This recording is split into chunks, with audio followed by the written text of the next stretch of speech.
What's up, Dub Nation? Good to have you. We are here tonight not to watch the Nuggets-Lakers game, or for that matter, Sixers-Knicks, which is happening right now.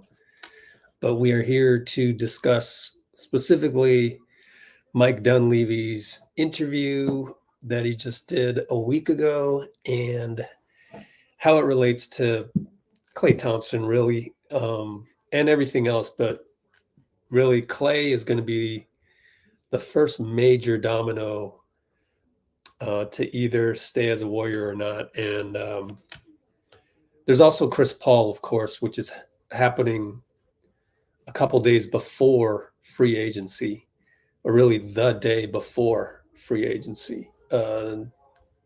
Couple days, the 28th, and then free agency starts July 1st. And so that one is a bit of a no-brainer for me. And we'll talk about that. But that one is, I just don't see a scenario where we take the option on his contract and guarantee him another $30 million. It just doesn't make sense at all to do that. So I think that one's a bit of a no-brainer. So anyways, I do have TNT here on the side on my laptop, on my secondary laptop here. So we will refer back to Philly, New York, and in a few minutes, Denver at the Lakers as we see fit. Now, we are waiting for Dean Chambers to join the chat, but we'll take our time a little bit on that. And if there's anything else you want to talk about, let me know. I just literally throwing up the back screen. You know, I should also let people know just what is Let's Go Warriors for those of you who don't know. And so I accidentally turned on my duplicate of this stream that's on another browser. Sorry about that. Technical difficulties, but that's how I sort of keep alive the live chat from the YouTube version. So the timestamps will go in the description, and then they will go in the comments. The comments right now are live chat comments. They are not timestamps at all. Can't do timestamps right now. Let's take a look at who's refereeing tonight out of curiosity. Scott Foster was in the Orlando one. That was a blowout, right? Did Orlando kick butt in that one? Or, I mean, Cleveland kick butt in that one? Or what happened? Home team. Cleveland down what? Oh, I need to update this. Sorry. All I did was refresh our last time we were on, which was the play-in disaster. Orlando kicked butt, and Cleveland was up 2-0. Now they're up 2-1. Scott Foster refereed that one. Mark Davis tonight. You see how they're recycling the same refs now. We got Zach and James. Wow, Zach Zarba, the lead official, already was yelled at earlier by Tyrese Maxey, I think it was, who then almost sprained his ankle, but he's all right. And I was talking about Tyrese Maxey just watching as a uninterested third party. I think Maxey's better than Brunson, in my opinion. What do you guys think? Let's put up a poll since we have nothing better to do than wait for Dean Chambers. Is he in the chat yet? At least Dean Chambers. No, he's not. But let's do a poll. Just for fun. Would you rather have Jalen Brunson or Tyrese Maxey? I would rather have Tyrese. Watching now 3 games, I think I watched 2.5. I had that little discussion with Nikki the other day, just for fun. All right, so looking at tonight's games, and then what this live stream is about, is how I kicked it off, and what is Let's Go Warriors about. That's for the new people who happen to stumble upon this right here. And what we're about is we're all about positivity, number one. And number two, we don't throw anybody under the bus as a result of that. Why would I just go out of my way and do all that negative clickbait type stuff to misinform you and, get all emotional about stuff? That's not what you should do in real life. And so I try and teach people to kind of be more calm about things, and B, try and understand that what we're doing is not only are we being more positive about things, is we're actually embodying what it's like to be on the team. We are the 19th man on the team, the 15 NBA contracts and then the 3 two-way contracts. And we're the 19th man. We're there as another guy in the locker room, another guy watching the Steve Kerr podium interview, another guy at practice on the sidelines, which I actually used to physically do. I used to be out there to every morning shoot around, every practice, every pregame, every postgame, every game, credentialed everywhere. And I don't do that anymore. I've done that. Check the box. It was great, bucket list type stuff. But it also requires you to drag your body around to various arenas across the world. In fact, I've been to the Philippines arenas, both of them. Been to Spain, been to China, been to not London. I've been to Manchester, where they had the preseason game for Team USA 2012. So yeah, doing that, and I'm kind of doing the sort of vlog style, although not really, never showing my face on the channel if you look back far enough. That was great, but it is a wear and tear on your body. So I'm here doing more live streams, hope to do more just videos, informative videos, and we'll talk about things such as tonight, such as what about Klay, what I'm hearing, actually, what I heard. You're going to want to stick around, even though it's just a tiny little thing, but it's a big thing. And we'll see. Let me hit up John Dickinson to see if he's around.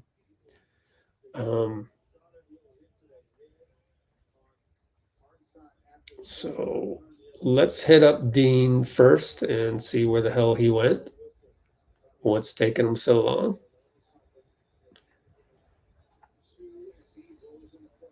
Where are you at, bro?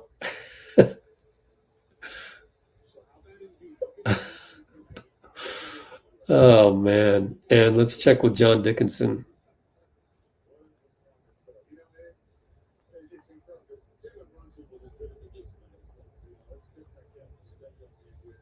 Okay. Send that out. And so we embody the 19th man. Okay. Philly's going to win. They're up by 10, 41.5 seconds left. And there he is, bros. No, just kidding. Dean Chambers in the house. Hey, Rich. I'm sorry, man. The YouTube thing, I was listening, waiting for it to start, and it didn't upload when you started. So I didn't know you were on. I'm really sorry, man. Oh, that's okay. Well, I was just doing the intro to it all anyway, so it doesn't really matter.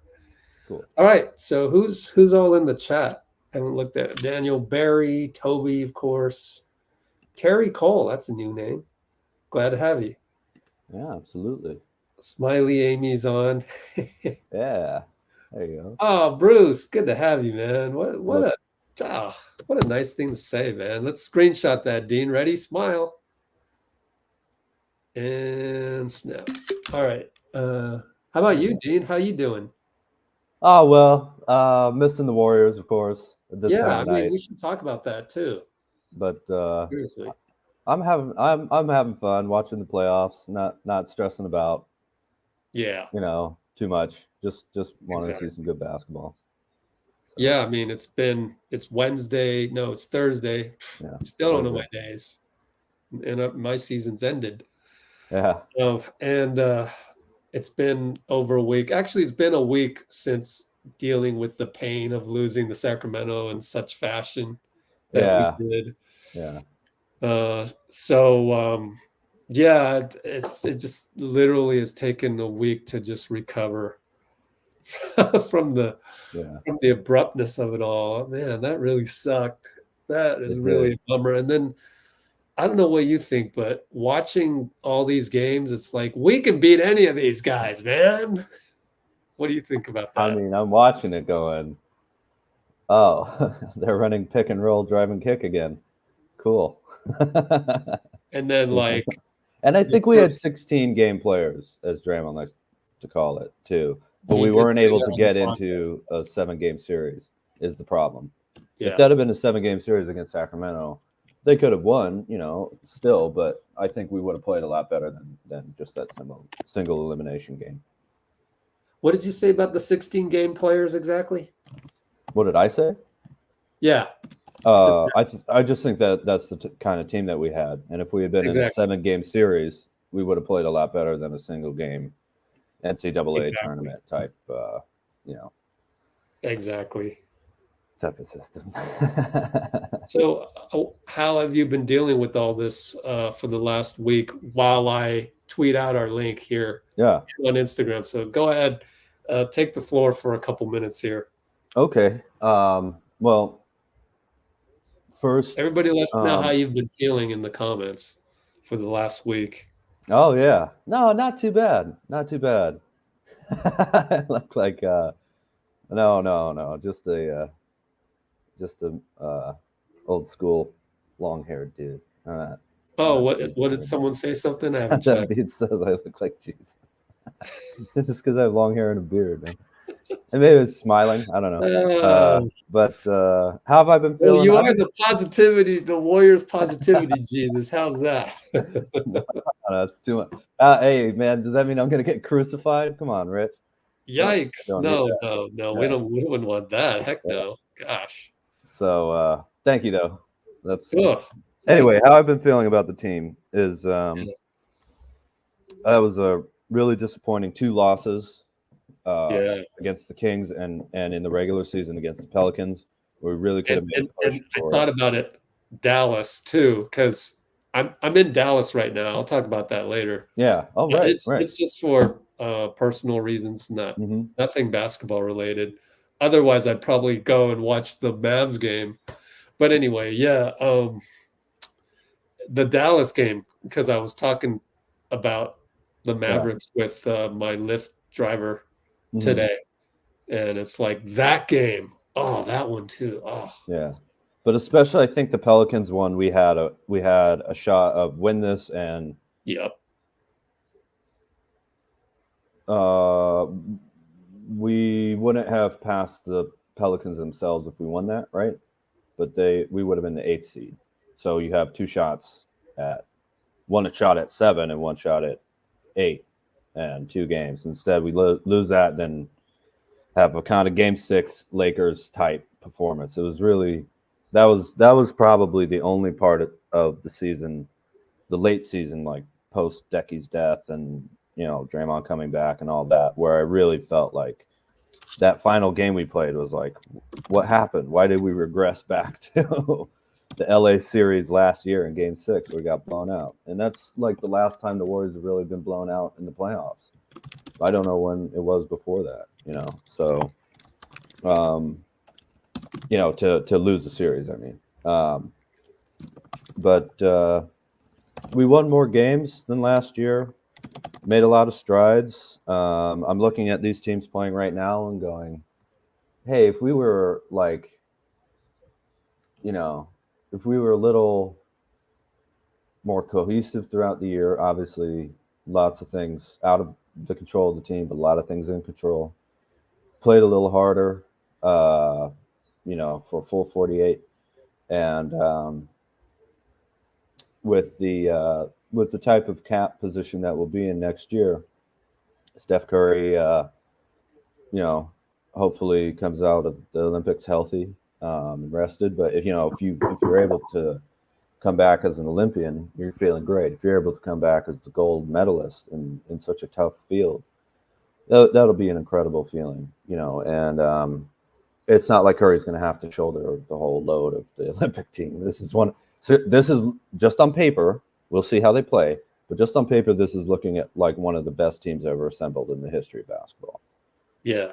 I mean, it's just like Steve Kerr just recently said in various interviews. It's also the best the field has ever been. Absolutely. Yeah. But even looking at the coaching staff, it's Coach Kerr as the head coach, Eric Spoelstra. I imagine Spoelstra will be involved with a lot of the defense. So maybe have Kerr as head coach and offensive coach, and Spoelstra as kind of secondary head coach, and not in title maybe, but defensive coordinator type. It's the head coach of Gonzaga and Tyronn Lue. Yeah, surprised it's not Michael Malone. I think he's American, but Tyronn Lue is an amazing coach. So that's just that collection and that ensemble of basketball know-how and knowledge. I just think it'll be good for everybody involved, and this gold medal is far from guaranteed. But if I really like the team right now. Hoping Embiid and Kawhi and Halliburton, who've been dealing with injuries a little bit this playoffs, hope they're able to be okay. But welcome to the news that the Utah NHL team, who I'm just going to call the Yeti. I don't know if that's their name or not, but why not? They showed up in Salt Lake, having had a crowd of 5,000 people available in their games in Arizona, to a raucous Utah audience, and a stadium that will immediately be able to hold 12,000. I think will be expanded to 17,000 hockey fans.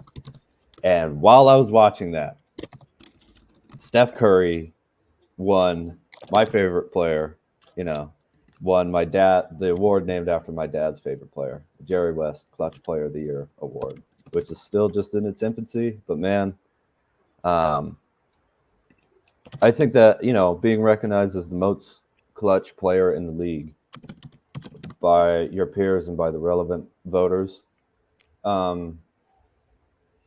named after a guy who's the logo, who's Mr. Clutch, who has all these insanely clutch moments. I think that it just felt like there's not much to be bummed about. I've also been doing some cap math too, and great. So because we have Klay Thompson's bird rights, if we wanted to sign someone else, then sign Klay, we could go over the luxury tax without an exception because we have Klay's bird rights. And right now, minus the Chris Paul contract, before you sign Klay, if I've done my math correctly, I believe, including Gary Payton opting into his player contract and I don't know, picking up the team option and Moody and Kuminga, you're looking at $144,018,395, which is, I think it's only 20-something million over the minimum contracts in the league. So there's real flexibility to, to be a major free agent destination, and therefore not really have to give up too many assets for, for maybe an older star who's not looking to make 45 million, but that's pretty exciting if you ask me, and I believe if Klay comes back around Draymond's contract, which I have your article open, left a like. Please check that out on Thanks. Let's Go Warriors. Yeah. Where is it? Let's put it up here on the back. Get the right option here. Thanks. Yeah, right here. Oh, I got 3 likes already. That's a record. You can splash those likes too. Please do. I should actually put this in the timestamps. My bad.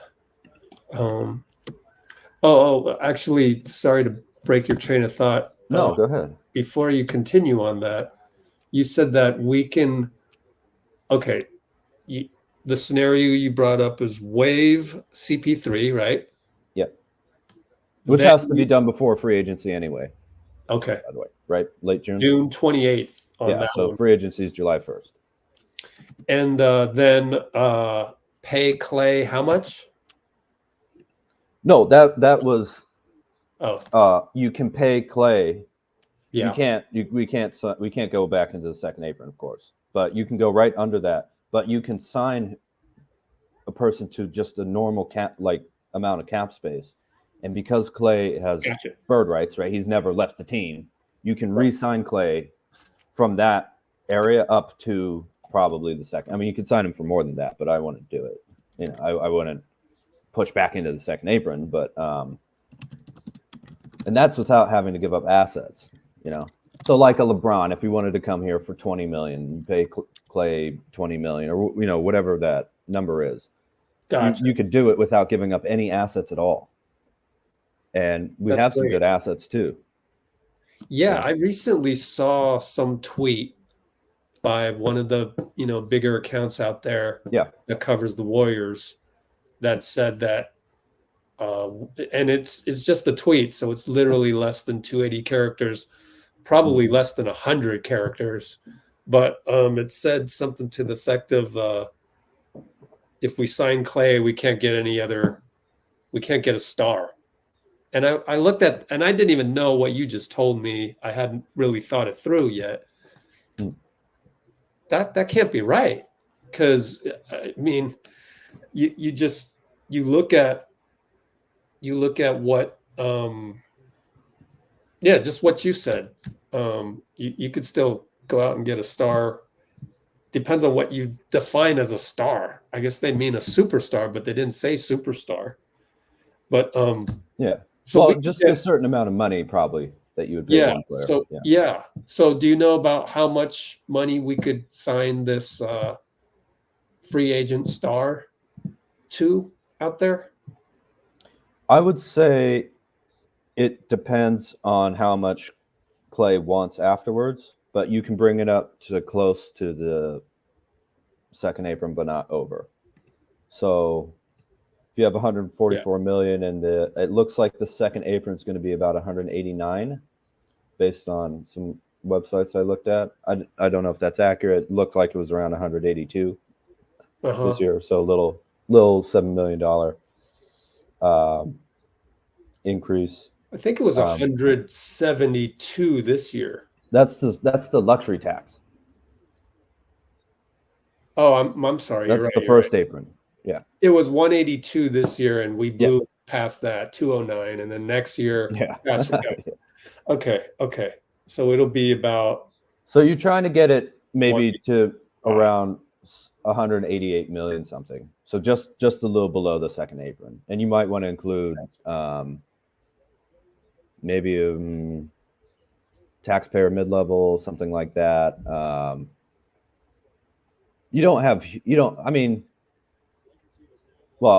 guess if Klay taxpayer mid-level at the past the second apron, but we want to get below the second apron. Yeah. So then we would be able to use the 6 point whatever taxpayer mid-level as well. Yeah, I got you. Yeah.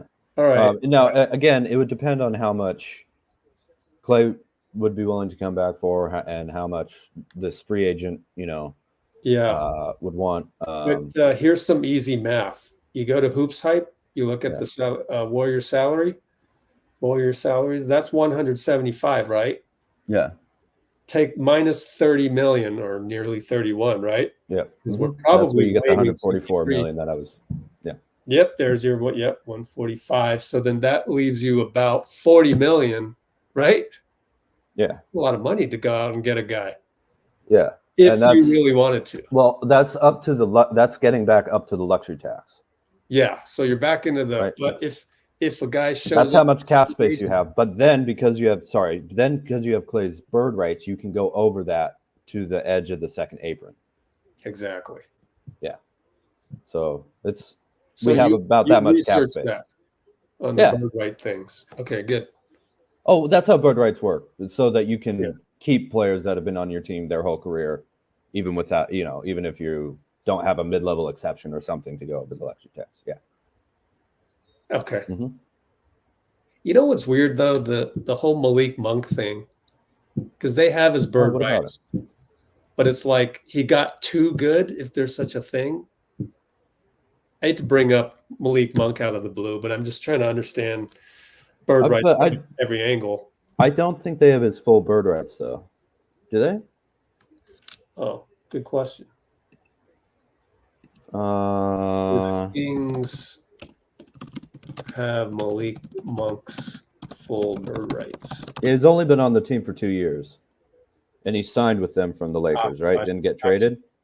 So they have early bird, but that's not full bird. You can't sign him to whatever. Yeah. There you go. That's why. So when they sign them, if they could do that, I wasn't even reading it. There it is. If they could do that all over again, they would have signed him for 3 years then, right? Well, the agent might not have wanted that. Test the market, not get paid $9.5 million, $9 3/4, whatever it is. Try and get 20 something. Yeah. Yep. Yeah. He's probably around 20 something, I would imagine. Whatever that percentage of the cap would be, at least next year. And the reason why Sacramento is there's a cap on the early bird rights and what they can pay Monk. Yeah, I forget what early bird is, but it's not. You can sign them to. It's 105% of the average player's salary. Gotcha. Or 175% of the player's salary in the last season of his prior contract. Yeah. Which would not get close to where he can get on the open market. He's so outperforming that contract that they can't even afford to. Maybe that their own early bird rights can't keep him in terms of can't compete that well with what he can get on the open market. Yeah. Crazy. Well, yeah, exactly. Yeah. I guess you could sign a 1-year deal with them if you want to come back at the full bird rights and then, renegotiate or whatever. But players tend to not want to take less money to get more. They want to get as much as they can right now because it's basketball. If they're musicians, you could say, "Well, I have an album in the bank." Klay. Yeah. Or anybody like Jamal Murray, think of how different the NBA would have been if you didn't get hurt in 21, would have been fun for us, but that, you never know what can happen. Yeah. So, all right. Good to have you, Jasmine and Cholo and everybody. Nikki, I got Arbel on Twitch. Hello, Arbel. Yeah. He's keeping me posted on who the Niners are picking in the NFL. Okay. Yeah. Not that I would have ever heard.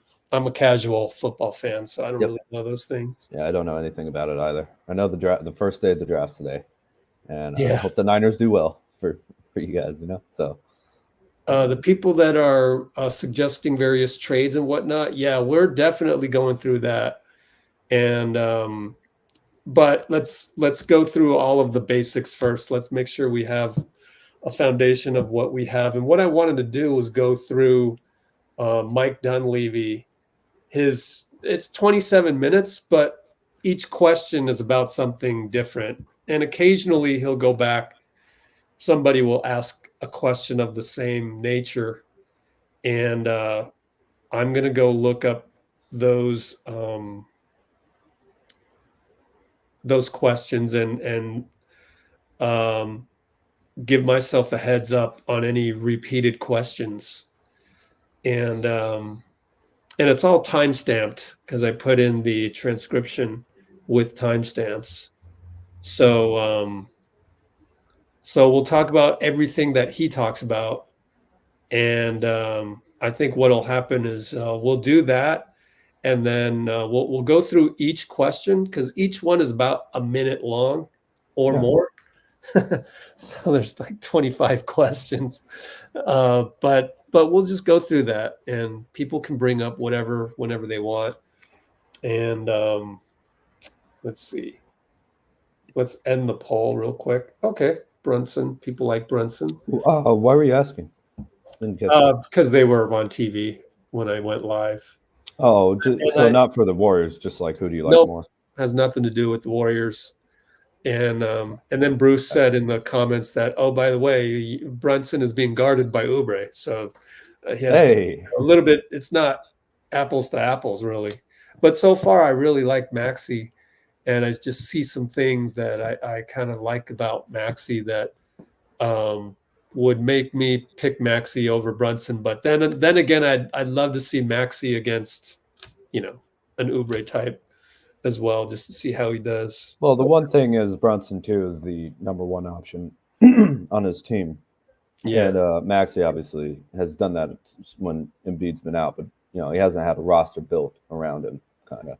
Yeah, the other thing is that Maxey gets the benefit of having Embiid be the guy that set the pick. Yeah. You'd much rather have Embiid set your pick rather than Isaiah Hartenstein. But no offense to Isaiah, he's been playing well, and he played well against us, so can't really say anything. But yeah, so that's what the format is going to be for tonight. Of course, you guys can talk about anything in the comments, but Dean and I will kind of hone in on what Mike Dunleavy happened to say at any point in time, and then we will talk about that. And then when Dean talks about it, I'll scroll through some more of the comments not the comments. I'll scroll through some more of the transcription of Dunleavy and see if there's anything else that he said. So we'll try and make it more efficient like that. So let's go ahead on that. And as far as the comments, I am going to now, I'm going to try and do both. So Dean, pay a little bit more attention to Dunleavy here than me, just in case it goes one ear and out the other while I'm looking at the comments. But yeah, I mean, feel free to do trade scenarios in the comments. We'll get to them at the end of this. But this will be a pretty drawn out live stream. But we're here to talk about all things Warriors. And I think we've established already, number one, you're most likely going to waive CP3, which is also what I wrote on the website. And Dean, the reason for that is?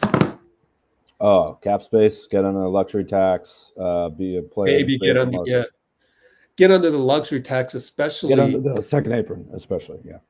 Yep, get under the second apron and maybe even get under that luxury tax threshold for a couple reasons. One, Joe Lacob said on the Tim Kawakami podcast that they were thinking about doing that because of the repeater tax that they've paid like 3 out of every 4 years. If you're in it, then it's dollar for dollar extra tax that he has to pay, not just the luxury tax penalty itself, which is dollar for dollar, but then another one that's because you've done it again. 3 times in a row. And then there's the isn't there yet another thing in there that I forget? Just really there's the luxury tax itself and the repeater penalties. That's it. Well, once you're in the second apron, I think there's another difference with that. There are trade restrictions, there's first round draft pick restrictions. You lose your first round draft pick or it goes to the bottom. Which is so I guess there's going to be another lottery for the I don't know how that's going to work, but it's very you can't combine players and trades. Oh, that is by far the worst part. You cannot aggregate salaries that equal the salary of another guy and make a trade. Or do that coming in, I think either. Or you do can't that do one? it for, you can't aggregate your own players to get another player. I don't think you can trade your player for two other players either. I think it's both ways. Nuts. It's Yeah. nuts. It's so restrictive. Can you it's imagine punitive. Yeah. where you're basically stuck with Chris Paul and you can't trade him for anybody except someone making his salary? Yeah. Well, you can Within trade it for someone making a bit less. Yeah. You can always get down, but it'd have to be one player too, you know. Oh man, I think they're even restricting the number of swaps or something like that. I might have that wrong. But anyway, so just in case you didn't know, that's why you can't be in the second apron. You can't go into the second apron again. And we have the opportunity to get out of that this year. Yeah. And it's also an opportunity to duck under the luxury tax itself. You're right there. You're right there. You're so close. You might as well do it because, in further years down the line, the Kuminga contract's going to go pop here. Moody contract will a lesser pop here, but a pop nevertheless. BP so 2 years after that. Thanks. TJ the year after that. Yep. All right. Yeah. So that's why that's the first thing. The CP3, you're going to waive them. It just doesn't make sense not to. And then, really, okay. So as I wrote in the article, first of all, we have a 3.4% chance of getting one of the top 4 picks. So chances are we won't get that, which then conveys to Portland. Right. Well, so but if we did, we would keep it? Yeah, we keep it. Oh, interesting. So I think then the trade rolls over, doesn't it? Or is it just over? What's that? Does the trade roll over and like we owe a pick next year if we get it? Yep. You know? Yes, it does in this case. Yep. Right. All right. So May 12th, we will know if our chance, if we'll get a top 4 pick or not, because that's the lottery. And then June 26th is the draft itself. That's the first round. June 27th, we have the 52nd pick, and that's the second round. Right. June 28th, you probably waive CP3. And then 29th, 30th, bump, free agency, July 1st. So that's the steps. And so that's why I've kind of focused on the Klay Thompson issue kind of first. Right. All right, let's go ahead and play without further ado. Mike Dunleavy right here. And I'm going to go by the transcript that has timestamps on it. So I'm going to skip the intro because he's basically going, thanks, reporters, for being here all year, type of thing. That's what it looked like. And here we go. Let me start by saying, and let me skip this. I want to thank you guys. I can't really see that, unfortunately. Let me go down here. It's a long year for everybody. A lot of ups and downs, and you guys do a lot as we do. So thank you, frankly. So Steph and Draymond and Steve have been, vocal about wanting to bring Klay back, wanting to keep that core together. That's what we're talking about. How possible is it for you to build a championship team around them if they do stay intact? Well, considering they won 4 before, I would say it's well within the realm of reasonability. But we gotta, certainly we want Klay back first and foremost. I expressed that to him yesterday. I think our players have expressed that, our coaches, front office, ownership. Look, everybody wants Klay back. He's still a really good player. And I think we have enough good players in our system. We have enough assets to acquire good players, and we have the ability to keep getting better. So given that, as long as those guys are still really good, I think we can contend and compete, but we just unequivocally have to improve. How much will financials come into play this summer, and how we're okay? Well, that was about Klay. Anything to say about that, Dean? Yeah, I think that I like that he basically laid out, Klay, we need to get Klay back. We can get better. We still have the option of building a championship team, but we need Klay back, and we have to get better and improve. And I think get better versus improve here means get better, like building this roster, but also, the team has to improve how to use the players that it has. That's what I took from it. Yep. Agreed with you on that one. All right, let's go ahead and talk about finances here, Mike. Is it to improve the roster, make the moves you want. Well, I mean, I guess do you guys want to duck the luxury tax entirely? The financials will always come into it. It's part of the puzzle. I wouldn't say we're at a point now where we're saying we got to be out of the tax or we got to be under a certain apron or anything like that. We're going to look at everything. I think if you've got a team that you feel can contend for a championship, you do what it takes financially. So we'll look at everything. We'll balance it out, and it's hard to say right now in terms of like what it's going to look like and all that, because this is April. This stuff goes into June and July. But you know how Joe is with his willingness to spend and compete. That I don't think there'll be any restrictions, but we'll also be prudent. I mean, to put a team out there that can't make the playoffs, like we spent $400 million this year, I wouldn't recommend that. So we'll figure it out, but I don't think we have anything set in stone in terms of parameters we got to live by. Do you feel, you mentioned expressing to Klay that you want him back yesterday. Do you feel We'll roll with like this. that's likely? Do you feel like, I mean, reciprocal, or do you think this is going to be like potentially a thorny negotiation? No, I think it's a mutual feeling. I mean, the guy's been here a long time. He means so much to the organization. We really, really value him. And so there's nothing that would make me think that he wants to go somewhere else or we don't want him back. And for that reason, I'm hopeful we can make it happen. But, it's a deal. Both sides got to be good with it. And we'll work through that. But I think, hopeful, I'm optimistic. I am about it. Okay. Mike, this season. Right there. The next question is going to be about Draymond, so we'll hold off about that. Yeah. Anything on what Mike just said there, Dean, on I guess really are they trying to duck the luxury tax, and with Klay, is it going to be contentious or not? Well, again, he said that there's no mandate, but spending $400 million for a team that can't get into the playoffs isn't a good idea, of course. And then that Klay question came up, and in relation to that, obviously he said he doesn't want him to go and everything, but I think the main point is we can't expect a max contract type deal, but you can expect the team to do right by Klay, so long as it doesn't push us back into, financial something that doesn't make sense financially. Because we were talking about not making the playoffs. It's not just a pride thing. Like the Warriors didn't have a single postseason game this year at home, right? So that all those postseason games that they make up, the tickets for that, like that helps replace that luxury tax loss, right?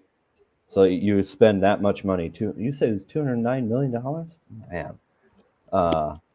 Plus the luxury tax and repeater tax and all that, and you don't make up for it in the playoffs. Obviously, you can't do that again. So just kind of like got from that, we're gonna try and do right by Klay, but we can't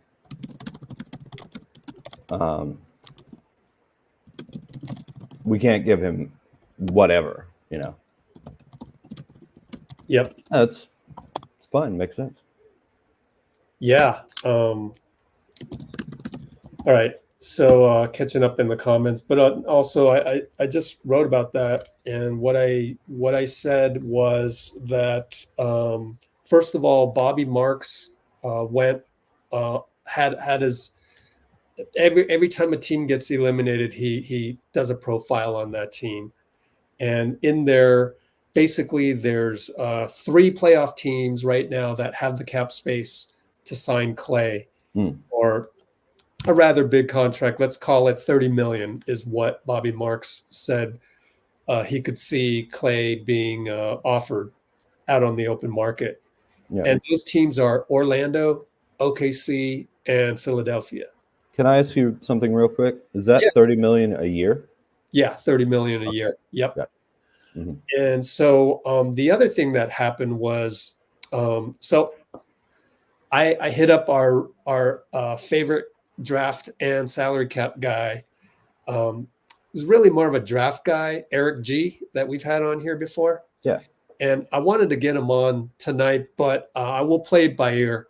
But one thing that Eric G said was that he feels, based on his, and I call him a salary cap guy, because he's always cognizant of how much players are worth. You kind of have to be when you're involved in the draft and you kind of see draft picks get better and better and kind of know how much teams are paying draft picks versus how much they're paying veterans and superstars and just how they position themselves, if they're going into the draft. Yeah. It's kind of just part of the job. Yeah. You're definitely going to be knowing about salaries when you're a draft expert. Yeah. And so he doesn't think Klay should get paid anything more than $24 million, which is kind of along the lines of 18 to 20 million that, by the way, another guy, the guy who writes for Hoops Hype, one of our favorite websites, great site, Mike Scotto, interviewed a few NBA executives, and one of them said, yeah, I think Klay's worth 18 to 20 million. The only problem is that was back in February, mid-February, late February. The article came out early March. And back then, so I did a quick, Dean taught me how to do a quick points per game average or whatever average you're looking for on BK Ref, where you highlight, boom, it comes. What a nice feature that it automatically comes up with it. So I went ahead and on March 1st, clicked on the last day of the regular season for Klay. So it doesn't include the offer against Sacramento, but he's averaging 20.5 points per game at 41% from threes since March 1st. We know this. You don't have to look that up. We know how good he's been playing ever since March. When Steph was out, he stepped up. I think that one game or two. And so Klay's been great, other than the offer in Sacramento. And so I think just coming off the bench too, I thought that since he came off the bench, he was playing really well. Started a few games and was great during the time too. So I could see how his value may have gone up from 18 to 20 to now kind of an inflated 30 million maybe from Bobby Marks. But I think that's what happens when you play at your value and then you realize that, there's 3 playoff teams that have cap space. So they might overspend a little bit to get that one piece that they feel that they need, that is Klay Thompson. Because all of these playoff teams would love to have Klay. You watch any of these games, you go, they could use Klay right now, So I could see how that might, his value might get inflated a little bit. And so Eric G, he goes, all right, well, I would offer Klay 24 million for 3 years, which is in his mind, contract. Also in my mind, pretty generous, considering that. So I also wrote in the article, I said, maybe it's because we know Klay's warts so well. We know how he operates emotionally and, all of this and that. So I guess we're going to undervalue him because we always expect guys to play at their ceiling. I'll be on Steph Curry every single night for his turnovers, and the rest of the world from outside of these live streams, they probably are okay with that, with those turnovers. It's more of a philosophical thing where we're undervaluing our own guys, and because we know them so well and we expect them to play to their fullest because we've seen them have those awesome games as well. So that's why I think Eric G was thinking more 20 to 24.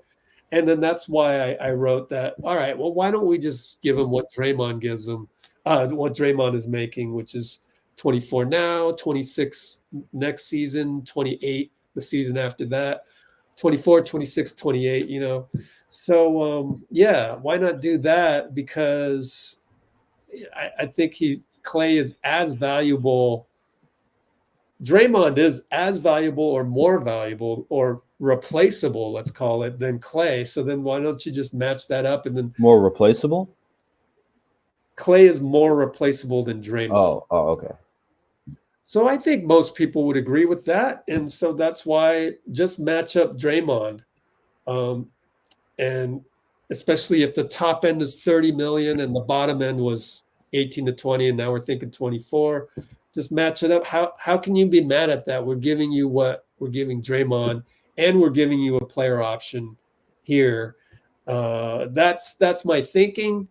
But then the more I think about it, even just hopping on this live stream, is that I just feel like one of these three playoff teams is going to go over the top because they can, and just overpay. But whatever. That doesn't mean they'll sign it though, because I won't think about this. Okay. Yeah.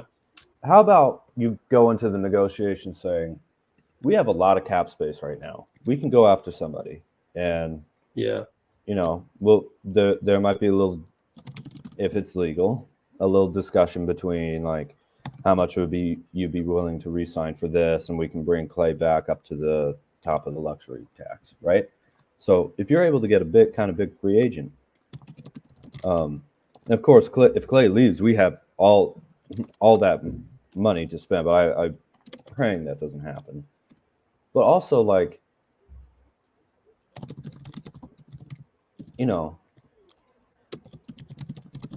what does Orlando mean to like your legacy? Yeah. Yeah. You're gonna make so much more money than they could pay you if you retire a Warrior over the course of your lifetime. That'll be a legendary thing in the history of the NBA. 3 guys, 12, 13, 14, 15 years together. That never happens. I can't think of any time 3 guys have spent that long together. They've been together longer than Kareem and Magic, longer than Bird and McHale and Parrish, longer than Shaq and Kobe, longer than anybody but Stockton and Malone, who were together, played with each other 18 years. The 3 guys? That's insane, man. You leave Steph, you're going to leave Draymond.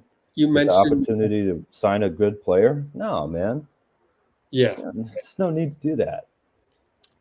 I mean, explore the market. Feel free. It's nice. You're valued, being wined and dined and all that. But I think Klay understands that, Okay. And there's less pressure for him in Golden State, believe it or not, I think, than other markets. But is there more long-term dollar value to him as part of staying with the Warrior legacy? You kind of mentioned that. I think so, yeah. Because, if you leave, I mean, I guess he could come back, but you never know what's going to happen. And it's not that he won't be a part of the Warriors legacy anyway if he leaves. I'm not saying that. But,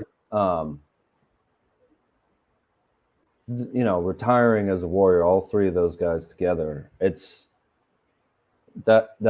a foundation, not just for a dynasty, but for to try and be number 3, the Celtics, Lakers, and Dubs, right? In terms of long-term dynasties, especially in kind of big markets that, has this legacy of being a destination and all that. And it helps having one city backing you because you never left them ever, I mean, also these teams might be playoff contenders, but I think a big motivation is will it be easier for me to win my 5th title with the Warriors versus these other teams too? Because it's not like we're not just doing, as someone said in the comments earlier, we're not just doing a nostalgia farewell tour here. Like, I think we have a lot of talent on this team, a lot of options moving forward in terms of getting better both internally and signing other players. And again, if Klay leaves, we're going to have all that money to play with. So he might be leaving a team that's about to get better. Good point.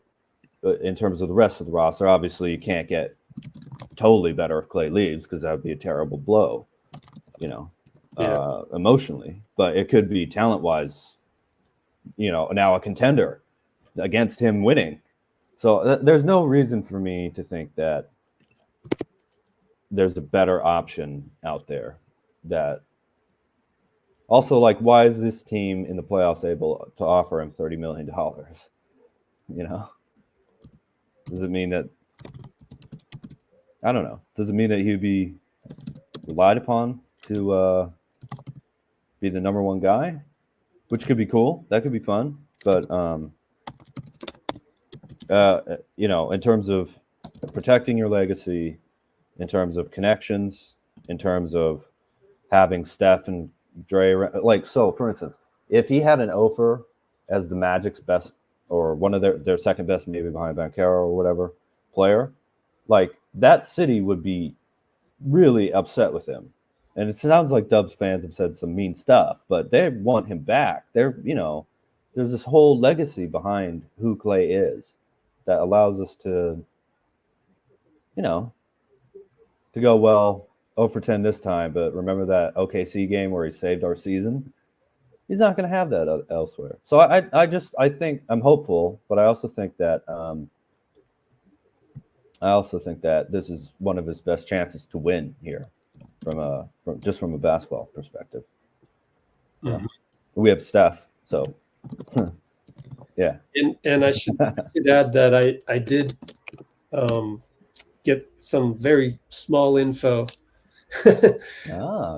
that right now he's being a little grouchy / stubborn about things, and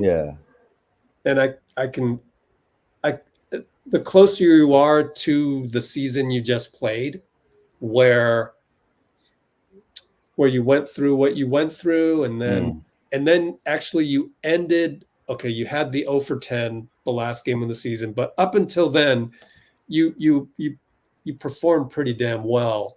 So now that's probably got to be the most frustrating thing. Is you had this great stretch in the second half of the season, and one bad night, one bad loss. Now everybody's all they're going to think about is that. Yeah. So probably some of that must be what's going through his mind. That's got to be part of the grouchiness, so to speak. But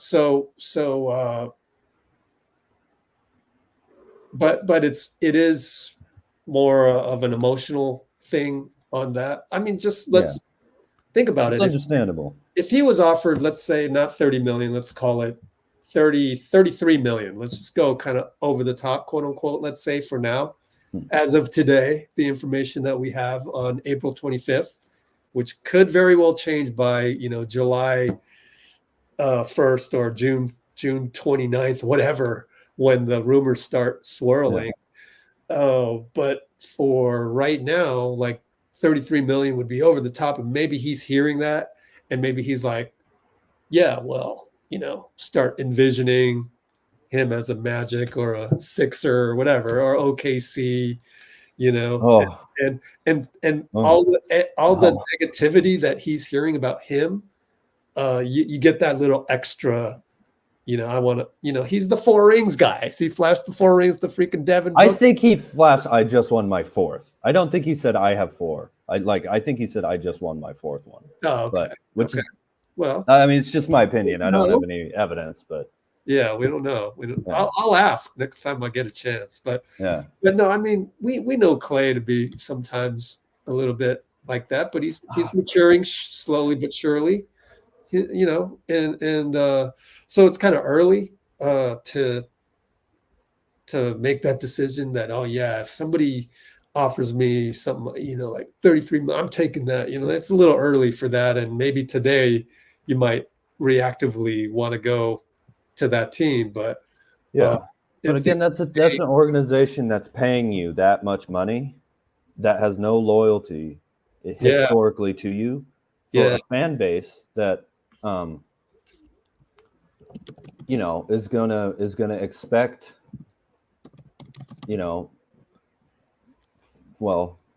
championship level Klay Thompson. Is going to be under pressure to be one of their highest paid players, and is it a better chance to win a championship? I don't know. You know? I Yeah. don't know.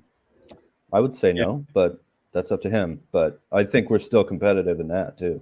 We're really competitive in that. You're gonna get Steph calling you incessantly to beg you to stay on the team. So Steph was flying to from Tokyo back to the Bay or something to meet with KD to try and keep him to stay. And KD called him mid-flight, said, "I'm signing," and Steph met up with him anyway. yeah. Come on now. Come on. Yeah.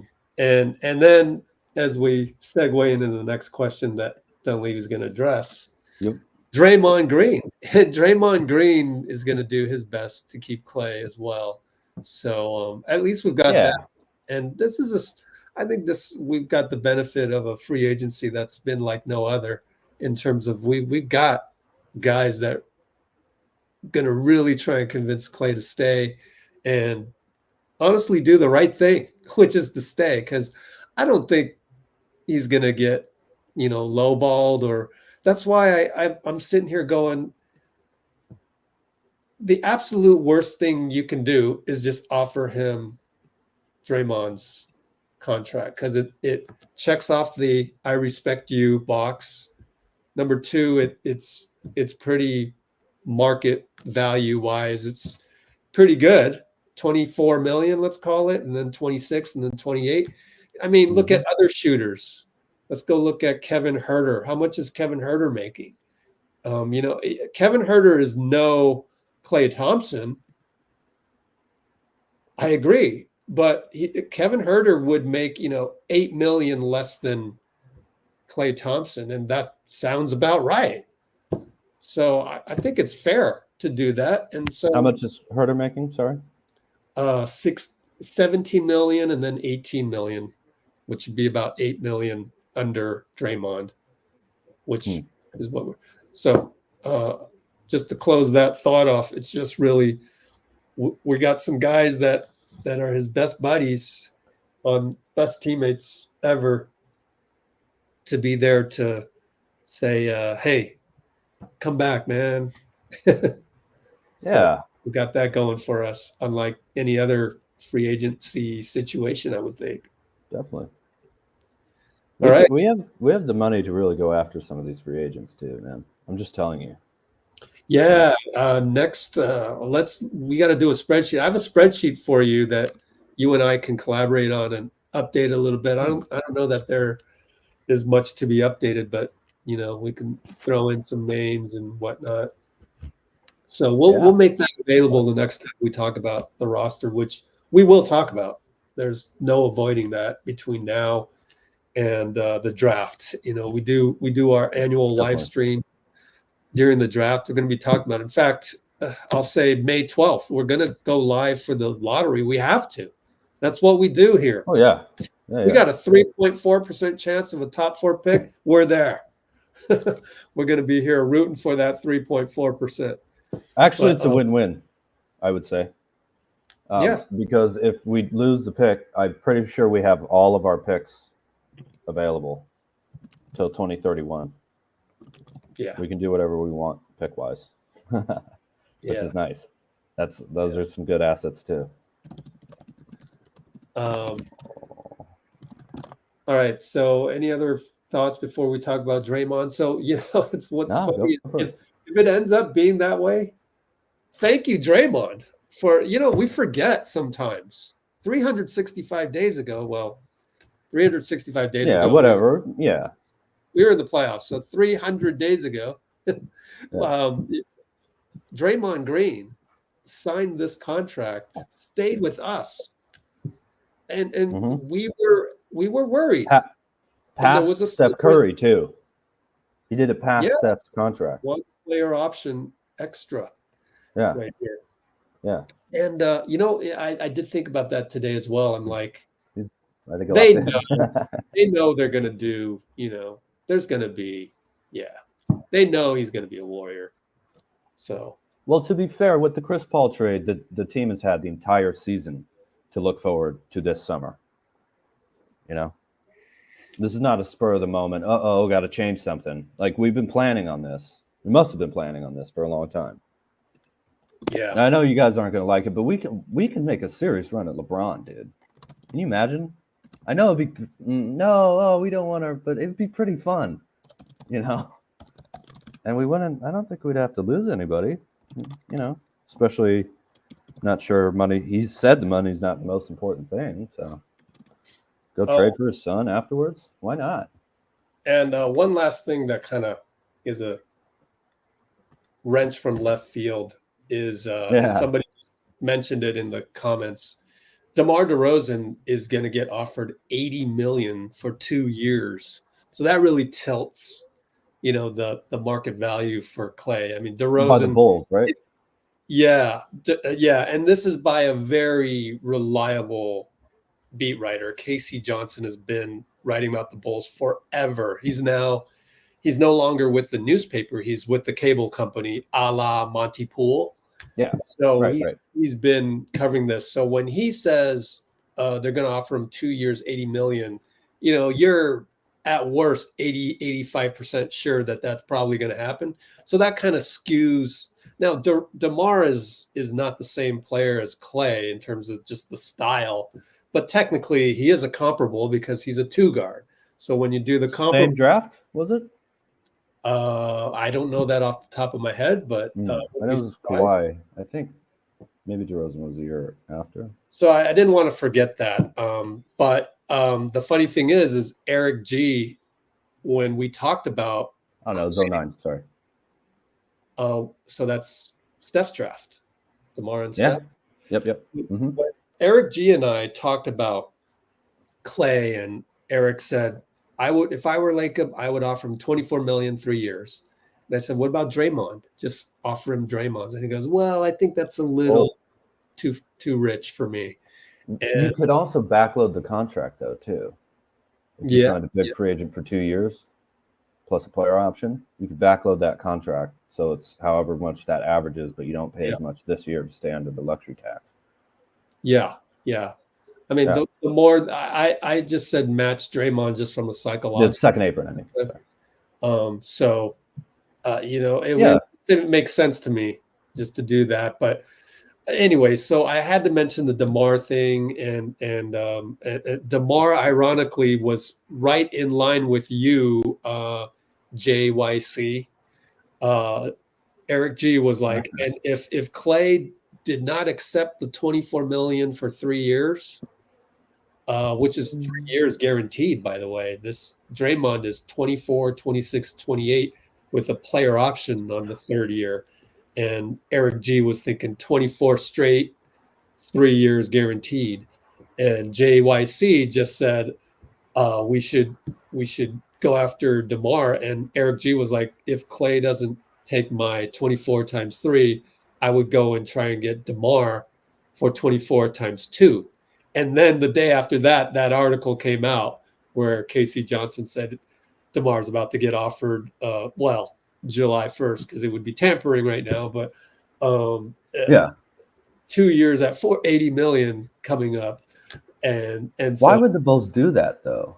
And Eric G was like, well, then that tells you someone's probably going to offer Klay that $30 million that Bobby Marks was talking about. Oh yeah, well there's no reason not to, right? And just to try and hurt the Warriors, if nothing else. Yeah. You know, even if you don't get him, you push the price up. I don't think Klay's going to get.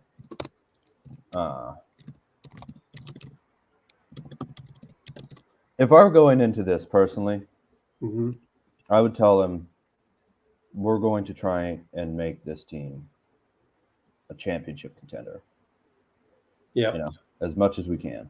And I always think it is. I hate to say it, but like, don't worry about the money, bro. Worry about winning and having one of the best legacies of all time. Like, okay, is he comparable to Reggie Miller right now? No. Hey, you just Reggie Miller made 1 finals. Oh, really? Yeah, that's true. And think how beloved he is in Indiana.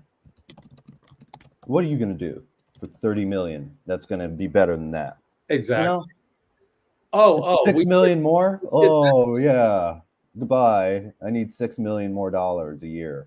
Yeah, That's- exactly. Clay's not going to act like that. I don't think. And I don't think so. if I were in the room, never mention that he got paid just like Draymond said on the podcast, 160 million for the last 4 years. Don't even mention Well, that. you could say we did that after you tore your No, I know. ACL. Yeah, I know, but I wouldn't even bring that up. Just as a, it's kind of like just all forward looking. This is what we're going to do. all forward looking This and is how sort we're of going to win. Yeah, I like it. I the like it. unwritten rule, the unwritten sort of We don't. Sorry. invisible checking the box off of the loyalty part. Yeah. Is like, we're not even mentioning that we paid you. Well, you don't want to make him feel like you're trying to guilt trip him. Like, oh, look how much you're. Exactly. Yeah. So I agree. Yeah. Although Draymond mentioned it for the front office anyway, publicly. So yeah. So yeah, and so I love all of your thoughts on that. I love how you just broed Klay, even though Klay bros other people, whether it's Slater or whenever Klay is on the podium or is in an interview and he does the bro thing, that's like, oh, he just broed somebody. He doesn't like the question, but you broed Klay. I love that. You said, oh no, I wasn't trying to do anything like that. Think about the winning and the loyalty / legacy. I love it. Yeah. Oh, well, there's one more thing too. Yeah. There are not many arenas that you can access by boat. Chase is one of them. There you go. You knew You Dean go was right coming, to the arena by boat. Here. Dean was coming with the chamberism. Thanks, Rich. Love it. Not many arenas accessible by boat. Yeah. Yes, sir. Wait, or is Orlando though? You wouldn't want to. Yeah. Orlando's inland. Let's make So sure. you're gonna go on the ocean. Good. Yeah. And Chicago, Madison Square Garden definitely. Yeah. is You don't want to inland Manhattan. Huh? Huh? Oh, speaking of OKC, I hate to throw them under the bus real quick, but I hate it when the announcers But well, here we go. go. Besides the whole owner swindled Seattle thing, but Yeah, of course. we talked about before. But I hate it when they go. Okay, I don't want to hate at all ever. No. So I am It frustrates perturbed. you. Yeah. I am perturbed. I also don't want to be Good. frustrated either. Okay, But perturbed that's- is good. Perturbed is good. I was perturbed when I forget who the announcer was, but any announcer that goes in there, the national via TNT or ESPN guy, he goes, "Oh, it's just so loud here. They give them those cardboard click noise making things when you enter the arena. Yeah. There's nothing special about synthetically generated noise. That's like, oh." So I've been to OKC. I was there for Yeah, games. they pump in the sound real loud too, right? I don't know, but I speakers? do know those little plastic things that you fold up and you make that sound. It's a cardboard plasticky thing. I Yeah. was sitting next to John Dickinson for that game, and we thought the Warriors were done. We were like, "Oh my gosh, I can't believe this!" And then Klay went off. But I tell you what, I mean, those noise. I mean, that day I was. Now that was my previous self, so I was definitely hating on that night in terms of like, yeah, that bothered me because that was like, because you knew OKC's home court was so loud, but then to go there and find out why, like that's a major reason why, man, I was like, I've uncovered the conspiracy or whatever. It was like really disappointing. Like, so half the noise that you generate in your arena is done by these clicker things. That's like the whole cowbell thing. I mean, cowbells are nice. It's very indicative of the farmland in Sacramento, I guess. Yeah, it was in response to Shaq too, a lot, I think, right? But it's calling it a cow town. Like a freaking bell. You're cheating. You're cheating on the noise. Of course, I mean, you can stomp your feet. You know, we are kind of blessed by the awesomeness that was Oracle. Yeah, that arena was. And the way Oracle was built too, unintentionally with all the concrete everywhere. But Yeah. nothing's like Oracle, and you can't man make that. It has to be. Yeah, that was just pure By the way, joy. yeah. And you know, very young, vibrant fan base because the tickets were cheap. You know? Yeah, Oracle. I watched a game against the Celtics in Oracle where Steph Curry played 12 minutes, didn't score a point, and Monte Ellis and Corey Maggette beat the Celtics in 09. It was Steph's rookie year, and that place was rocking. I bought a Monte Ellis jersey, and there was a time City jersey too with the trolley car. It was the time I was like, oh, I should have gotten Steph one, you know. But now I'm glad I did that because it was like, no, dude, I liked you guys before kind of anyone knew what you would be, you know. So that was great. We do have some bad news from Nikki. She says that the Miami Arena is accessible by boat as well. Yeah. There's one more. Miami, They don't have too much cap space though. Miami thankfully, can't but- really do it. Yeah, but we can't do it. not too many others, right? I wonder if I don't think. Not ones that have oh. cap space. What about Boston? They're way over the second apron. Yeah, there's no chance. Yeah. Okay. All right. So anyway, do we want to go to the next topic? Yes, sir. Let's do it. Draymond Green here. Next topic. We've barely done anything, but that just means we'll go long on this live stream, which our most loyal people love. So, and I personally love hearing Dean talk. So, Oh, thank you, Rich. Right back at you, man. all right, Dunleavy. Next topic. Draymond Green. Kind of the microcosm of the Draymond Green experience. Can't live with him at times. Can't win without him. What is your feeling of certainty that he's part of this going forward? And how do you navigate that if sometimes he's just not available to you? Okay. First off, the person asking the question, that's Ann Kilion of the San Francisco Chronicle. And just like I commented in the comments just here, live chat, oh boy, the San Francisco Chronicle, man, they let's not go on a tangent just yet. They Scott Ostler, the opinion writer, the other opinion writer. So it's Scott Ostler and Ann Kilion. They're the editorial guys. And then there's the beat writer who is now Sam Gordon. That was an uncomfortable sounding question. And then the feature writer is Connor Letourneau, who used to be the beat writer. So you have to have the seniority to start writing opinion pieces. And so the opinion piece that went out just a couple days ago, maybe yesterday, is that maybe it's time to trade Steph. And it's just like, we don't even need to go through this. For what? Why would Jordan? you say that? Come on, bro. It's like slow news day, Chronicle. And that's, God. I just see the machinations of Just like sniping. modern clickbaiting and all of that. That is definitely what's happening with that one. So San Francisco Chronicle just went down a few notches. Unfortunately, I hate to say that because, you know, I sat paper. Yeah. Connor Letourneau. I know Scott Ostler. Like, he's a good guy. I was like Letourneau. Yeah. And Scott Ostler, he's actually a good guy, and he does write nice little featurette things. But I guess it was time to like, oh, well, you know, we're not getting enough clicks. Scott, do this one. And it's like, what? And then so this person asking about Draymond, which is always sort of like the question, you could feel it in her voice, is like, I don't trust Draymond. Say something so I can put it in my article to support that or to refute it. You don't like Draymond either, right? It's like, I'm the GM. Huh? He's always been kind of more on the negative type side. Scott's always been. I don't know, or I don't mean anything side. negative about that. Just the question was very uncomfortable.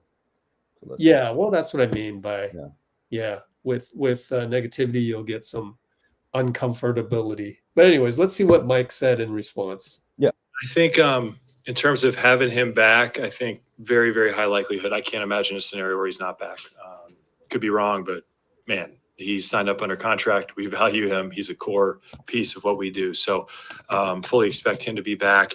I think we won over 60% of the games he played in this year. So you know how meaningful he is to winning, and he'll continue to do so. As far as the other stuff, part of it, I think, is managing him, Steph, and Klay as they age. These are long seasons. These guys have been through a lot. So we've got to manage the emotional, the mental, the physical stress and the fatigue these guys take on. And that'll be a part of the process moving forward. But I think Draymond, I think he's in a great place mentally, just evaluating and observing him over the season after the suspension. I think he's learned from it. I think he's better. And we'll continue to work on that stuff and have it on top of mind. But, I think we're in a really good place with him and excited to have him back. How would you assess? All right, let me make sure the next question wasn't also about Draymond. Yeah, the next question is going to be asked about Jonathan. So we'll get into that. But on Draymond, I would like to lead off by saying with Draymond, I've written about Draymond even when the whole Gobert thing went down. You can search on it here. Yeah. I just think Draymond is vastly misunderstood. Steve has said a lot of things about Draymond recently that just resonate well with me. And the bottom line for me, and we'll do a Steve Kerr one sooner rather than later at some point. The thing is that this Dunleavy article of interview is like 27 minutes, and I wanted to cover this first because that's like top of mind in terms of, what are we going to do with the roster? So I want to do that tonight, which we're doing.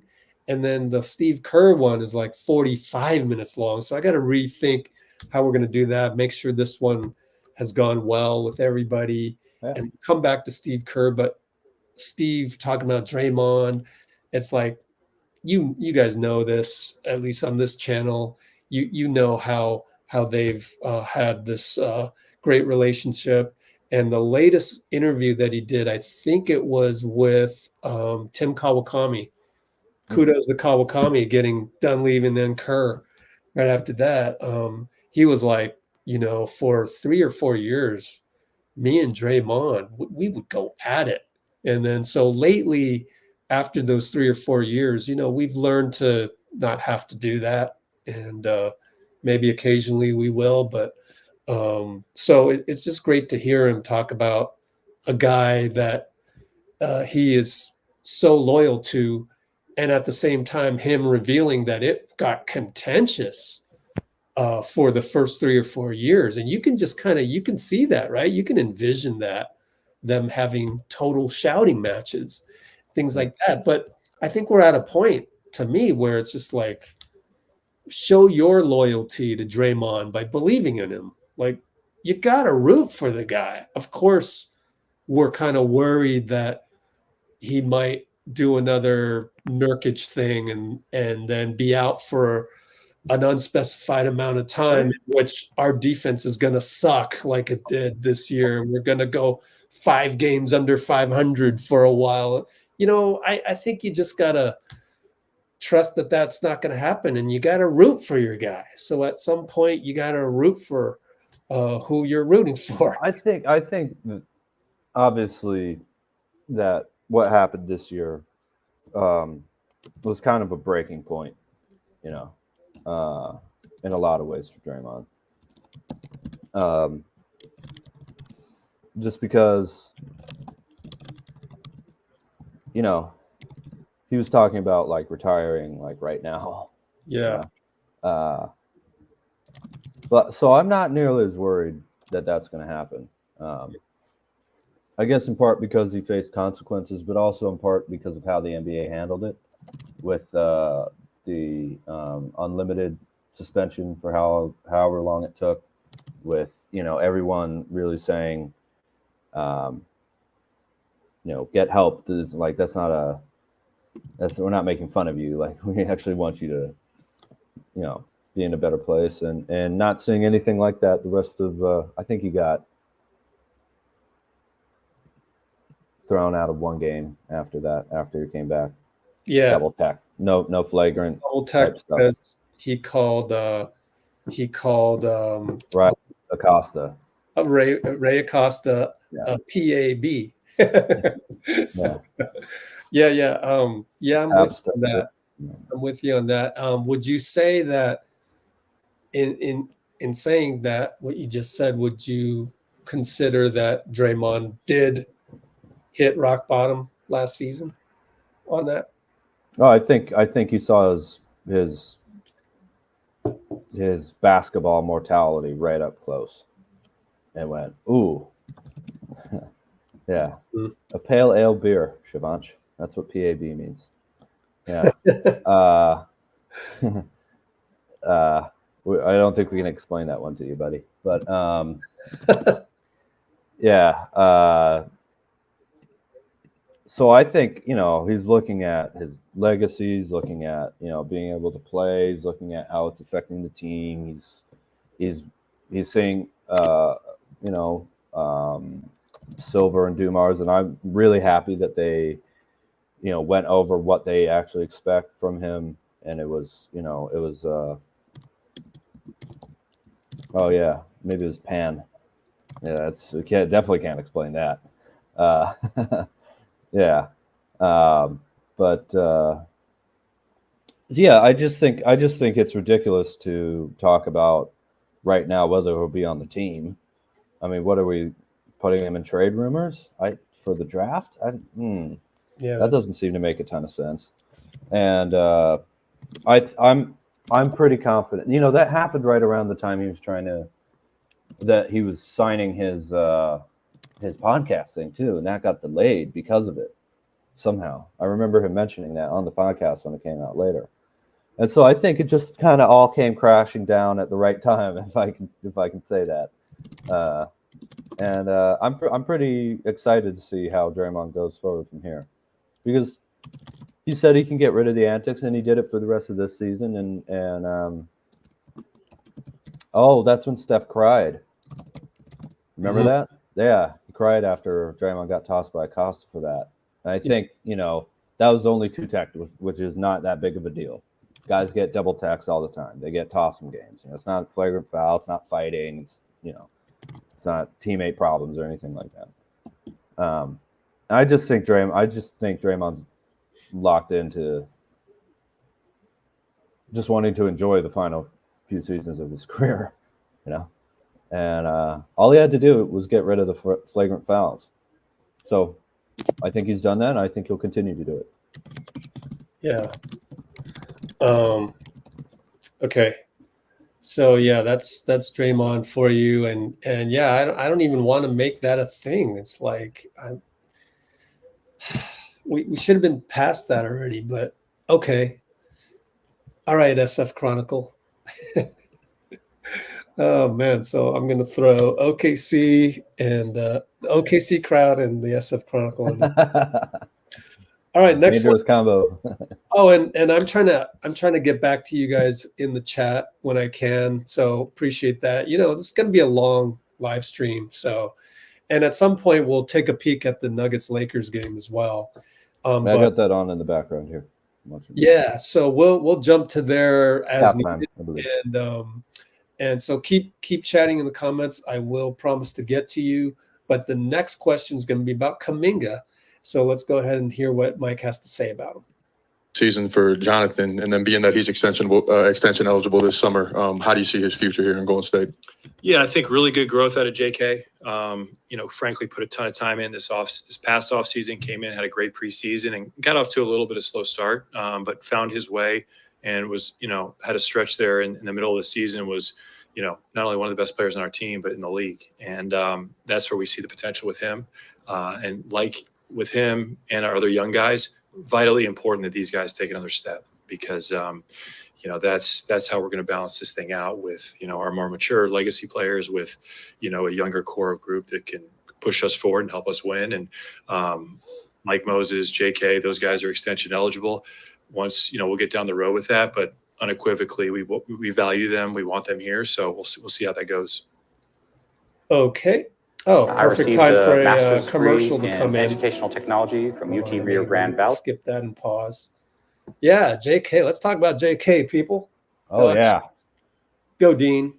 Why didn't he start against Sacramento? I don't know. That felt like me That think. wasn't the best idea. It's good. Well, they're playing Draymond and TJD. Oh, that's exactly why. Steve Kerr went on the Kawakami podcast literally Yeah. days ago, and he mentioned that JK is just not quite ready to be a 3 yet, because they just challenge him to shoot. They won't even guard him out there, and so even that fact is problematic. It's less about is he making threes, and more about are they game planning on him against that. And as long as they are, then they're going to game plan against 3 guys to let them shoot threes. That doesn't help out the other 2, whether it's Steph and Klay or whoever, out at all. And so, yeah, and I think The only thing is, I think it would have been okay for, considering how Wiggins played, for him to have played that position anyway. I think it just helps having him out there on the court. I know the spacing and all that, is a little in and out, but I think I rather would have just started him anyway, personally. yeah, it's tough. It's tough. I think this whole season has kind of been sort of an evolution for everybody, but even for Steve, in that it's hard to kind of go against your gut instincts over the past 10 years. But the problem is that the NBA has been changing so fast.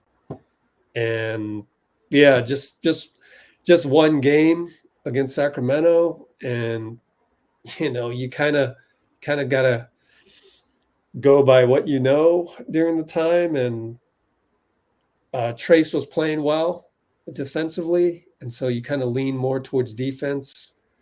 But yeah, I mean, maybe if it was today, maybe Steve would do something different. And then also, if you fast forward to next season, Steve's already talked to Kawakami about how they're going to work on Kuminga's defense, and guys are on the podium, the exit interviews, saying, yeah, I got to work on my lateral quickness, whether that was Pat Spencer and Guy Santos. So it's almost like the coaching staff has been talking to them about defense like that. And so if Kuminga can get really awesome on the point of attack, then that's a reason to keep him on the floor. Obviously, start hitting some threes on the regular and diversify your game and keep making those steps to become a guy that is the bona fide number 2 guy, where you're not only doing the inverted screens for him, but you're setting him up in other ways. We actually saw some of that in the second half against Sacramento. It was just a little too late. Yeah.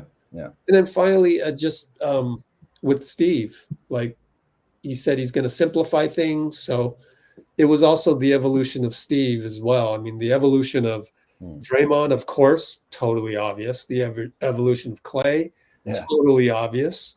The evolution of Steph, I really do think he'll think about those 12 turnovers in the last 2 games that he played against playoff teams, basically, and he'll improve on that. And at the same time, you get the combination of that with Steve simplifying the game, quote unquote. I think we'll definitely see a reduction in turnovers and things like that. So, well, I was thinking about this.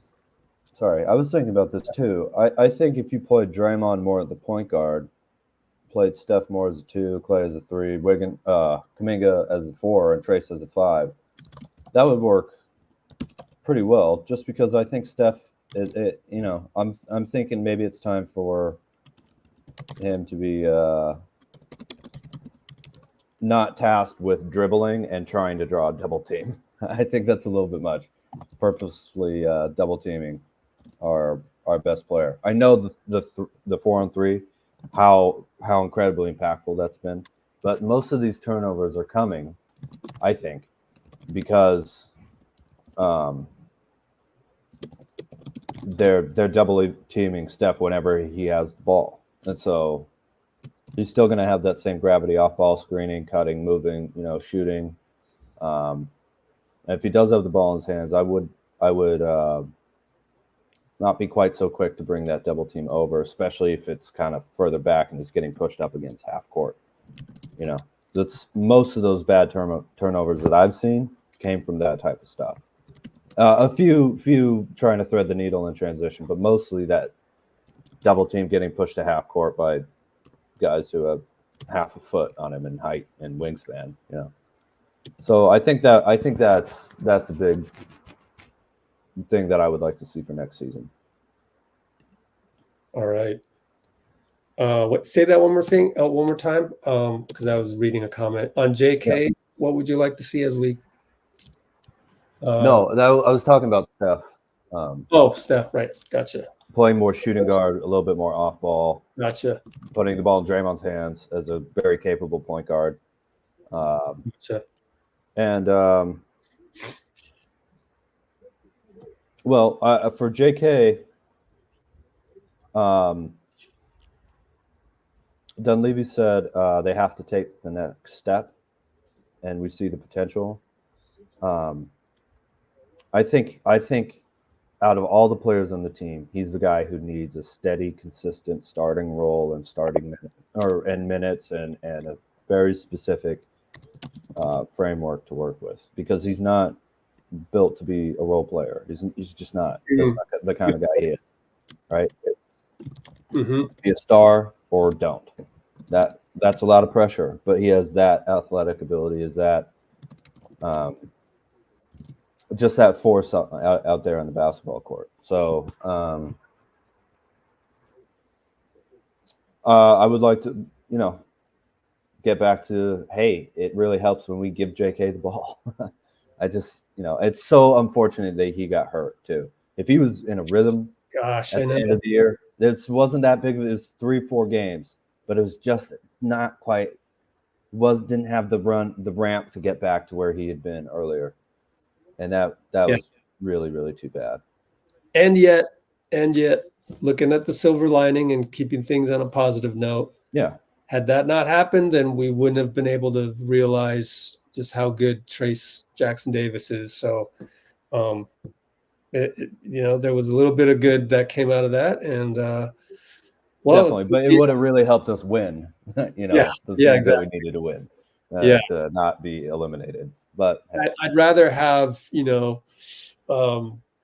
more options to go to next season and to choose from than less. So having Trace show himself as a darn good defender and pick and roll executor. Looking forward to that. And I don't think Dunleavy here will not talk about Trace because it's he's obviously going to be a Warrior next year, but we'll knock on wood. I mean, it's within reason to think that. Let's put it this way. Let's just get this out of the way. If any one of these guys named J.K., Moody, Pajemski, Trace Jackson Davis, if they get traded, it's part of something massive.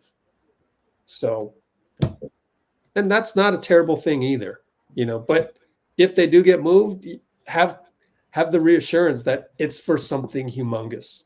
It's for some blockbuster deal. Yeah, it's to sign LeBron and trade for KD or something like that. Exactly. Which actually Dunleavy's going to talk about pretty soon. Really?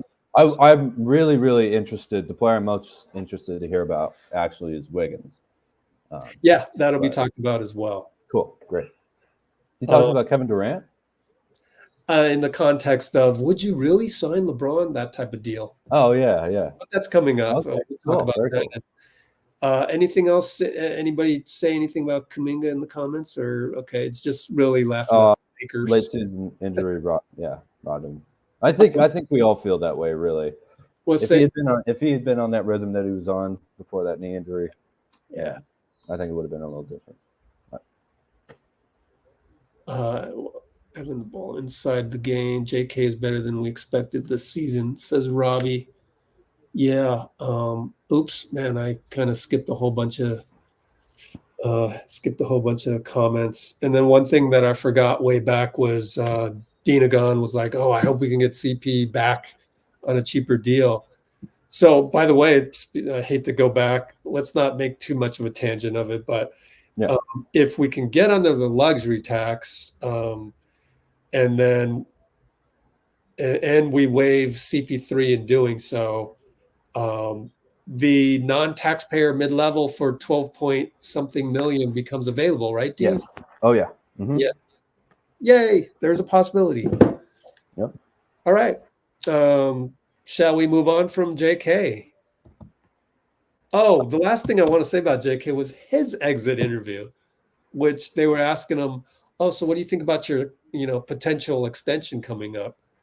And Dean, I want to have you remind how that works. But just before you talk about that, JK goes, oh, wow, I didn't even know. Yeah. So yeah, I love it here, man. Literally, that I love the fact that he said, I love it here, that I put it in the title of his interview. So he loves it here, and there's no reason to think he doesn't. And I think his talk with Steve was, another one of those things that it happened, but it turned out to be a good thing in that now we can only go up from here.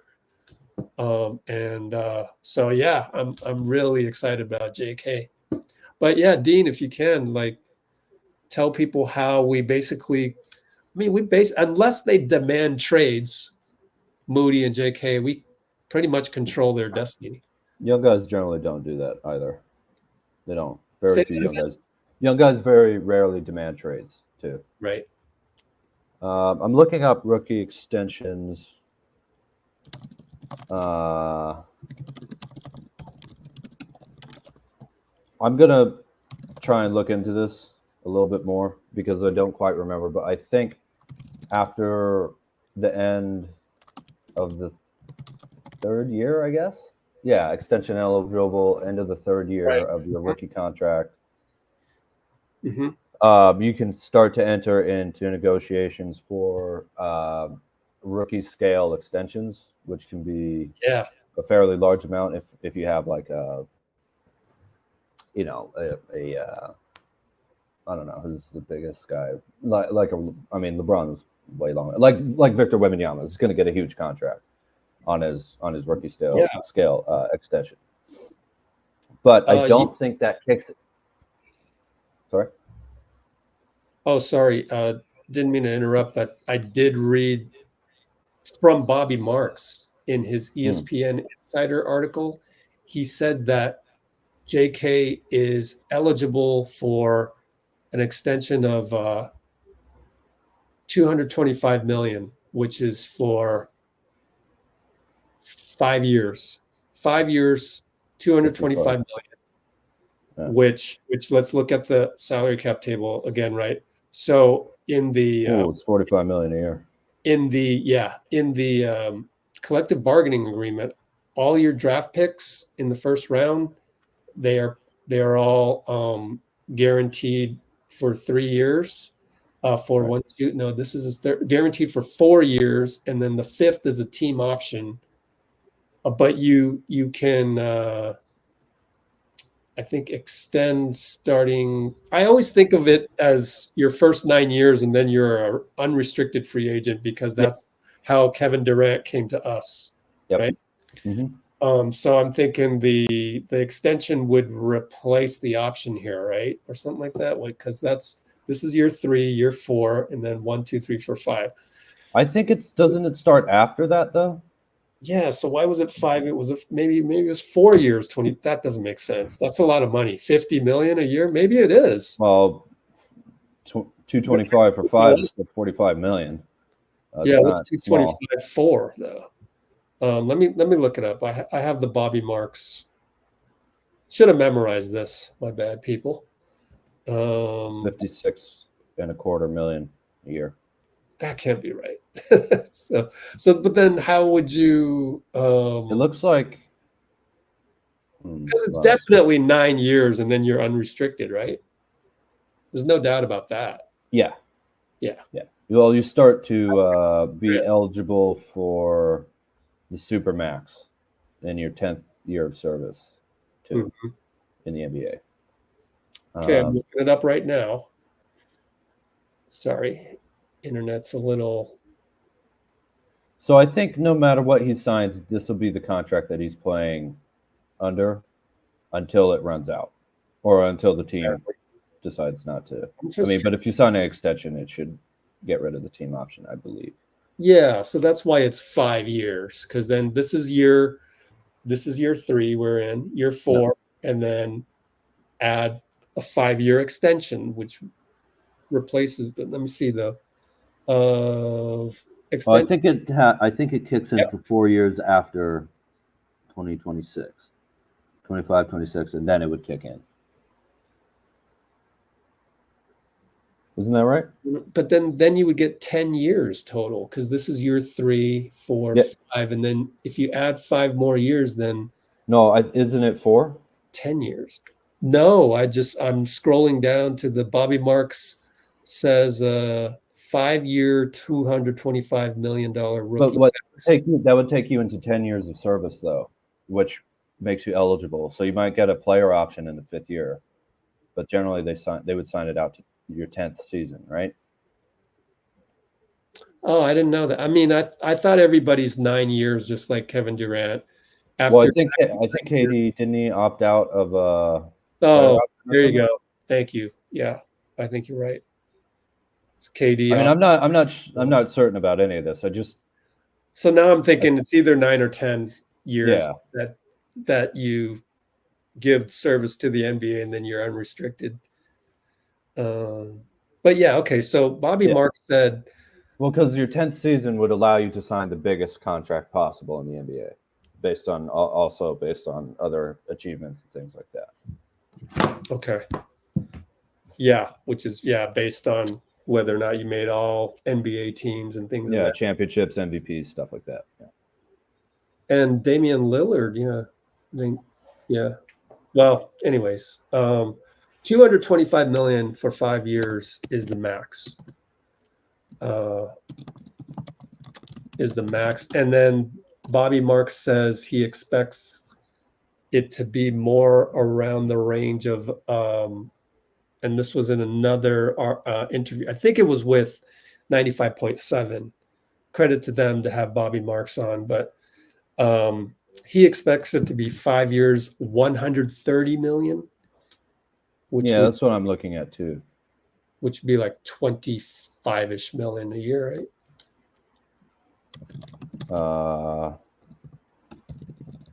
26.2. Yep.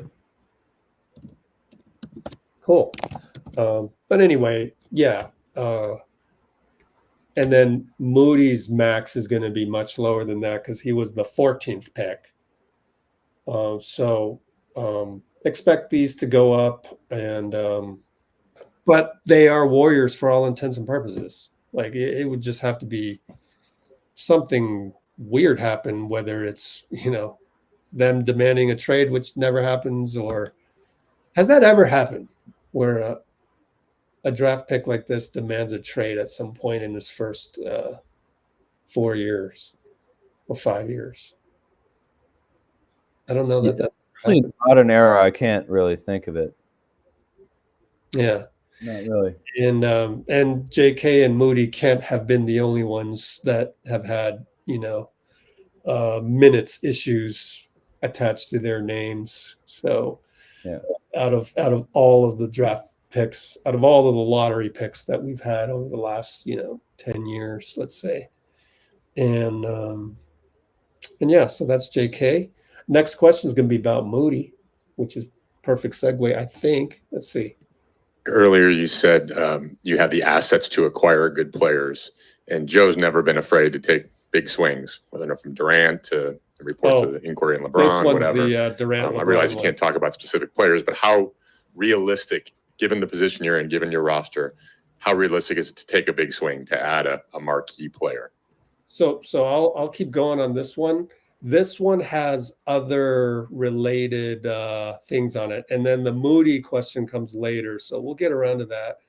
So let's listen to what Dunleavy has to say about taking a big swing. And then there's another question after that, which I'll figure out from the timestamps, where it was like, do you wish you would have made some big trade at the trade deadline?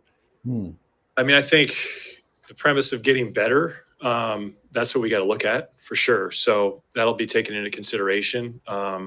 We also got to be mindful of the player, who it is, the age of the player, the skill set of the player. It's all got to fit to be able to put the chips on the table to make a move. So those are the things we'll kind of look at and evaluate. But yeah, there's multiple ways to get better, and that's certainly one of them. Okay, now we'll skip up to the next related question, which is. No, that was a good question and a lot of coach talk to answer it. So yeah, we have the option to do it, and if it makes sense, we will. But it has to make sense. So okay, cool. Good call during the off season there, Mike. Don't tell him anything, bro. Yeah. Here we go. Leave that up to us. Mike, you've seen 83 games now, knowing what you lack, knowing how the West There's is a few stacked up. questions here. In hindsight, could you have improved this team at the deadline? Was there something that was out there that might have helped, like looking back on it? I think knowing what I know now, there's not anything on the table that I would have done or gone through with. I think it was good to see this team out. I think one of the best things about this year, frankly, is there were no catastrophic injuries. There's no, hey, Steph only played 40 games. What would this team be like without him? Thing like that. We know clearly what this team was. It wasn't good enough. And so there's no doubt about that. There's no what ifs. If we had made a move at the deadline, well, maybe that wasn't the right move. What if we had kept this guy or that guy? We answered all those questions. And so now we can move forward with clarity. And but going back on it, now I feel good about this team. We really put a lot into it before the season started, and a lot of thought. I thought it could play multiple ways, pretty versatile defensively, offensively. Did we do those throughout the year? No, but to be able to see that out after the deadline, I thought was important. That's what the feedback I got from the players, the coaching staff, and frankly, we were 27-12, the last half of the season. So I'm good with how, we went after the deadline. Just don't like maybe the earlier part of the season that got us too far behind that we couldn't make up. Mike. Okay. Yeah. The next one is more about what aspects the team needs. So this one is more of like, is there a big swing to make out there? Your thoughts on that, Dean? On what? Sorry? Whether there's a big swing to make out there, whether that was back at the trade deadline or coming For this up. last trade deadline. Right. Or coming up, yeah. Or coming up.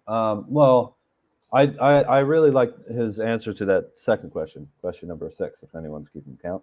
That was we didn't have anything to say, well, what if, really, in terms of the roster construction, maybe playing Kuminga more, having Draymond more available. But I like that he said we got a full, solid look at the team, and there was no catastrophic injuries. Didn't question ourselves whether that was the right move or not at the trade deadline. I think that's a good thing to have seen.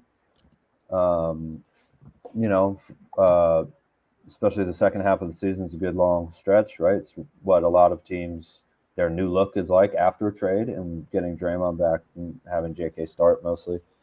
I think related back to the age of the player question and all that, what he's really talking about, I think, is just, well, we had that nice 6-2 start. After that, we really shot ourselves in the foot. I mean, we should have probably won more than 46. I mean, we've won as many games as we played clutch games this year, So I think that is addressing, like, how do we have this sustained thing and not just, mid-February to mid-April in terms of energy. And I think that tells us something about what they're looking at here. Yeah. And going back to the trade deadline, I think, man, you and I were on here probably talking about that at some point. Like, Oh yeah, multiple times. and like, the major swings were made by the teams that could make the major swings, which, how I love the really the comparable trade that you'd made for a season and a half, which was to possibly acquire a Bojan Bogdanovic, right? And then New York goes out and gets him, Yeah. So like, it's like they had the pieces to do that. Whereas we don't, but this offseason we can. Not that we will, but we'll have way more flexibility than last season. And it was almost as if it was kind of like, yeah, let me put it this way. I don't know that Mike makes the trade of Jordan Poole for CP3 if CP3's 30 million this year was guaranteed instead of non-guaranteed, right?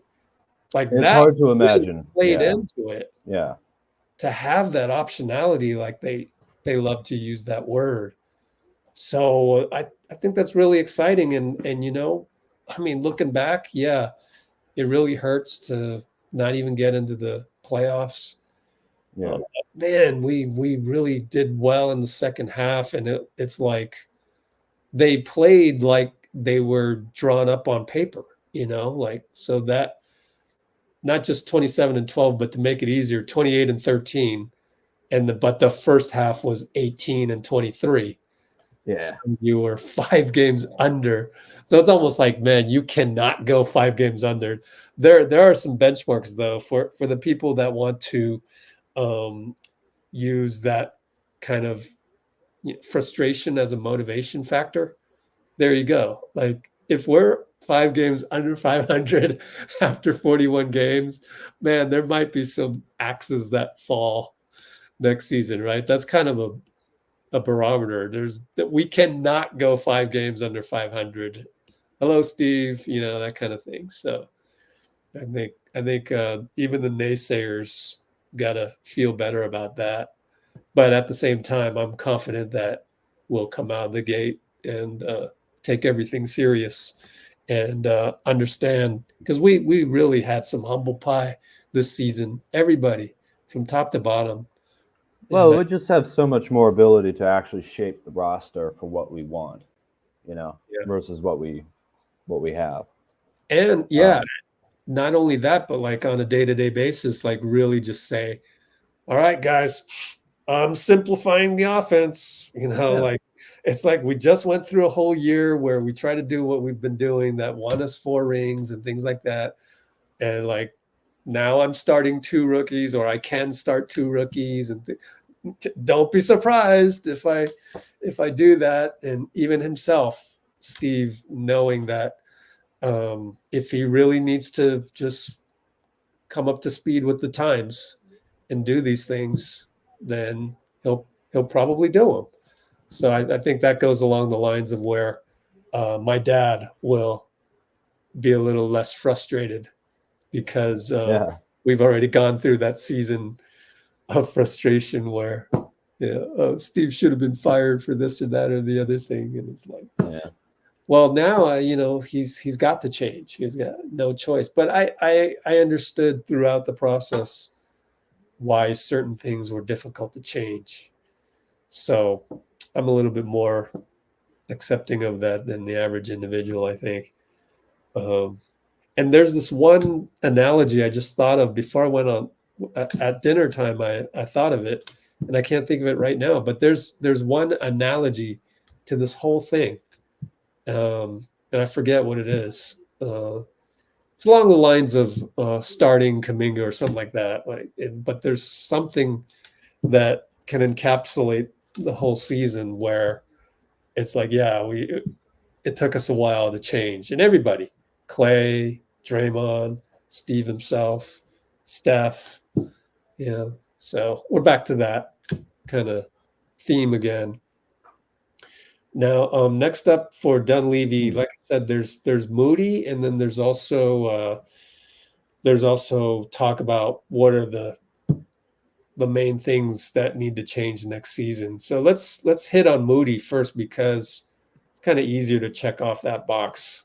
And there's two questions about Moody.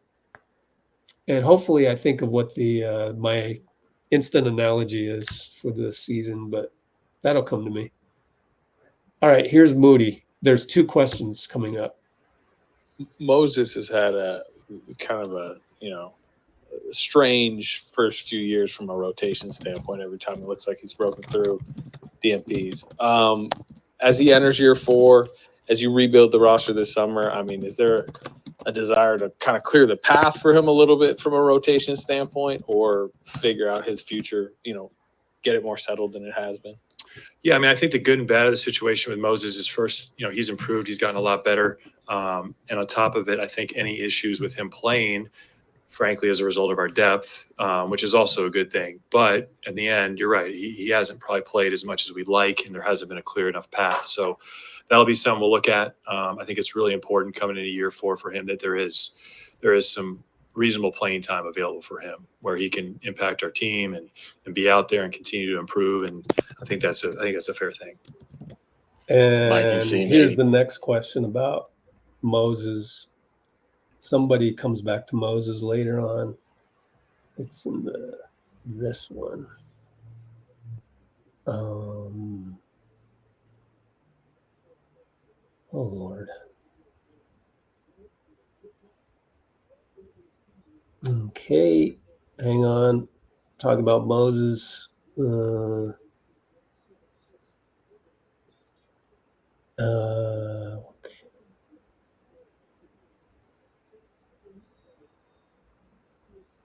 Oh my gosh.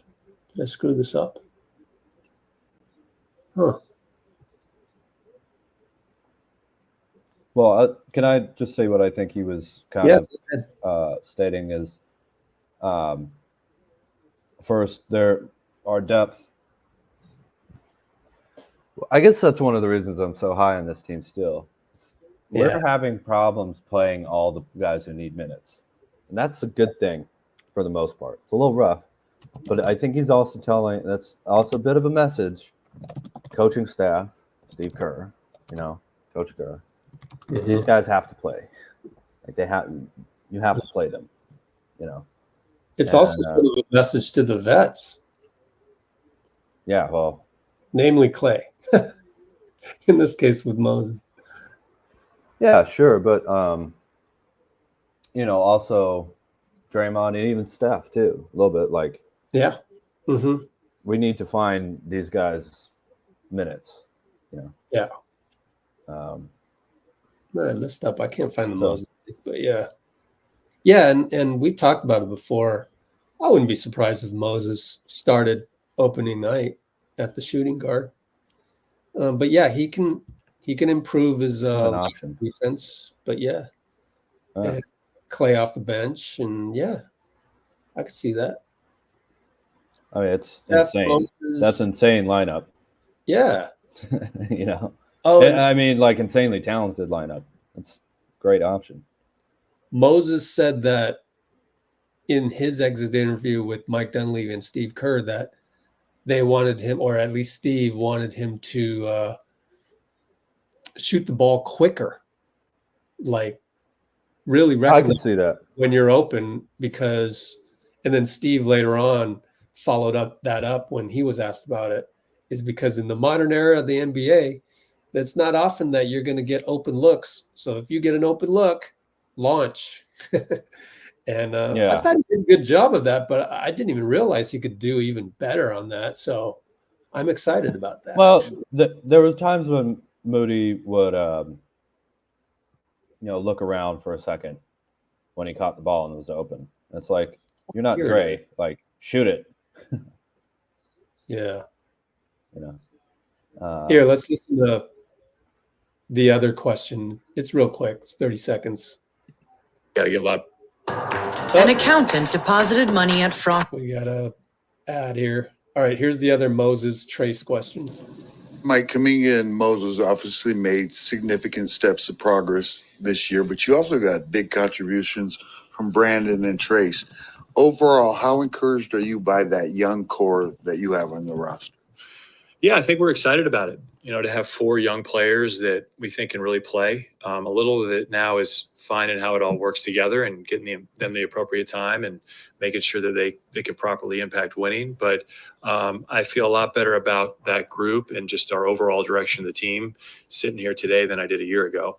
And a lot of that's frankly because of the, having Brandon and Trace, a couple more players that make sense. When you talk about So that's Dunleavy on the young guys.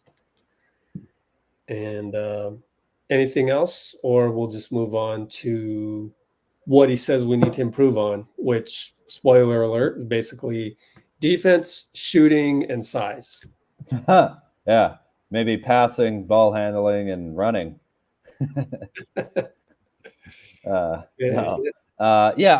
think having BP and TJ develop as kind of the players that we needed, right? A more athletic center and a more pass first type combo guard who can play.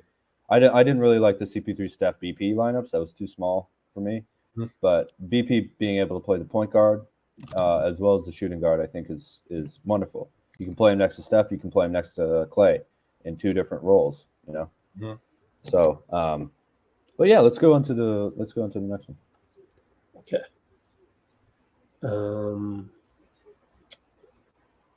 I should have queued it up while you were talking, but let's see.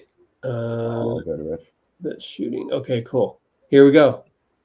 We'll do 2 in a row here. He'll talk about what we need, and then he'll talk about shooting. Mike, kind of, I guess, following up on that, then moving into this off season, what do you think your biggest roster needs are? What did you guys really lack this season? Yeah, I mean, look, it's like I said, we got to get better in a lot of areas, but the ones that I think immediately jump off the page is, defensively, we got to be better. This is an organization, a team that when we've been really good and won championships, it's been mostly with defense. And then you got some great, exciting offensive moments that everybody thinks about, but it's really the defense that's been the core of the thing. So, improving defensively within, getting better defensive players. And then from there, I think as Steph and Draymond and Klay, those guys, kind of age, shooting's important. Shooting's important in this league. It's important to have guys that can shoot around them. So I think addressing that will always be a thing. But I think there's and honestly, size, and not necessarily at the center position, but positional size across the board, which has been a strong point of the teams here. Whether it's shooting guards, wings, small forwards, whatever it is, always had good size and length. So like to always keep that in mind and address that. But those are probably the biggest areas that I'm thinking about right now. And you mentioned shooting. How much this season there wasn't like a consistent secondary scorer that you could consistently rely on? Do you think that was an issue kind of throughout the year? Yeah, sure. I think so. I think a lot fell on Steph's shoulders. I think he would probably tell you that, and you could notice it in the wear it took on him. In fact, really with some of his decision-making at times too, and it's just a lot for him to burden.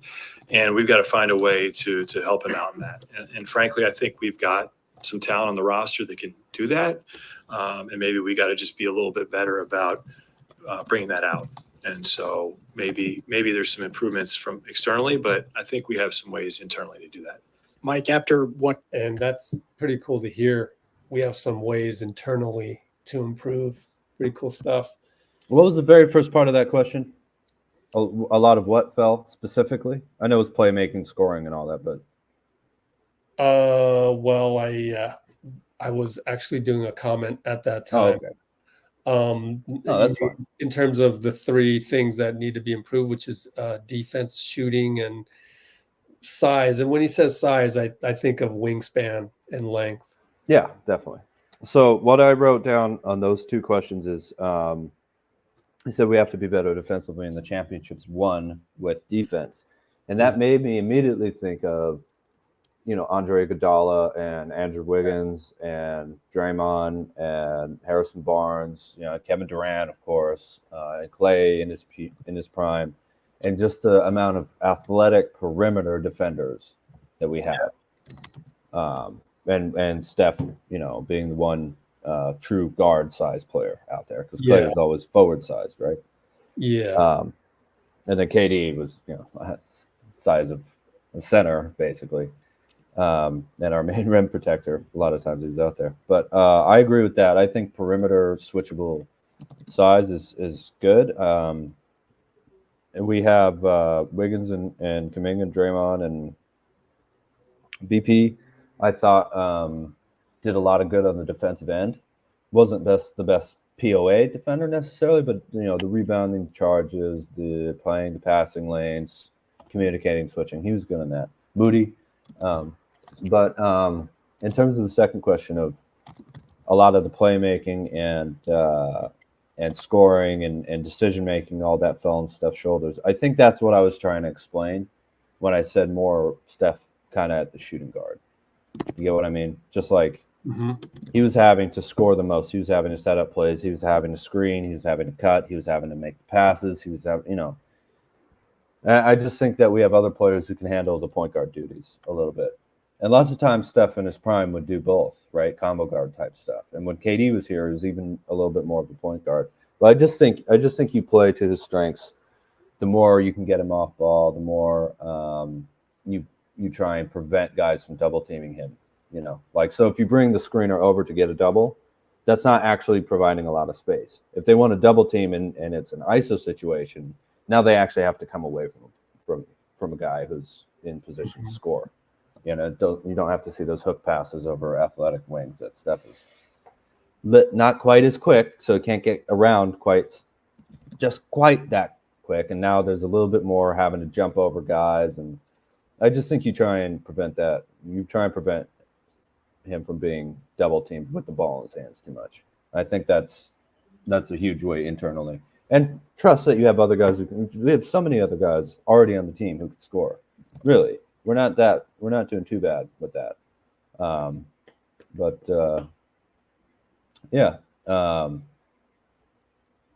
Happy to hear that the team has been thinking about that too. Just trying to lessen that. Hey, do everything, Steph. Thanks. Jordan first finals, he was averaging 30 something points and 11 assists, right? By 98, still 33 points a game. It was like 2.5 assists because they just we need you to score the ball and defend, of course. But on offense, move it in the triangle, move off ball, and shoot.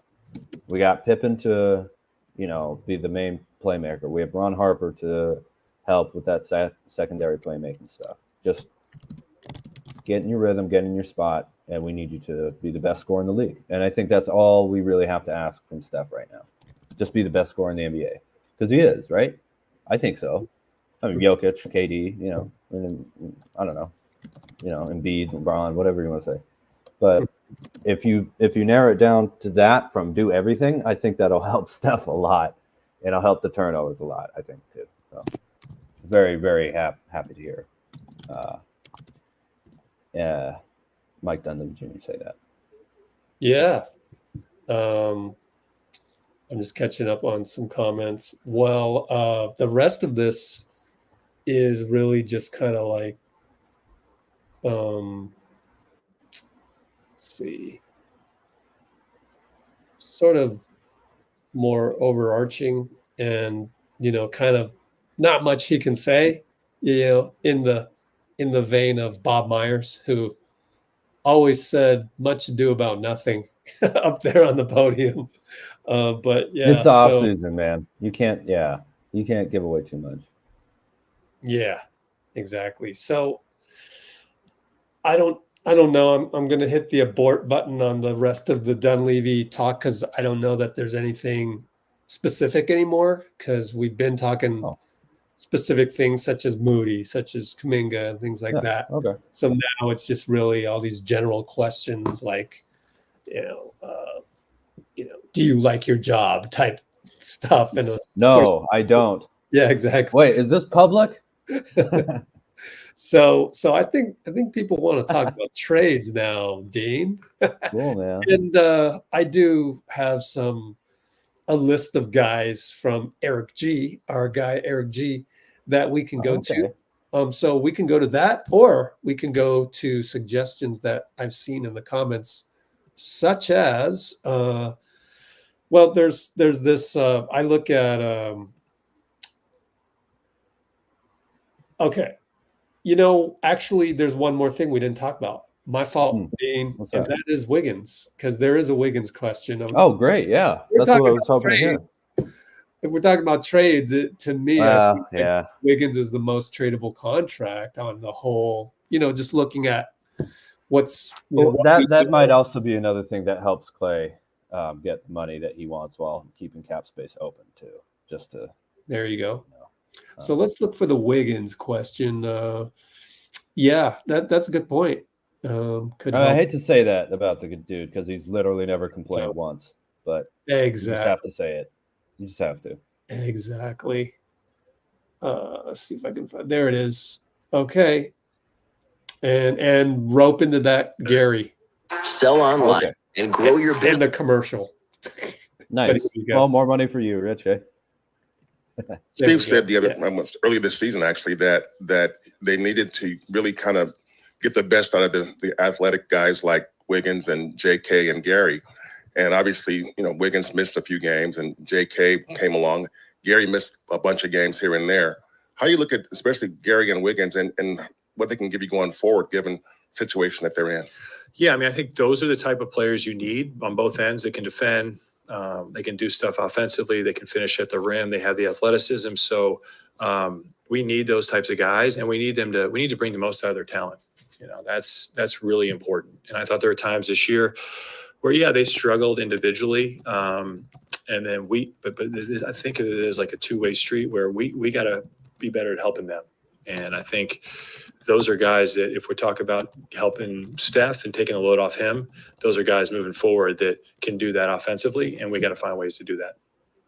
We didn't get to talk. Well, that's pretty much it. And what is this last question about? We didn't get to talk about who.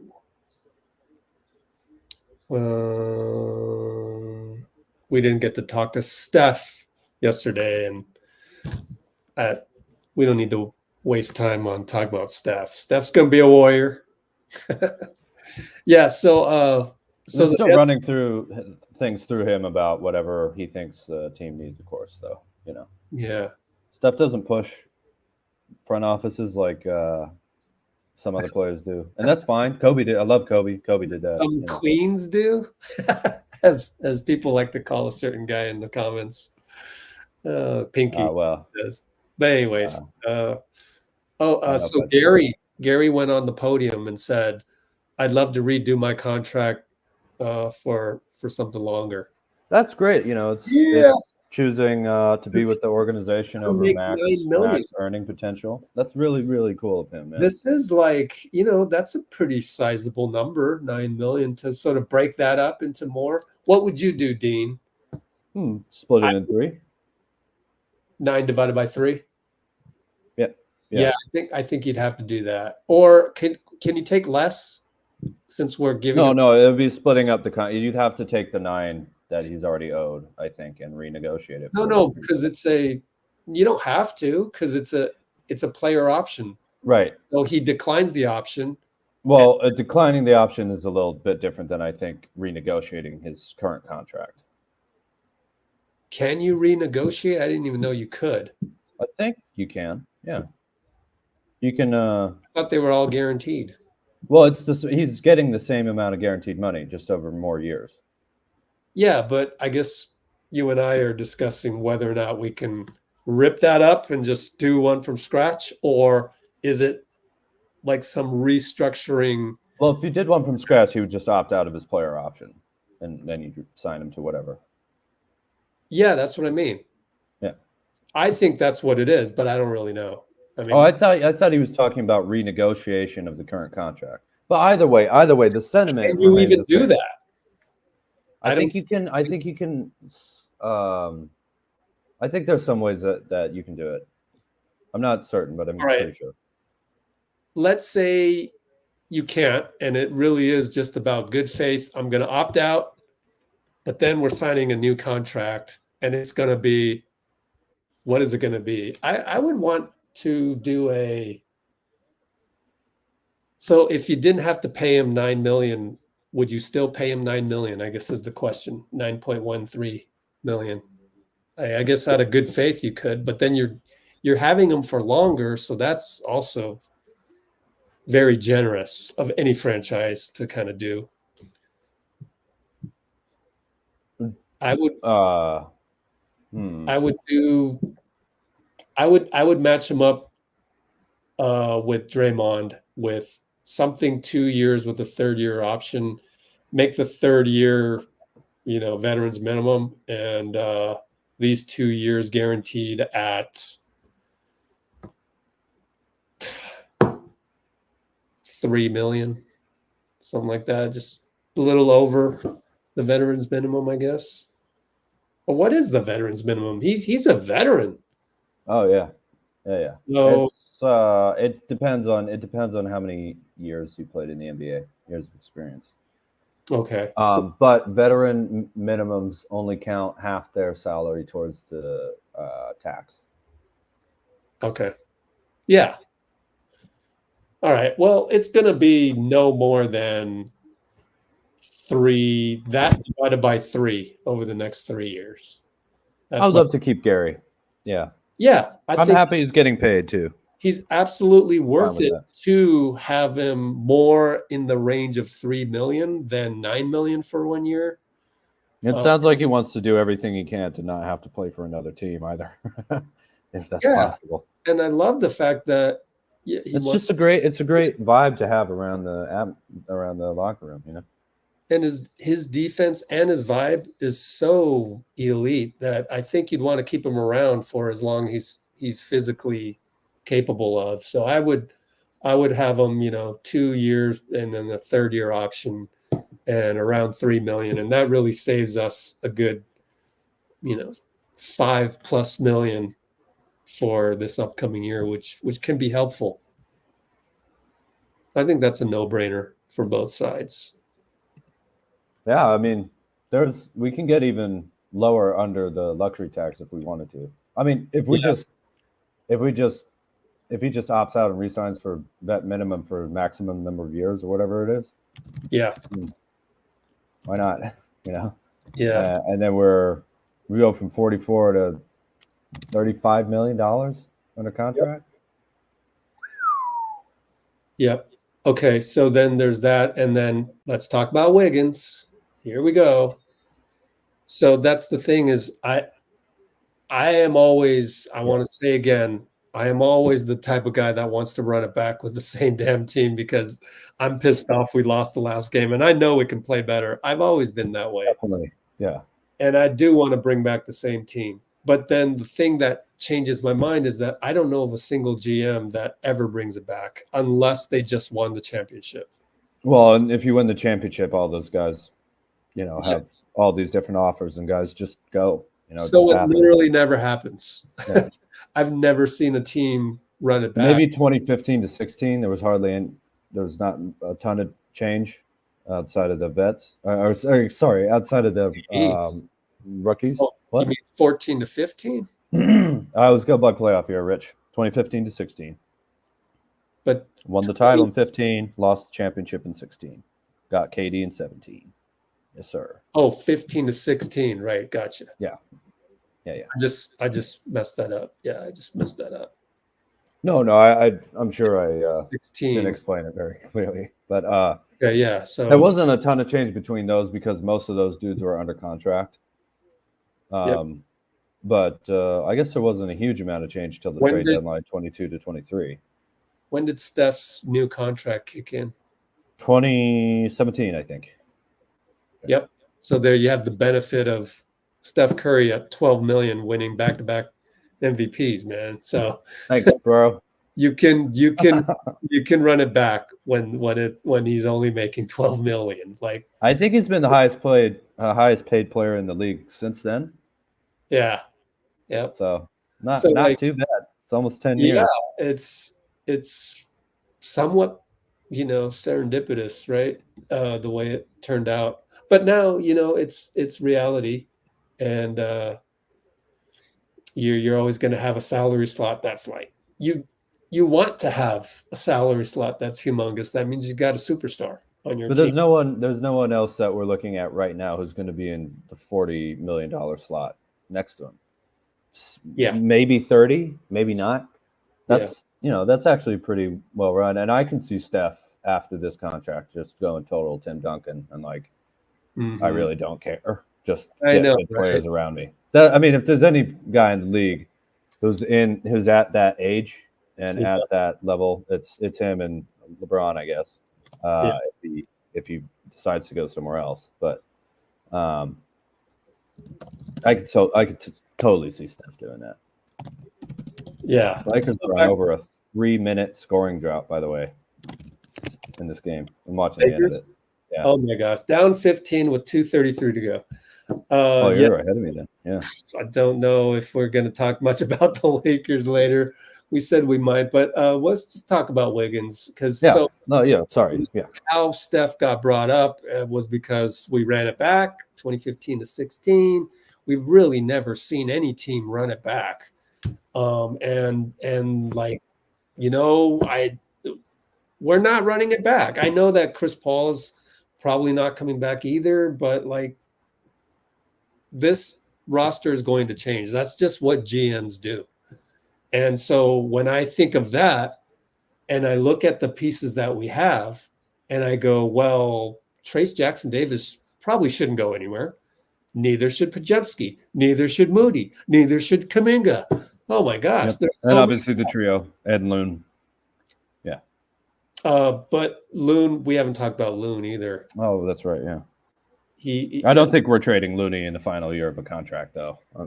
He's not getting traded, but he might get waived. I did mention that in the comments. I promise you they're not going to waive Looney. We're not waiving Kawakami Money. Okay, well, there you go.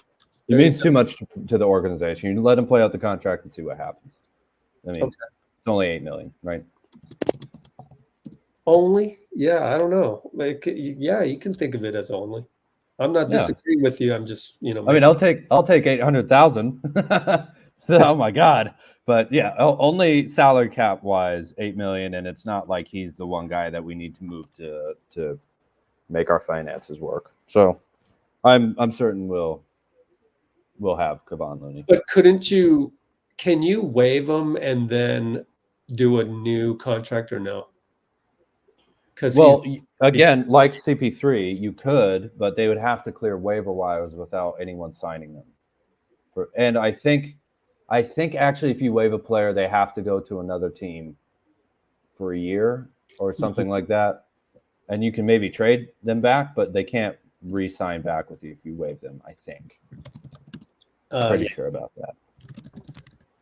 Because they were having guys get traded, waived, and then they would go right back to the Jonas Ilgauskas did that with the Cavs, and the NBA went, "Hey, you can't have like a fishing bait, where someone bites and then you just reel them back in and they get nothing. You can't do that." So I'm pretty sure, and we're not waiving Looney. I'm very confident about that. All right. I'm glad you brought that up because I really didn't know, and I forgot who I tagged earlier about that. So FYI, whoever I tagged, Dean says no, and that's reasonable to me. That's reasonable to me, and as long as it's reasonable, I'm always going to go to the positive thinking way. I could be wrong too. I could be wrong about it. I'll tell you that right now because this is the NBA and anything can happen. But true. Okay, so and then Gary has already said he wants to redo his contract, and that's a no-brainer to do that, and he wants it too. So he's a warrior. Draymond's a warrior. Gary would be different than CP being waived. We can definitely bring him back if he wants to come back because he's just an unrestricted free agent if he opts out of his player option. Yep, we're not getting rid of his contract. He's not picking it up. So that should be fine too. Although Looney will get paid $3 million guaranteed of this. But when you get waived, you get paid still anyway. So yeah, until I think another team picks up a new contract or whatever. That would be next time I talk to an NBA agent. I try to figure out what the nuances are on that. Yeah, it's a little Byzantine, those rules. Yeah. But so why did the Warriors do that? We're gonna 8 million, and I guess does that give them optionality? What with Looney? Oh, the 3 million. Okay, so if they do waive Looney, they're only gonna get dead cap space of 3 million. Right. So CP3 is 15, and that goes away, I believe, when CP3 another team signs him or whatever. CP3 is 15. What was that? Guaranteed. Oh, I thought it was all or nothing. Team option on the 30 mil. I didn't know that. Is it 15 million? Well, it's not a team option. It's that he has non-guaranteed, or maybe it was maybe he was only guaranteed 15 million for this year. Oh, I can't remember. I try and stay up on top of this stuff, but it's a little complex. Well, yeah. We don't really need to know that for the purposes of what we're doing here. So if you really want to look it up, you go to Spot Track and go look at the fine detail. So we're going to skip that and apologize to, the OCD journalist crowd, which is me. I'll look at it later just because. No, it's good to know that. But yeah, that's why there's a 3 million guarantee on Looney's option here. No, this is a team option, right? Yeah, I think it's a team option for this year, of which he gets 3 million guaranteed, but if he was waived, he'd still get paid anyways. But maybe only up to 3 million. Yeah. I'm not seeing where you're seeing the 3 million. Go look it up. It's in the Spot Track. Oh, okay. That I'm certain of. And so that gives you some optionality that if you wanted to waive this, you can do so by having dead money of 3 million instead of 8 million, if you really wanted to do that. So interesting. I don't know who thought of that, but yeah, interesting how they did that. And then they must have done some spreadsheet thing and figured out that was something optional that they wanted to have just in case. But you're saying that you're confident Looney will not get waived just because of it. It's a culture thing. So yeah. But then back to my original thing, which is you never see a GM run it back, and so that's why I think Wiggins is going to get traded. I think it comes down to July 1st, really. But yeah, it all comes down to July 1st and who's potentially out there, what kind of trades are there possibly, what Klay's looking for, and I'm convinced that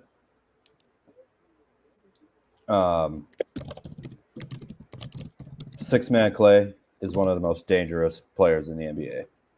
And it's absolutely amazing to have him out there, and that the trio is going to stay together, that Looney is the kind of guy where, we're talking about him shutting down Sabonis last year and getting 20-something. He played like 9 minutes that game this year, but getting 20-plus points and rebounds the year before that. Guy's been on the team forever, obviously locker room leader. I think you keep Gary Payton, whether that's on the contract, renegotiation of the contract, re-signing the contract. And Wiggins is the piece that allows you to get all that done. Or you're able to sign someone and keep Wiggins. And I have no problem taking Wiggins off the bench either. I have no problem taking anyone off the bench, really. I'll take Steph off the bench if it helps, I don't think that's what's going to happen, but everybody else is, you play the guys that work, and there's way less work that you have to do to get there than before. So, yeah. All right. So what was do you think Wiggs will be a Warrior on opening night? That's what I'm saying. I'm fine with it. I'm also fine if that's the player in the contract that gets moved more than the other guys, simply because It's the bigger contract. I want to see Moody and Kuminga play, and they're cheaper and younger. But I would love having Wiggins if we were able to get a great free agent, which we're definitely in the market for. However, if it helps us create even more space and enough to bring Klay back under the second apron, and it takes a Wiggs trade to get a big free agent and Klay, and I'm fine with that too. But we have the options to do whatever we want, and bringing Wiggs back is, I'm perfectly happy with that because he's done whatever we asked him to win, really, that he was able to do. I mean, get 30 points a night's not really asking him to win, right? Play this role, play that role. He's been a really good teammate, man, and we're very lucky to be in the position that we're in. I didn't expect us to go quite this long, Rich. I do have to pop over to the grocery store. Yeah, I really appreciate you coming on. It's always great to have you on, and I think so much. we've covered everything. Wiggins being okay. the last thing. I'll stay on just for a little bit longer and go over some trade scenarios or whatever. But the Lakers game just ended, so that was perfect time. Man, the Nuggets game, I should say, just ended. I almost feel sorry for Lakers fans, but then again, they've won 17 championships. So yeah, the complete A whipping, huh? Again, it was another tough lead that the Lakers had that Nuggets came back from. I think this is the third game in a row. Nuggets are crazy good, man. Yeah, we'll sign LeBron. It'll be fine. We'll get all of them 5. I know you guys will hate that, but I don't care. Can you imagine? Really? Yeah. You would do that? Oh yeah. Okay. Yeah. I just don't. You want to see who's better in the finals between Steph and LeBron on the same team? Yeah. No, I mean it is a no-brainer, but I do think it's unrealistic. I'm not saying we will. I think if there were the opportunity to do it, that'd be too much. Way less likely than Looney not coming back. It's way less likely than Gary Payton not coming back. It's less LeBron's a free agent. We have money. Traded. I mean, it's less likely than Wiggs coming back that we get LeBron. The Lakers are never going to allow LeBron to come here. He's a free agent. I think is going to be that's one. So they'll figure out a way to not have him, to retain him. Okay, fair enough. Well, I have to go get the groceries, but I'll be in the comments. All right. Okay. Thanks a lot. Thank you so much for a great night, Rich. Thank you. Appreciate it. Absolutely. All right, Dean. I think I wanted to just kind of go whoa, because I know you guys are probably like, hell no, heck no. So yeah, we're in I just did a poll on will Mercurio be back. I just don't think so. I don't, every roster gets upended somewhat, and I don't think the Chris Paul getting waived thing is a big enough change for your typical GM to do. But there are a lot of guys out there that's available. Let me go through the list after I catch up on some of these questions, which I was very slow to get to. Sorry about that. But don't forget, there's two-way contracts that'll get changed. Like Jerome Robinson probably isn't coming back, and Lester's a restricted free agent, so he's likely coming back unless somebody offers him more. Dario probably not coming back. Just it usually doesn't happen that way. Plus, it wasn't the best fit. Usman, restricted free agent. Guy Santos is signed for a while. So I don't know. I don't know about these. I tend to not spend too much brain power on the 13, 14, 15 type guys. So I have no idea. No idea. I mean, yeah, sure. Guy Santos might be signed through, but maybe he gets traded for, a second round pick. I don't know, right? You never know with these things down here. I like Pat Spencer, but you don't know. These are thankfully less impactful on the team anyways. And it's just, a very rare thing to see a guy go from two-way to, breaking out and stuff. And so I advise not worrying too much about that part of the roster because we got enough, stress to go through up here. So catching up on the comments, we will definitely talk about some of these guys that got brought up. Looking at, unfortunately, didn't get a chance to talk with Dean about this, but when you talk about Wiggins, you're talking about a guy that performed lower than what he was paid. Okay, let's call a spade, right? So with Wiggins, he played below his contract value.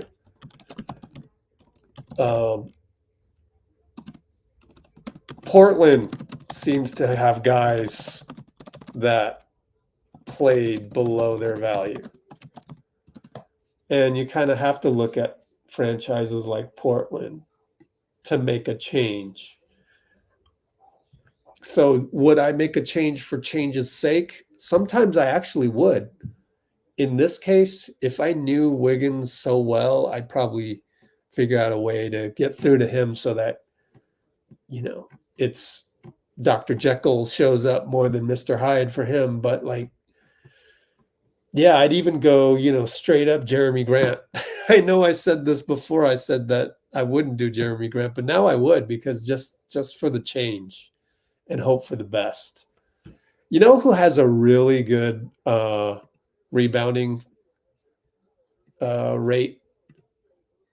Tobias Harris. But he makes too much. He's way at 39 million. But you never think of these guys. You never go, oh, Tobias Harris, I want to go get that guy. But from what I've seen in Sixer games, I don't know how he played tonight. I didn't watch the game, but he rebounds 6.5 rebounds a game. And Wiggins is at 3.5 or 4 if you're lucky, DeAndre Ayton is a name that's been talked about. The way he played against us in the last Portland game, I would go get him if it just meant if we're getting Mercurial Wiggins, I don't want Mercurial Wiggins on the team anymore because I'd rather have a guy who's not Mercurial and just, hits 2-point jump shots at a pretty good rate, which is Ayton, which is far more than Wiggins, but you figure out how to make it work. It's in the range. They're not trading Simons, and he played probably at his value. Jeremy Grant is much closer to that range, right? And it's to me, I would just do it just for the change of scenery and the excitement that you have. Oh, Jeremy Grant, okay, just a new guy. If you ever played basketball and you had a team and you had this team and you had this team, and then suddenly a new guy comes in that's starter level, that can start, has the ability to start, has the length, the athleticism, you kind of get excited by that. And you kind of forget about the guy that he came and replaced. So I'm just saying, I'm just throwing out some names. It's a good segue to kind of get into the throw out some names part of this live stream. And then there's Robert Williams, you guys mentioned. I love Robert Williams, but then of course he's been injured, and the guy that I liked just from under the radar, the way he played against us, Jabari Walker, you could throw him in easily because he's pretty much minimum. So we could do a deal with Portland, is what I'm saying.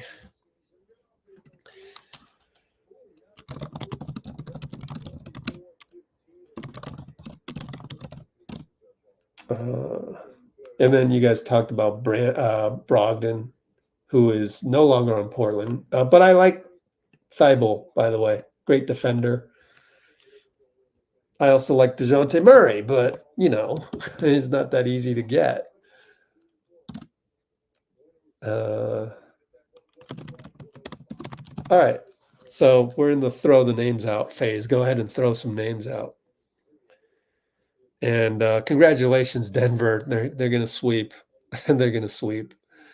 Darvin Ham is going to get fired. Yep. I mean, that's what you do. It's akin to what I'm talking about here. Darvin Ham is going to get fired just as you're not going to run the same team, the same Golden State Warriors back.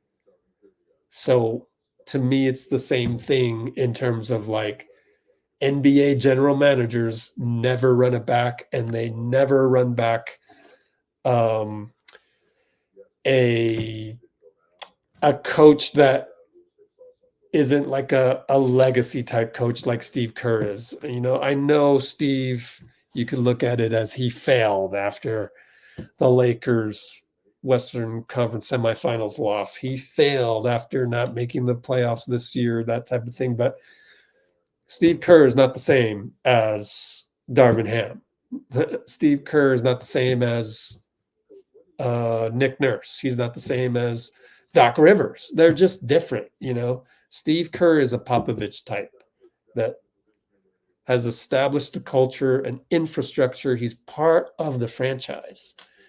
And it's not easy to replace that. And he has a very, not just the resume, but also the relationships with the players, whereas Darvin Ham was brought in to do this. And when you bring in a guy, you can bring him out as easily as you brought him in, you know. And the bring out phase for Steve never happened because he won championships.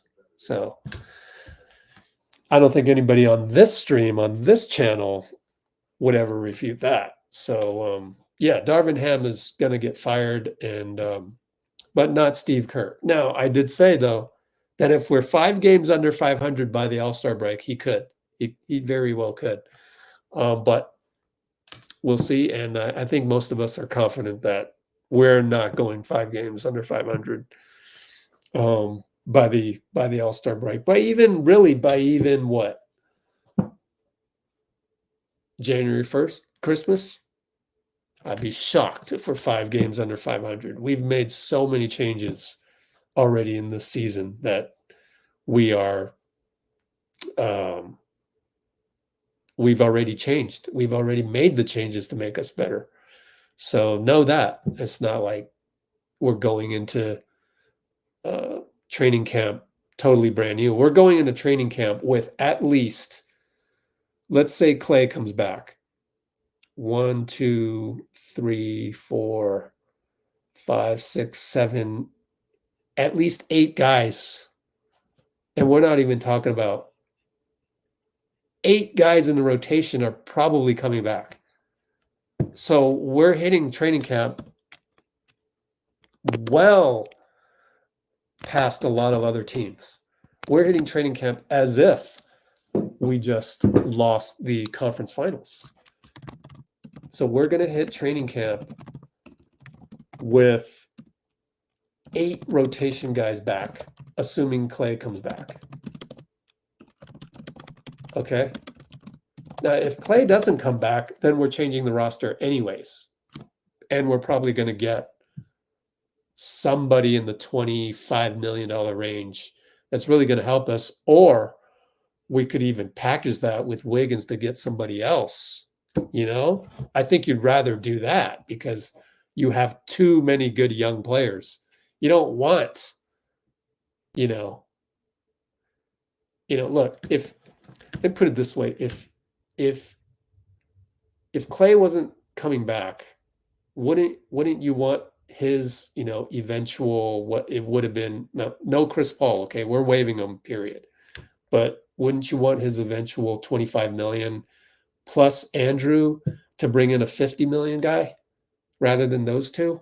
Duh, of course you would, or a 40 million guy. So just go look at BK Ref sort by salaries. BK ref salaries, right? Player contracts. There we go. Right? And you go to the 40 million mark and you go pick one of these guys. You know what I'm saying? That's acquirable. Not Trey Young, obviously. You get a big man. Probably not Rudy because he's overrated, as was said by all his peers. You'd maybe go get a Paul George, assuming the Clippers get bounced by Dallas. You'd go get, Tobias, but he's a free agent, so that's a little different. Any number of these guys I think would help. Even Ben Simmons would help us if we get mercurial Wiggs. Yeah, sometimes Wiggs is mercurial on defense. Like the one thing you can count on Ben Simmons is his defense, but we wouldn't go and get Ben Simmons. He can't shoot. We definitely need shooting. But, you just go to this list and you go, let's pick one of these guys. You know what I'm saying? Like, wow. Brandon Ingram, 6'11". So losing Klay is not the worst thing in the world, come to think of it. It is from a legacy, loyalty, Warriors culture point of view. But there's a lot of things we could. There's a lot of options out there.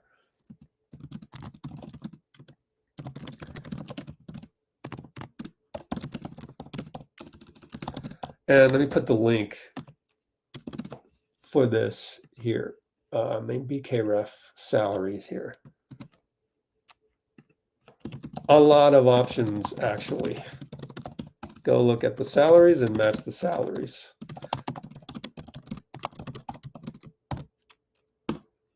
Okay, there's your link. And let's catch up on some other things.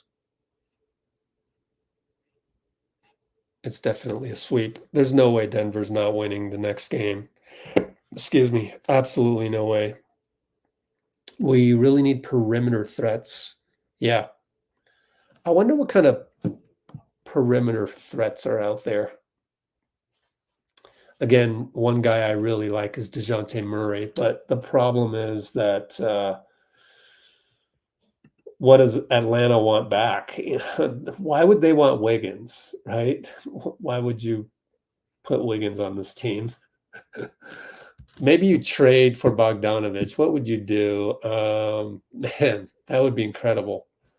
I don't think they'd want to get rid of him. He's the one guy that played well for them. But I would even do, DeJounte Wiggins straight up, even though we get 2 inches shorter, So I'm just throwing out a lot of names. We're throwing out some names. What are some other names that I've thrown out?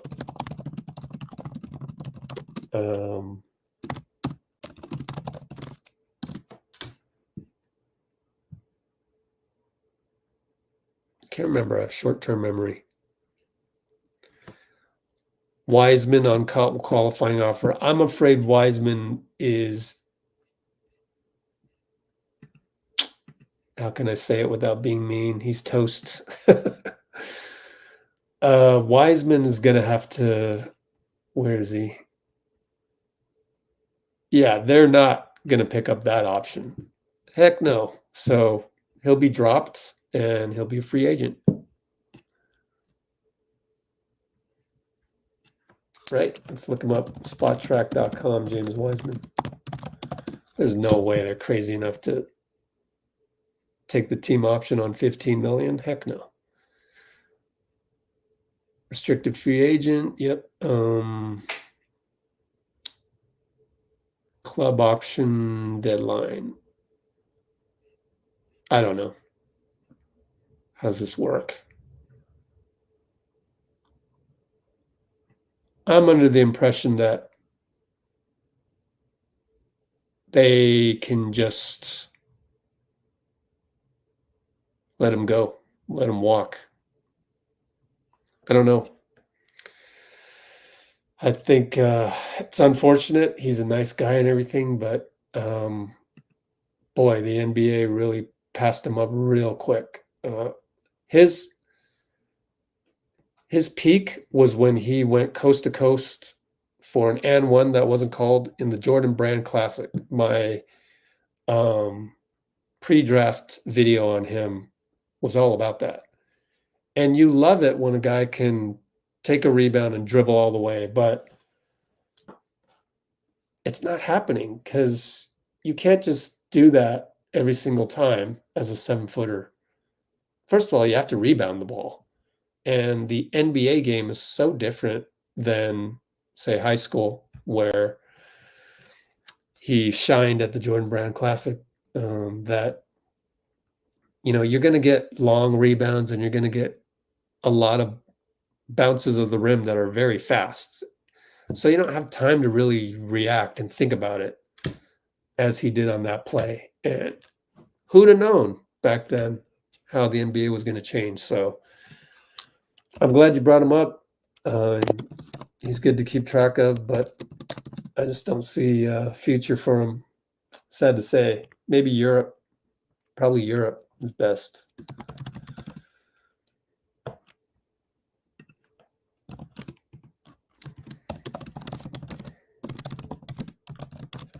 All right. Let's see. Warriors being the last dynasty. Yeah.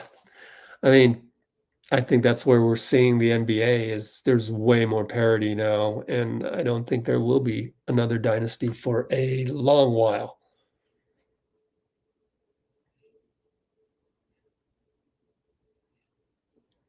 Golden State Nuggets. Oh my gosh, Nikki. Oh, that's crazy.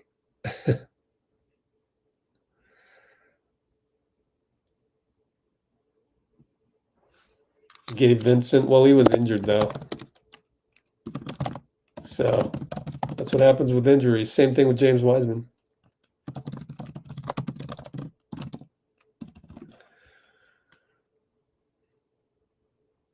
Let's see. Yep, you guys were all talking about the Nuggets. Cool. Dashix, what's up? I guess we're going to cross 3 hours pretty soon, so at least we did that. Moses looked like a monk. Not Malik Monk, but a monk. Yeah, he had his hair out and all that. Let's check it out here. See if I can go back. What if There it is. Check out Moses right here. There's the hair. Moses. Yeah, if Wiggs plays like Wiggs, yeah, that's the thing is that we can't count on that. And then the other thing is that I don't know of a GM that's gonna. All 30 NBA GMs would trade him. They just would. And yeah, his stock is low right now, but like, so what? Then you trade him for something less. So you trade him for somebody less than 26 million, and then you throw in a few fillers like these contracts are so low though. I don't know what you do. That's where Looney might get involved in a deal. I'm not sure. You never know. I know that Dean said that there's no way Looney gets waived, but he might get traded as part of a deal just to make a deal happen.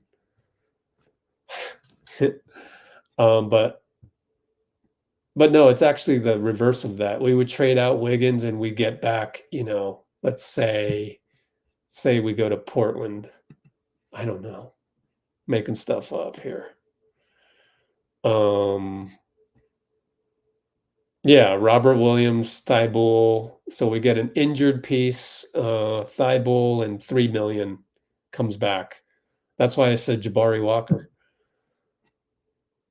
I mean, so after the 2022 finals, would anybody ever trade Wiggins for, well, Robert Williams was good after 2022 finals. Was he injured though? I can't remember.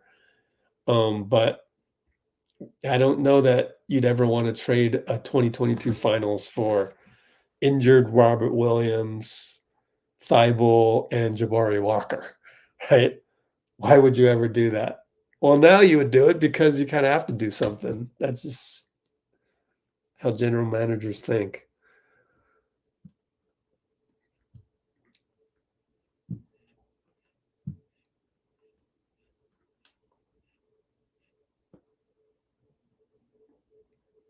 Let's see. And then we'll go through a list of names that Eric G gave me.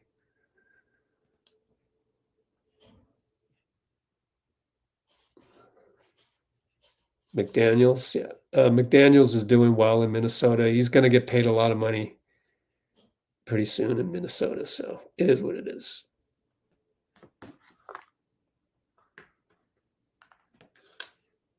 And I'm almost caught up on the comments. I'm so glad I missed the Nuggets game because I already know what happened. Like, I can already picture it. Go Miami. Yeah, I'm all for Miami. Yeah.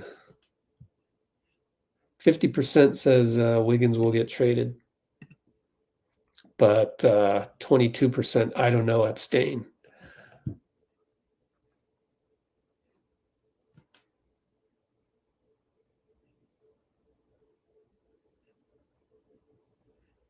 Okay.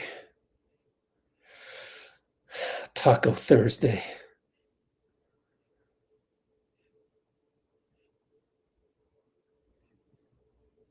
Yeah, so I think Looney might be part of something if Wiggins was shipped out. But I mean, who really wants Looney? I don't know that anybody wants Looney.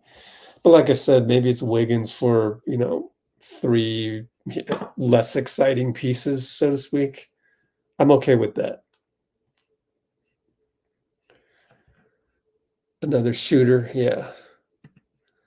Yep, I wonder who there is out there. Like I said, your benchmark is, and again, Kevin Huerter makes 17 million, Bogdanovich 17 million. Like, this is less than half of Klay at his peak. Crazy, isn't it?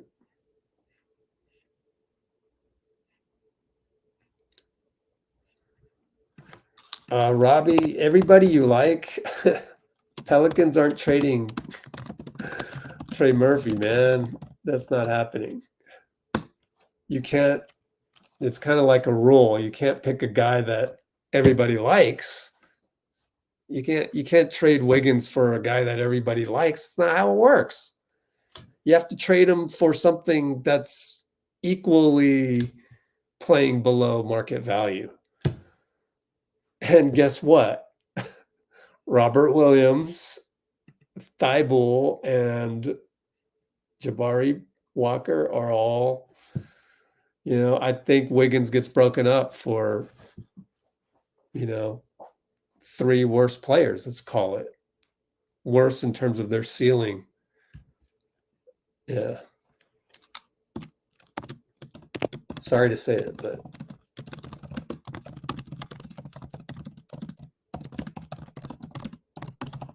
less high ceiling guys.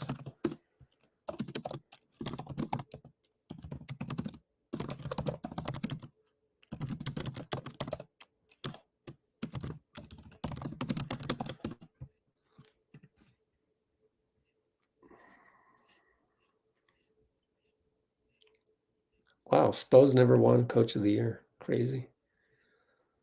I mean, you only get to choose one every year, so you always choose the sexy option. And this year, the sexy option is Mark Daigneault. Yep, GP2's got to get healthy. Yep, no more rings for Celtics and Lakers. They won enough when it was easier to maintain dynasties.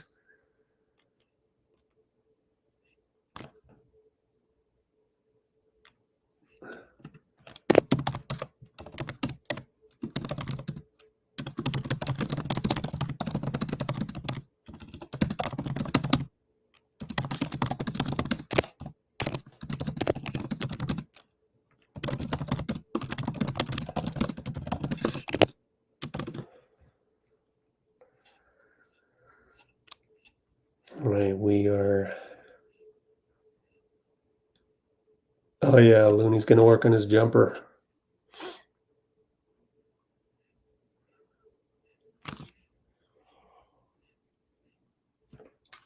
All right.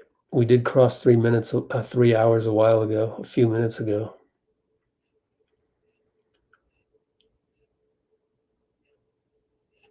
Man, what are the Lakers gonna do?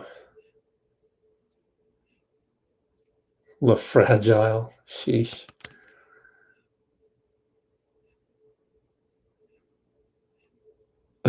Wiggs needs emotion. I know.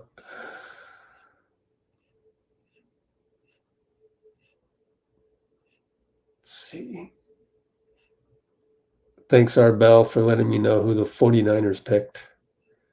It's a wide receiver, which many experts predicted because of the Brandon Ayuk situation. Splash the like. Yeah, everybody hit the like button right now. Go now. Hit the like button. It'll help out, especially right now. And man, there's nothing really going on with the channel or YouTube or even other YouTube channels with Warrior stuff. Sadly.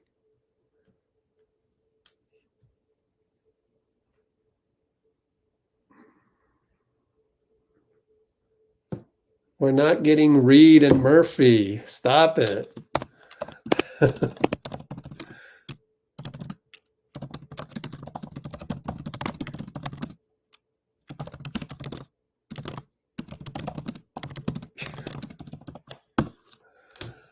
Oh, man.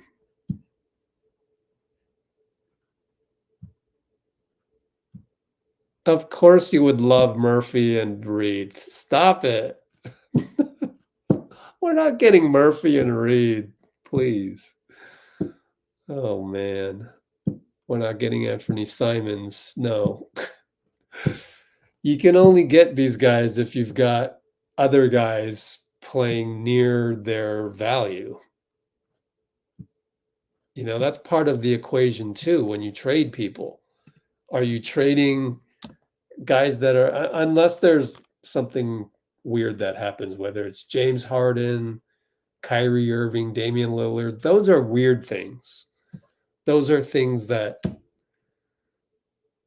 aren't like normal flow of the NBA type things. So for things that are of the normal flow of NBA deal making, you know,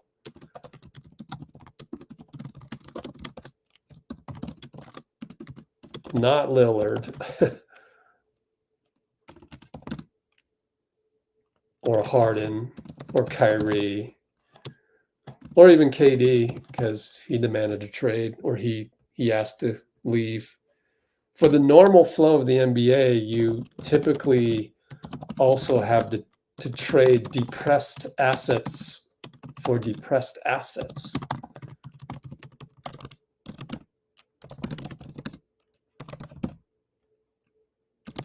So you cannot think we have any chance of trading Wiggs for Naz Reid or Trey Murphy. No, stop doing that. It's not possible, man. Mr. Hyde is the dangerous one. Yeah, I know that. Dr. Jekyll and Mr. Hyde. It's always the second thing. Plus, he's a doctor. So you figure he turns into Mr., then the Mr.'s trouble.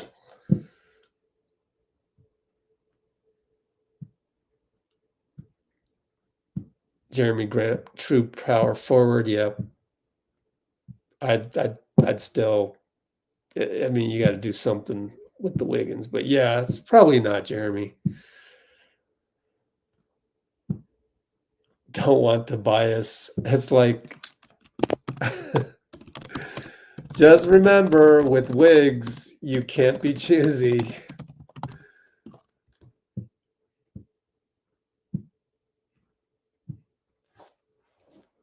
Ayton is only playing for the contract. He has the contract. That I don't agree with that. He had no incentive to. Okay, well, you're saying he had playing for a contract that's 2 years out, shooting jumpers on us. Disagree. Are we drafting Bronny James? I don't think so. Too risky.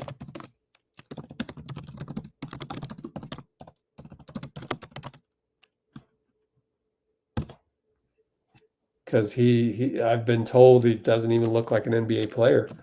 So what if you don't get LeBron with Bronny? Then you're stuck with a guy that's not even an NBA player.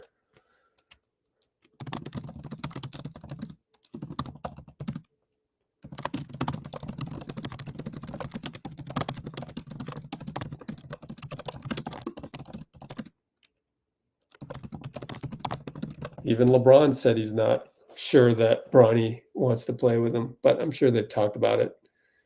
So who knows if that was just massaging the media.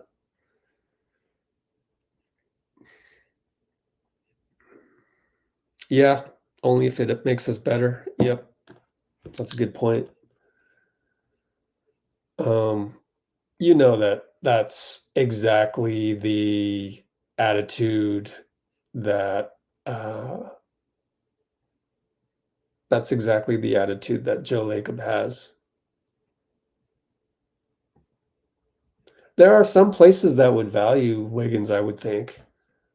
Like, I don't know, Milwaukee. I think Milwaukee would.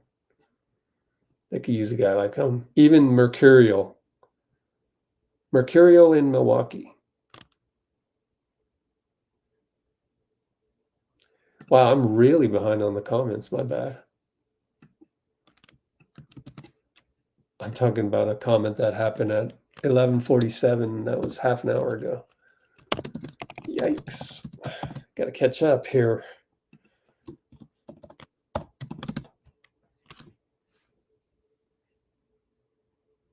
Kelly Olynyk. Why not? Let's take a look. What team is he on again? Completely forgot. Oh, Lord.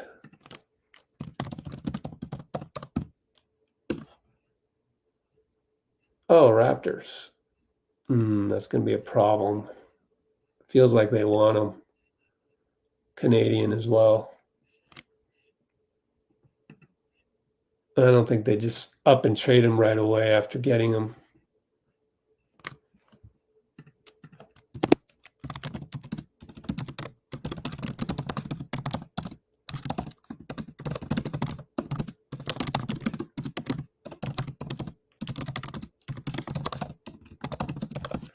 So that's my thought on Olynyk.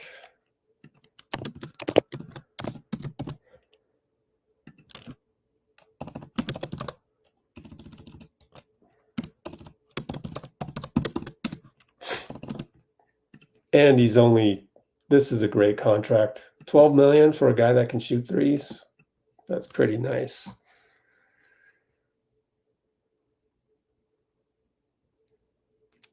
So what position do we need? What skills? I just kind of go with what Dunleavy said. I'm thinking we do need point of attack. We need wings. But I think wings can be acquired through the draft or even at 52. And G League. Javon Johnson has a 7'1" wingspan, and the scouting report for him said that his ceiling is Mikal Bridges. Mikal Bridges. And that's a pretty eye-popping scouting report.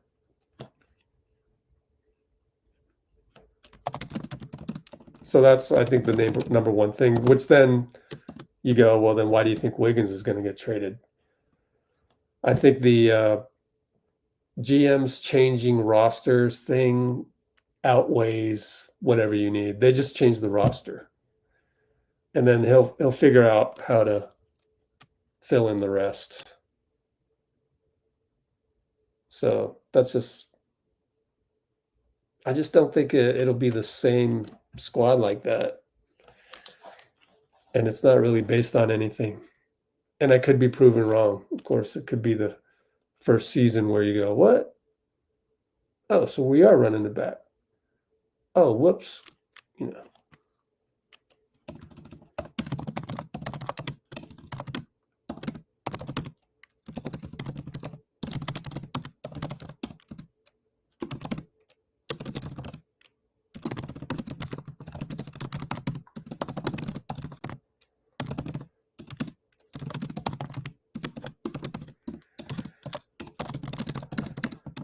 All right.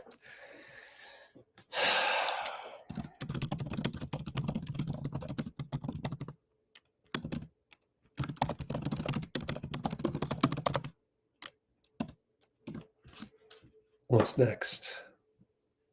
Dorian Finney-Smith. Well, Miles Bridges, I don't, that's not a popular option. And not as long as Wiggins is on the team, because his wife is the sister of the wife of Mikal Bridges' ex-wife. DFS? Yeah, maybe. Team is he on? Dallas? Let's take a look. Can't remember what teams everybody's on. No, that's Olivier Maxence. Crap, can't remember. Dorian. Oh, is he on the Nets? Yeah, Brooklyn Nets.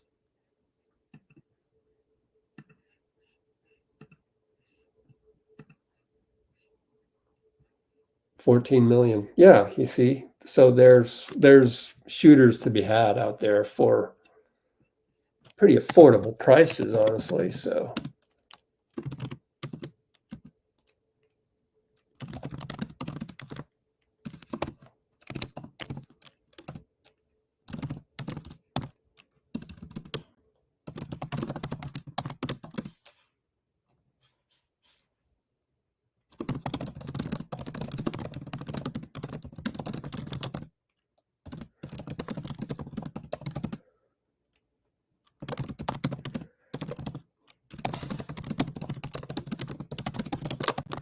okay, so the domestic abuse charges with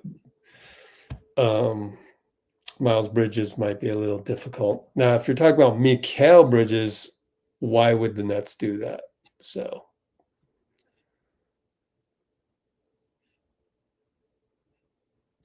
thanks, Zap. Gave us 10 likes. How we doing on likes? Is it horrible?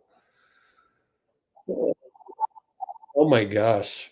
I hit refresh to look at my likes and it gave me that 70 likes. That's pretty good, guys. Thank you. Laurie Markkinen. Nah. Utah wouldn't want Wiggs. Also, even OKC can offer more for Laurie than we can. They've got the picks. They've got assets. And that's the thing with Laurie is that OKC can offer a lot more than we can. And if I'm OKC, I'm getting him.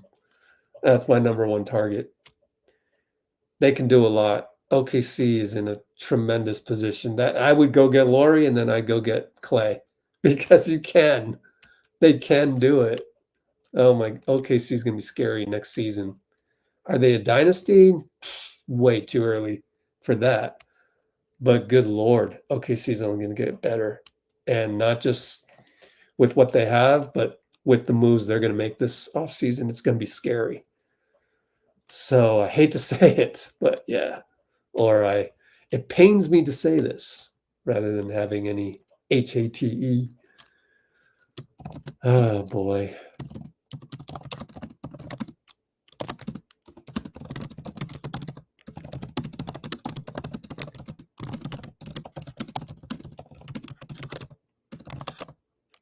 All right.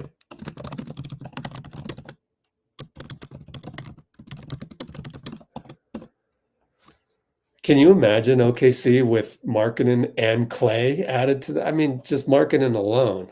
I mean, geez. They can do it though. And this is why they did what they did. It's a stroke of genius to acquire so many draft picks like that, first rounders. And oh boy.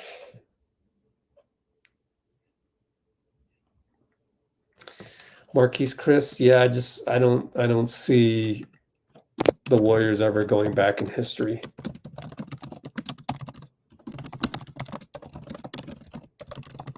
Of course, they did bring back Bogut. But then again, we're in a new era. So, But, you know, Chris was no Bogut, you know what I'm saying? So, like, some of these guys, Glenn Robinson, you know, the list goes on. I mean, maybe Alec Burks is a bring back type guy. He ended up on New York, though, right? But he's not getting a lot of playing time, right? He's a bucket. 10 million, free agent, you know?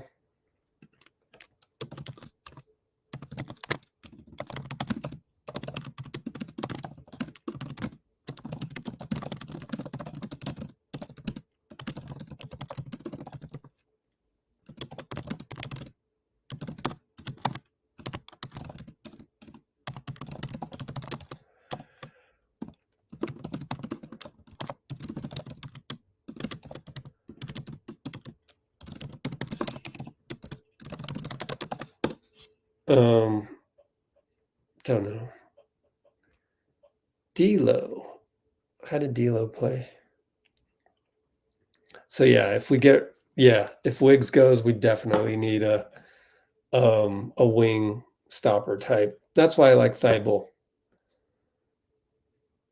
Yeah, Mikal Bridges. Yeah. So the Nets are not parting with Mikal Bridges. There's no way. Not for Wiggins.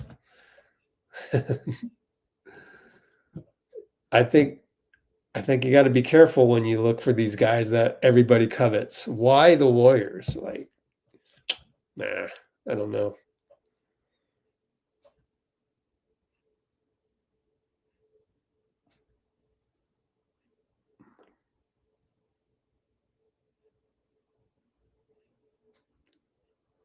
Cat. So yeah, that's why you root against Minnesota. You hope the Jenga puzzle falls for Minnesota. So that's why we're rooting against Minnesota. We're rooting against, who are some guys that we'd like to pop free? Clippers. We're actually rooting for Dallas so that the Clippers will lose, question themselves to go, do we really need Paul George, or can we change up some things? And then we go after Paul George, that type of thing, right? Who else is there that we want to lose? Just look at the standings. We want the Pelicans to lose because of Brandon Ingram, right? Have him pop loose.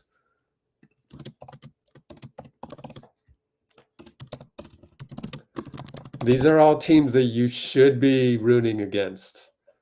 You are rooting against Minnesota. You're rooting against the Clippers. You're rooting against the Pelicans. That's just how it goes. You know, we want chaos out there with their rosters. I don't know that Phoenix has anybody that we'd want. Is there?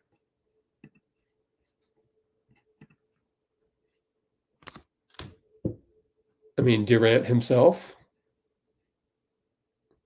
But we're already rooting against Minnesota, so you can't have both.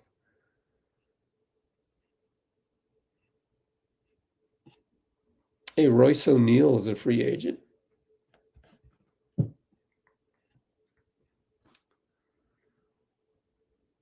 We will do a sign-in trade. I mean, it's possible.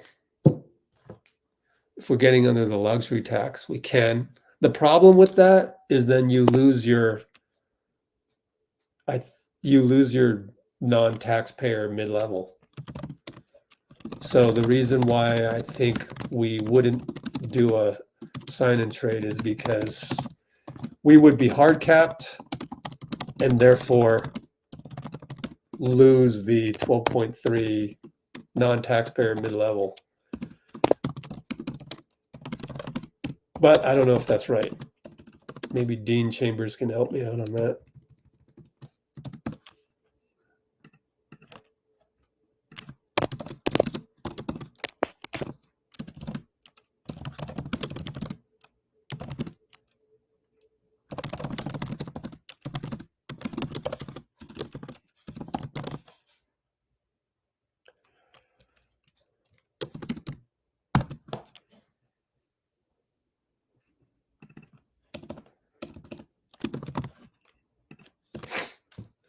So if we lose Klay, we would do a sign and trade.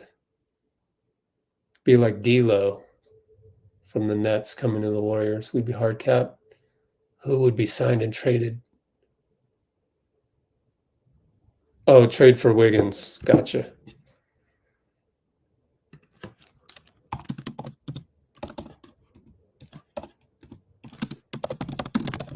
That'd be one good way to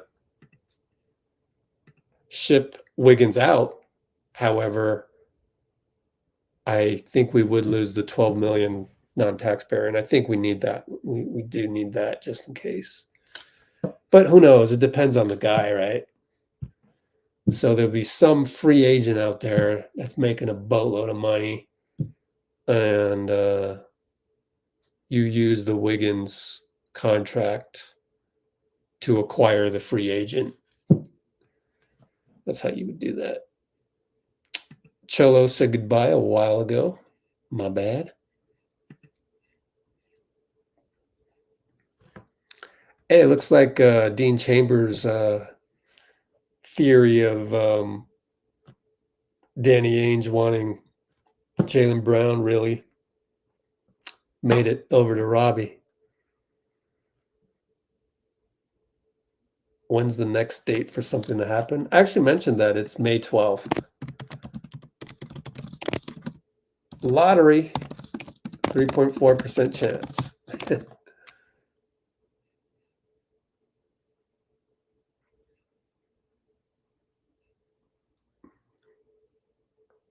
Yeah, the whole marketing and Jaylen Brown thing. Well, Ainge will figure out something to make all the salaries add up. Let's see. What are they doing on TNT? They're doing some kind of Who Wants to Be a Millionaire thing. Good Lord, talk about entertainment, man. No information being exchanged, sadly. It's the state of TNT. They'll always do it that way. Wiggins needs a Pelicans needs a Wiggs. Actually, they don't. It'd be nice to have.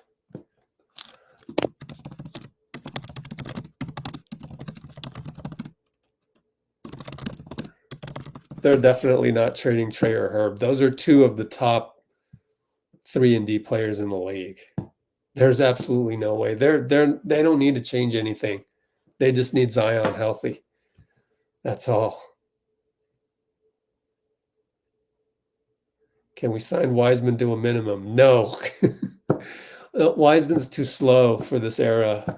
I hate to say it. He's even slow compared to, put him in a foot race with, Nurkic. Who wins, right?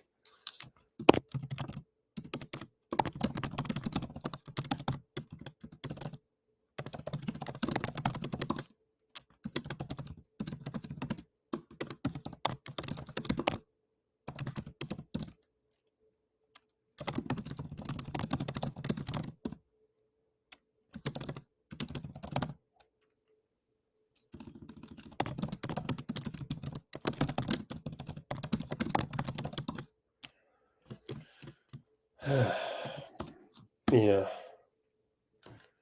I think we can't have any more slow guys. We learned our lesson with Saric.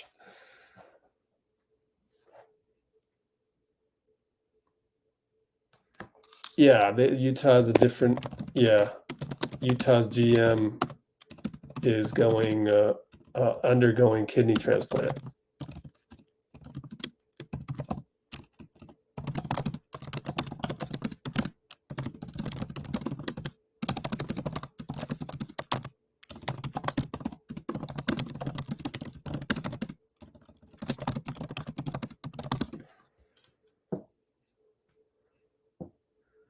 No news yet, but check out our timestamps when we're done here, and you'll see.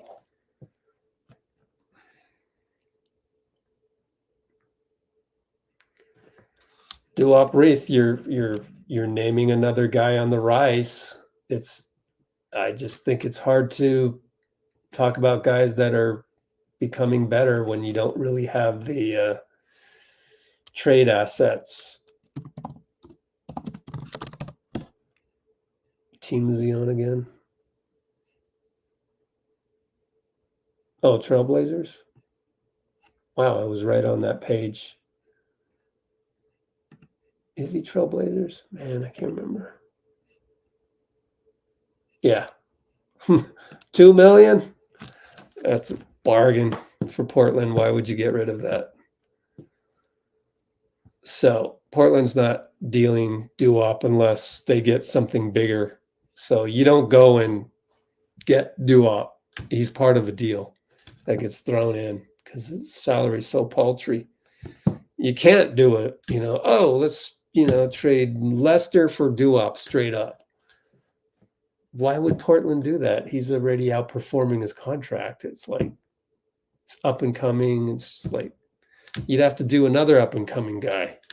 It'd have to be like Trace Jackson Davis, which is not happening. It'd have to be like,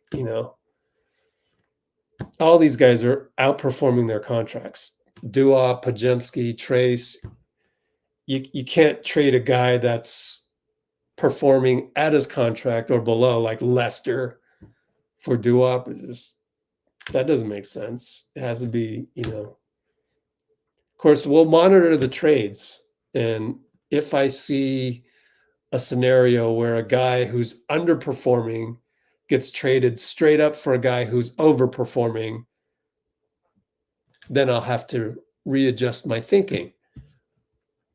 But you can't bring up names that are like stock going up when our trade asset is a stock going down. You have to come up with names that are depressed assets as well as Wiggins and Looney. Looney's a depressed asset. Let's face it. So come on, guys. Give me some names I can work with here. I'm just messing with you. Sivanch, yeah, that'll probably happen. Yeah. Anyways, but remember, Dean Chambers does not think Loon will get waived, so we'll see.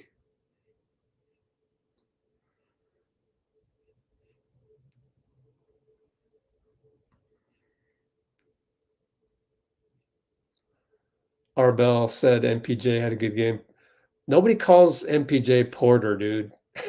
I'm just playing. I'm playing. It's always just MPJ. But it took me a while. Otto Porter? No. What Porter is this? No, I'm playing. Oh, gosh. Yeah, if Boston doesn't win, that's why we root against Boston. Because we want to see the world burn. Oh, yeah. That's what we want, right? We want to see the world burn.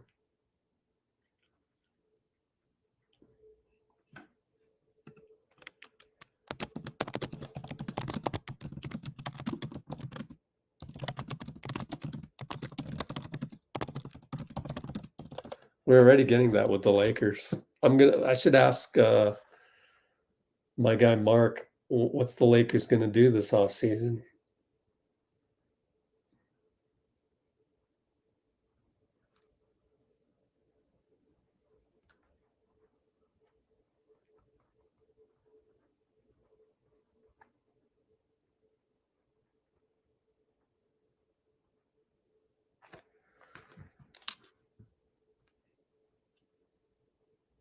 Did anyone ever pick Dante as a potential Warrior?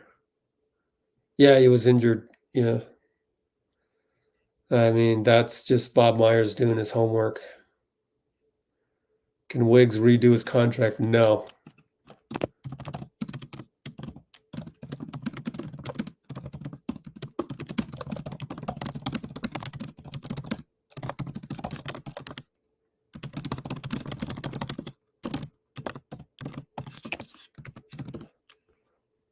You can't redo contracts because if you did, total chaos across the league. Everyone would be redoing contracts. So you can do it in the NFL because, average lifespan, the career span of an NFL player is quite bad. Not in the NBA, though.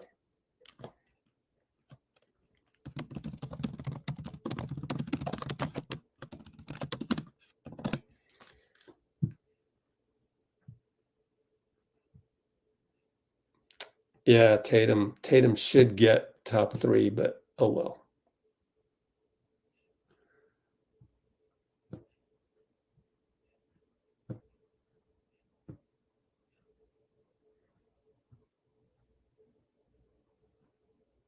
Oh, nice.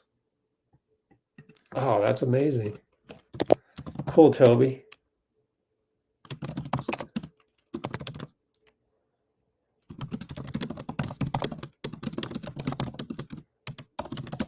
I'm going to screenshot that, man. It means a lot, man. It really does. I kid you not. That's amazing. It's absolutely amazing. Thank you, Toby. What an honor.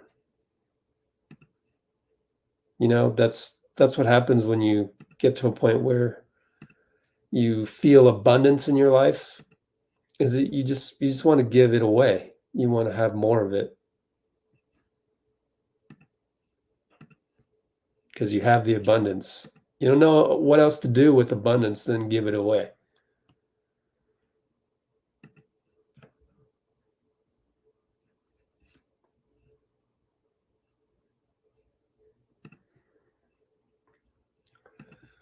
Okay. Perimeter, reliable, yep. Sean Grice spitting facts. Oh, what did he say?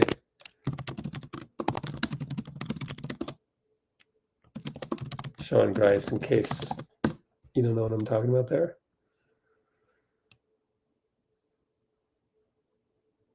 Go heavy into free agency. Yeah. Yeah. That could be an alternative. But what can you do other than, let's look at the roster one more time. I guess you could, you know, in essence, you're getting under the tax and then you're flipping Dario into a $12 million slot.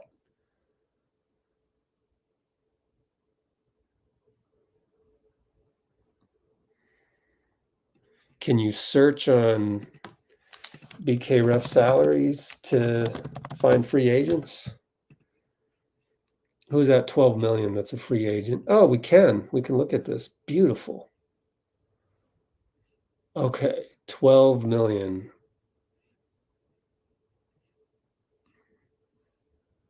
Kelly Olynyk is not signed through. I thought he was. Well, Toronto's not getting rid of him. There's no way. Hold on. Let's look at Toronto. Why is it different right here? Maybe BK Ref isn't updated. I don't know. Well, that doesn't make sense to me, but Wiseman's a free agent? No, we're not getting Wiseman for that. Well, Nick Batum's retiring. Robert Covington shouldn't get paid that much. He doesn't even play. Gosh, man. Reggie Bullock, THT, Alec Burks, and we can't afford Malik Monk. Oh, boy. Grayson Allen's a free agent? No way. Let's look at Phoenix. Keeps getting me on this. Freaking Hoops Hype. Tricking me on these ads. Phoenix. Or are you Grayson? No, he's signed. Oh. Okay, so here's the drawback of BK Ref. They don't have the extensions. Yeah, he just did an extension. Damn it. You'd think it'd be easy enough to update this. So he signed, yeah. Well, somewhere on this list is a free agent that we could get for 12 million or so, or maybe less. Gary Harris? I don't know. It's hard to tell from this very lacking chart.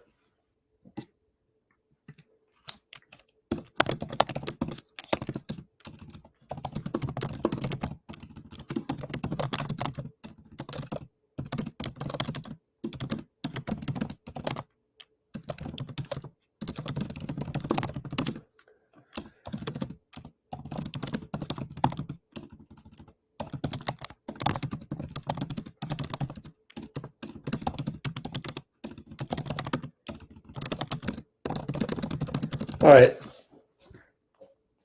Saying that, I should give you the list of guys that were mentioned by Eric G. Let's throw out some names. Ready? Throwing out names now that I haven't mentioned yet. Kuzma. That's the last one other than DeJounte, Ayton, DeMar, probably not. And Karl Anthony Towns, maybe. So those are the names he say as likely available, which is crazy, come to think of it. But yeah. And then there's unlikely to be available Cam Johnson, Naz Reid, Malcolm Brogdon, Ben Simmons, Grant Williams, Paul George, Jeremy Grant, Lauri Markkanen, John Collins, Brandon Ingram. I'd say some of those are more likely than others. Like, I don't think where's Utah? I don't think they want John Collins at 26.5 mil. Maybe Wiggins for John Collins straight up. You have a couple, but Collins is playing okay. He's not like mercurial like Wiggins, so probably not. Never mind. Yeah, anyways, that's the list of guys that he brought up. No idea. No idea.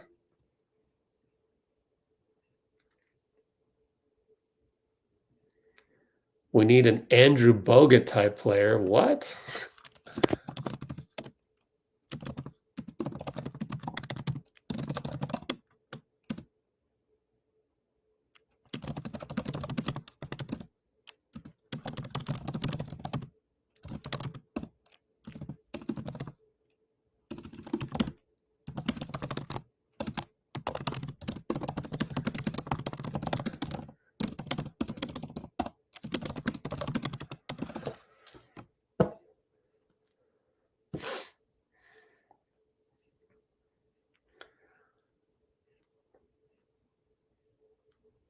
Yeah, not bad. 70 likes, huh? Amy.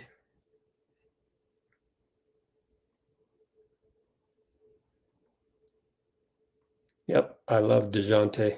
I would do him straight up for Wiggs, but Atlanta wouldn't do that. They don't want Wiggs.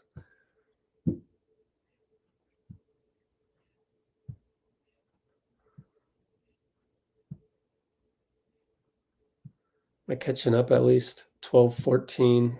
Oh, man, I'm still half an hour behind on the comments. My bad.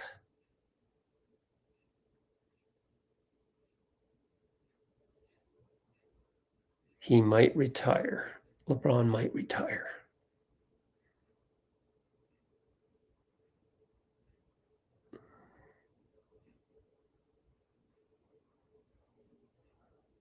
Let's see. Yeah, we need a two-way wing. Yeah, we need a Wiggins that shows up to every game. That's the problem. Everybody needs a starting caliber two-way wing, though. We need a prime Klay? No, we don't.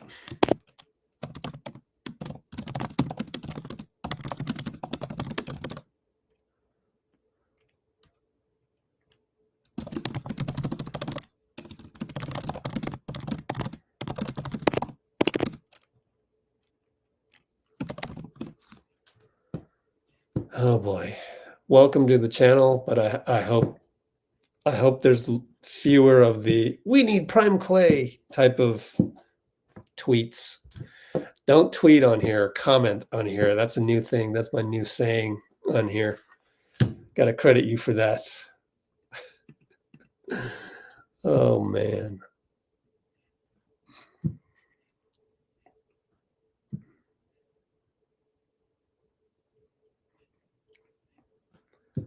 Mikal Bridges. I thought I mentioned earlier than 12:20 a.m. that Nets are not trading Mikal Bridges. And if they are, it's for something good. What good do we have to trade to them? So, like, I don't see that happening. Amy mentioned Cam Johnson. So did Eric G. Congratulations.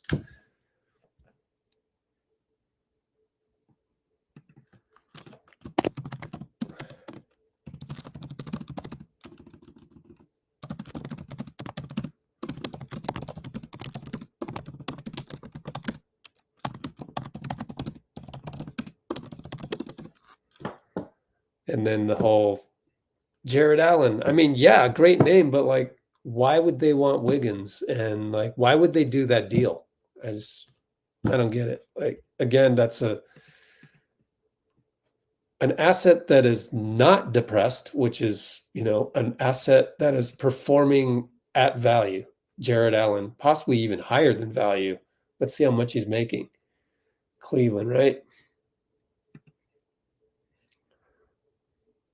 20 million, probably playing like a 20 million player. So then we're going to trade a guy that is making 26 million, but probably playing at a 18, 19, 20 million. I just don't see trading a depressed asset for an asset performing well. It's got to be depressed asset for depressed asset. And that's the problem when you have depressed assets. It's hard to get rid of them. Thanks a lot, Wiggs. But yeah, I get it. Maybe some things out of his control. Could be some family things. We don't know.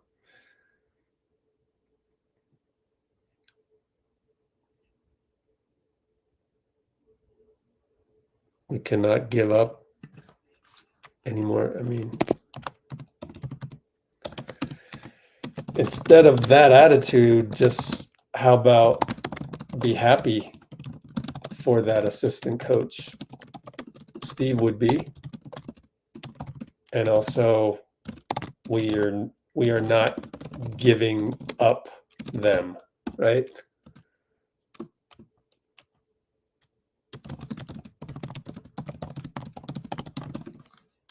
Stay positive, man.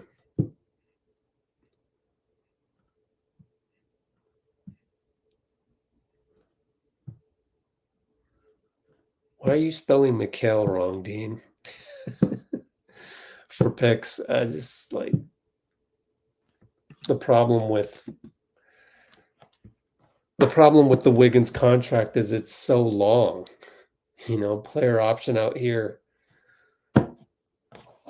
I don't think our picks are that great out beyond 2025.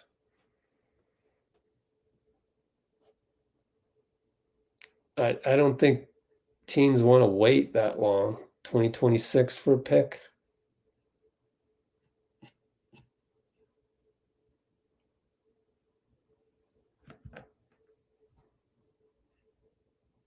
I'd have to see it. I'd have to see other teams trading picks out that far. In the blockbuster deals, don't they usually have picks that are more immediate? But I'm just guessing.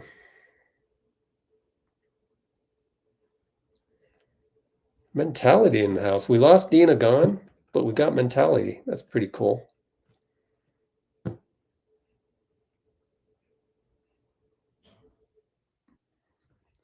We want O'Neal. Who the heck is O'Neal?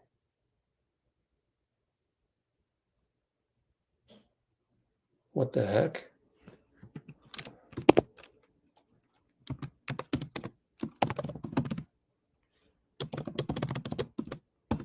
Oh, Royce O'Neal. Has an extra E on there. I don't know if we want him at 9 million.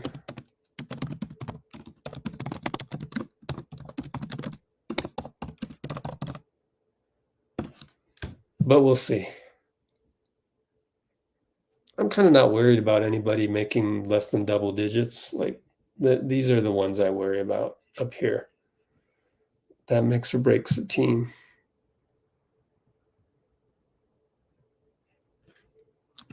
As far as the Clippers, yeah, just gotta wait to see if they get bounced.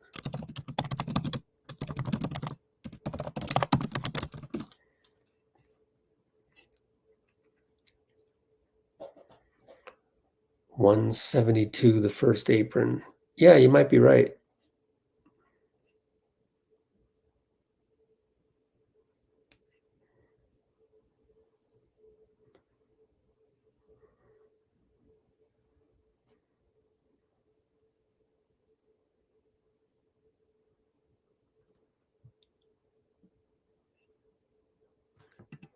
the non-tax mid-level actually hard caps you. Huh?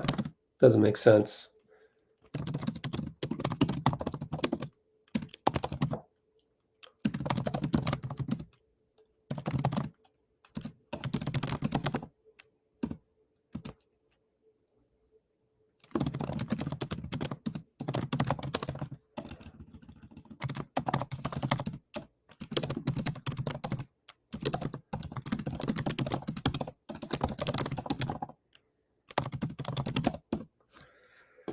You know who would know is my guy Mark, because the Lakers were hard capped for a bit. And he would know if they had a non-taxpayer mid-level available to them. But yeah, it just kind of goes against the wording of it all. Like, you're hard capped. Oh, but you have an exception. What? But you're hard capped. That means it's a hard, no exceptions, right? You would think. Could be wrong, but it's just, I'd be shocked. I need to send me a link to tell me that you can use a non-taxpayer mid-level when you're hard cap. That doesn't make sense. I need to see a link. I need to actually see it.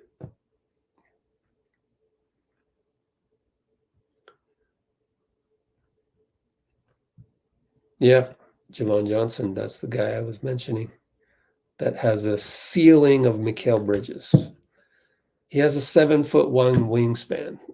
So that's pretty cool. Wiggs for Podol. Wiggs for Podol. Where is Podol? San Antonio?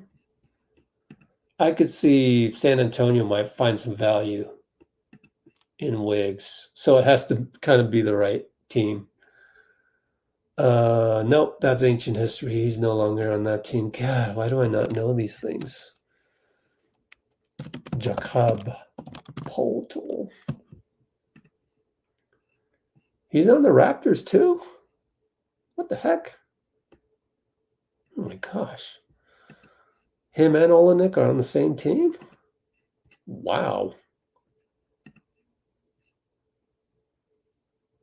How did they swing that? So is he available?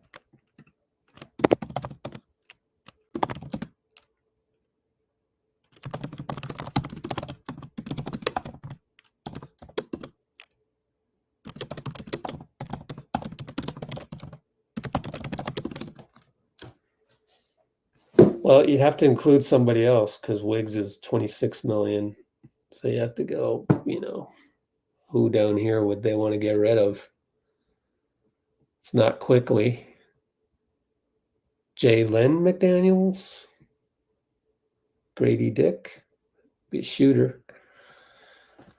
I don't know.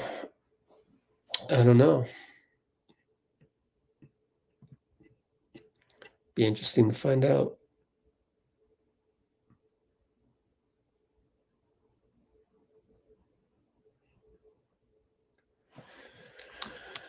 Yeah, if the Clippers, they'd probably want to get rid of Harden.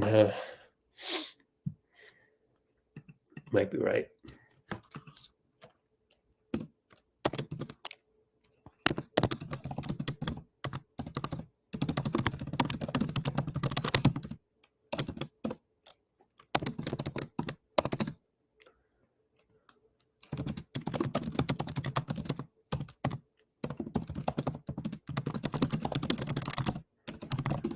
All right, we'll wrap this up in 5 minutes.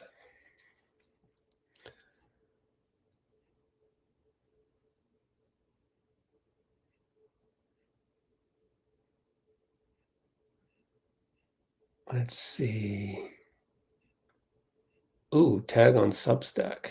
Oh, wow. Cool. You're on Substack. Man, I'll be sure to subscribe.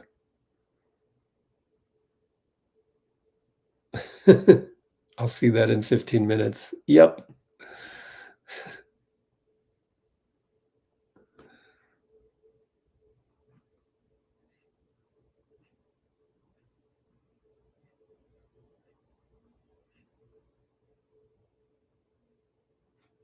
Nah, I disagree with this. This was back in the Bob Myers era.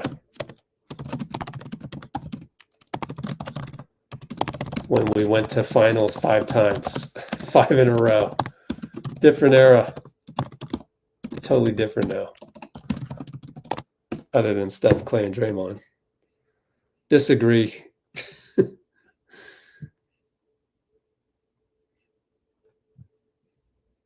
Trade deadline? No, that's different. Completely different, man. Fed trade deadline, completely different than off season. So I thought you were talking about off season with Bob Myers. Nothing happens at deadlines, you know? Literally hardly any blockbusters.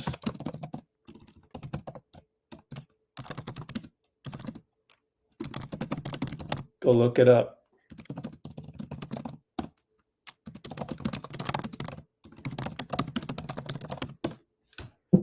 You are wrong.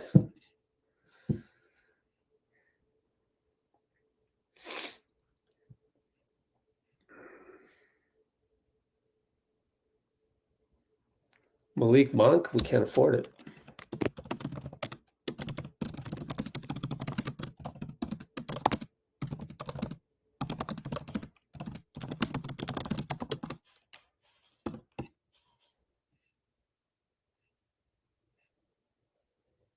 Draymond responded to a regular guy. Really? What did he say? That's hilarious. Let's look it up. Money 23 green. Replies.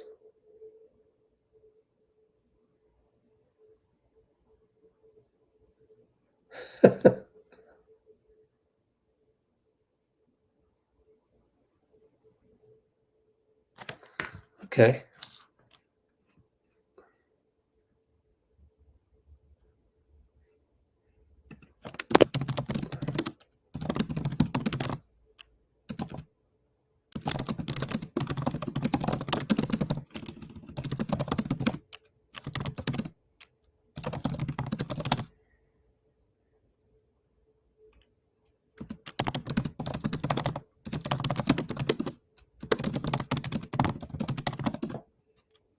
No to Devon Johnson.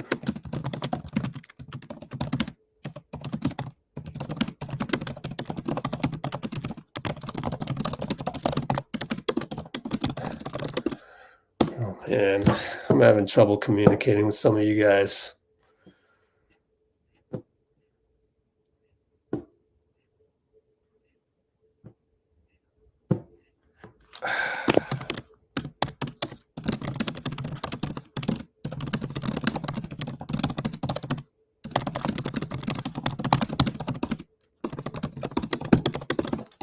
Golly, guys. Dashix is having a bad day. I can already tell, man. Tell us, man. Is it a tough day at work? I'm guessing. Tell me, man. Of course, it's way worse on Twitter, but just curious.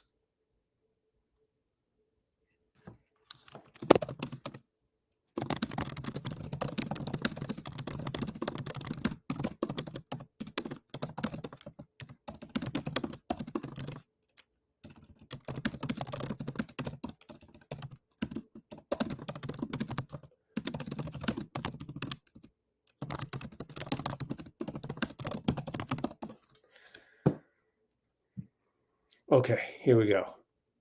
Team becomes hard capped if it makes any of the following moves. Yes.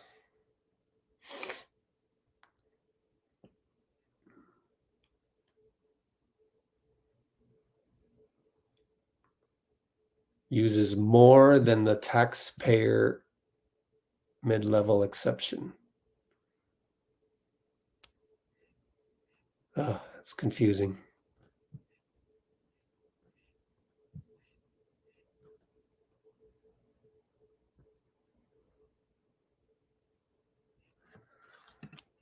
Hearing it from I mean, when you say hearing it from a few other sources, that's nobody for me unless you actually name the source.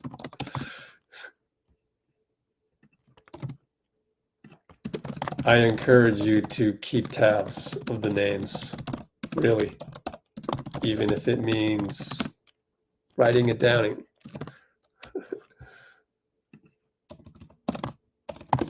I mean, that's the problem these days. That's the problem with media, with Twitter, with all of this stuff. YouTube commenting. You go, I heard. No, dude, where? Oh, I don't know. No. Like, write it down. Send an email to yourself. Easy. You got to know these things. You got to know where you hear it from, because then you can tell me and I can tell you if that's a good or bad source. And then you can start keeping mental notes on who's good and who's bad. Like San Francisco Chronicle screwed up yesterday. Now I'm keeping tabs. I'm keeping tabs on you. Scott Ostler, I'm keeping tabs on you. You're a good guy. Me and you are friendly. Never had any problem with you. We talked on the road everywhere. You're a good guy. But that article does nothing to increase the intelligence of Warriors fans. It's a disservice. Now, he may have said some things inside the article.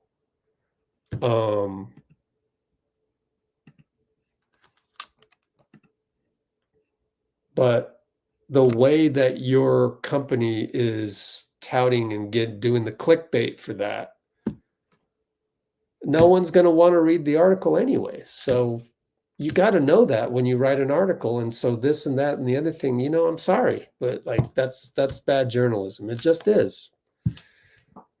Don't hate me for it. I know you got to do what you got to do, but I got to do what I got to do. And that is to speak the truth. There needs to be more me's than you's, quite honestly. There's too many of you's out there. There's no balance out there. We're a democracy of checks and balances. And right now there's no balance for these media companies saying whatever the hell they want for clicks. So, at the risk of our friendship, if someone were to send this to them, I'm sorry. But I believe in what I believe in, and I believe in that more than whatever acquaintanceship that we have. So, unfortunately. So, you keep tabs. So, you got to know where that source is coming from, because it could be important. Otherwise, it's just an idea. And so my idea is as good as anybody else's. And so why stress yourself out over it? Total for Wiggs, that's as much chance as XYZ for Wiggs. So, I mean, I don't think you should spend an ounce of energy dreaming of Podol in a Warriors uniform and trying to think of what schemes we should run with Podol out there. That's a waste of time, because you can come up with, 450 players in the league. You can come up with probably a dozen other such ones. So I'm kind of really just hammering a point rather than saying it's a bad trade. I don't know what to make of the trade. I just want to know who said it. Because if it's a Toronto beat writer, then I'll remember that. I'll be like, okay, keep an eye on Podol, guys.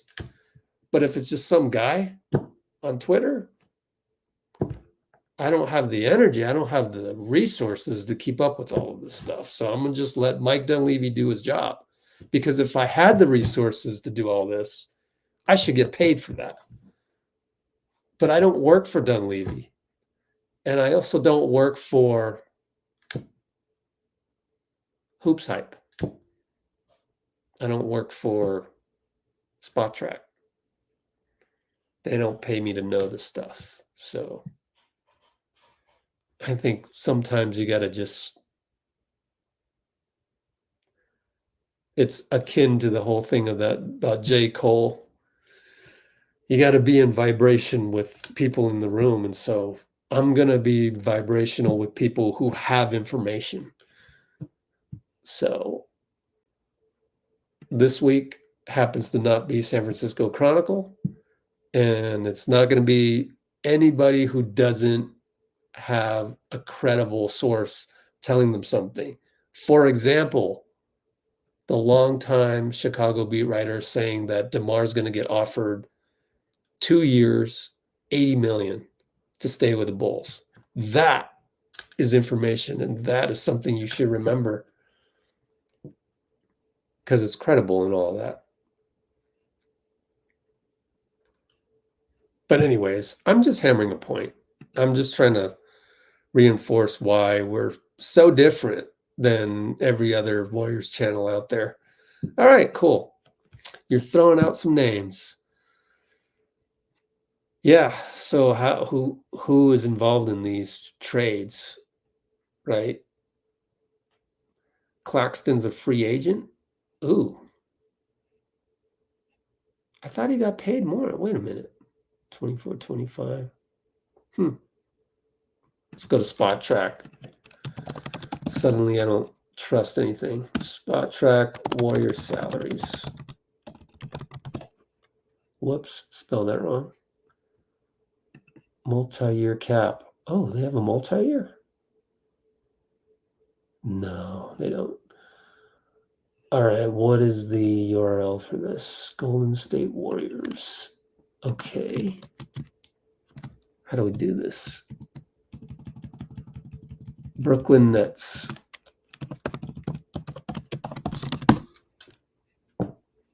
This is the old school way of finding it, and it's the wrong way. All right, fine. Spottrack.com, Nick Claxton.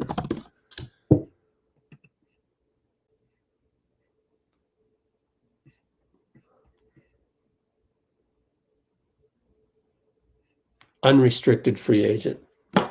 Ooh. So, yeah. It's a good name. I wonder how much he can command. So this is where you probably have to start doing some homework on centers getting free agent contracts. And I don't even know how to Google that, but more names. Nick Claxton, UFA. Okay. Wendell Carter. Spottrack.com, Wendell Carter.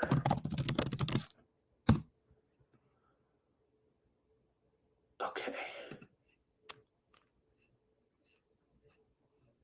Ooh, okay, this is different. This is a trade.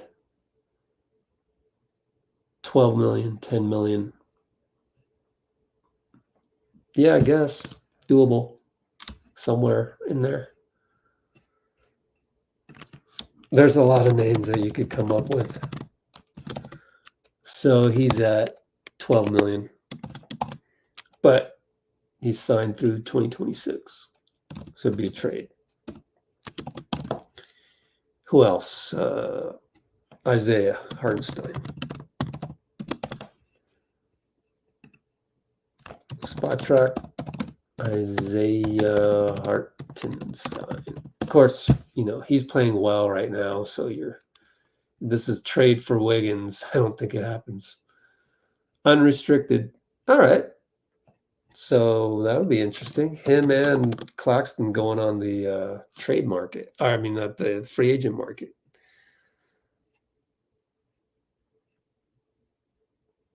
Work is starting soon from next Tuesday. All right.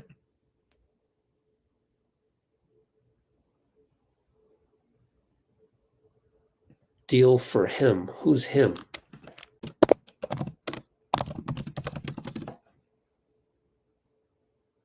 Wiggins or? Oh, Podol.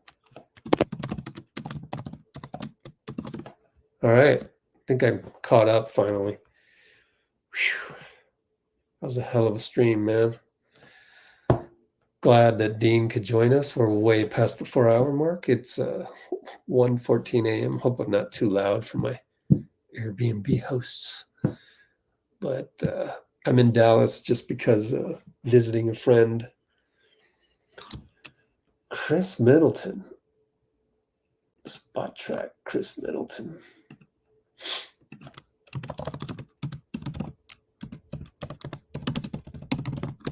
How's his point of attack defense, though?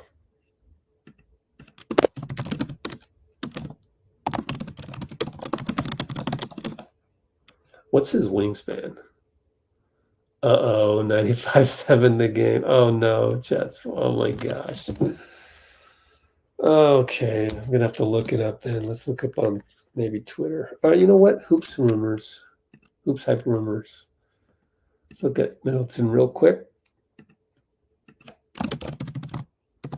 Middleton is, golly, getting old. Wow. 31 million for a 33-year-old player. I know he looked good, but that's a huge risk. Huge risk.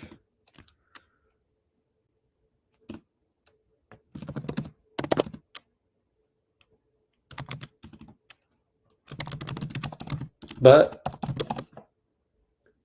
if it was just for a change, I might do it. For Wiggins, I might do it. Just because he's not so much a depressed asset as he is, just subject to injury.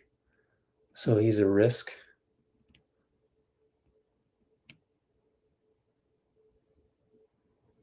And then you'd have him for 2025, 26 to do something with this big contract. Of course, you hope that, man, it'd be a 1-year rental, I would think, right? Then you try and trade him. I don't know. Yeah, could be.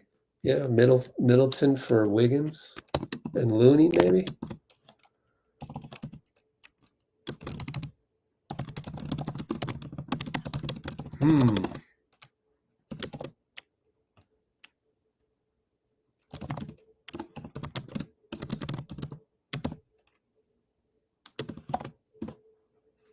So to speak. Super consistent. I wouldn't do Moody.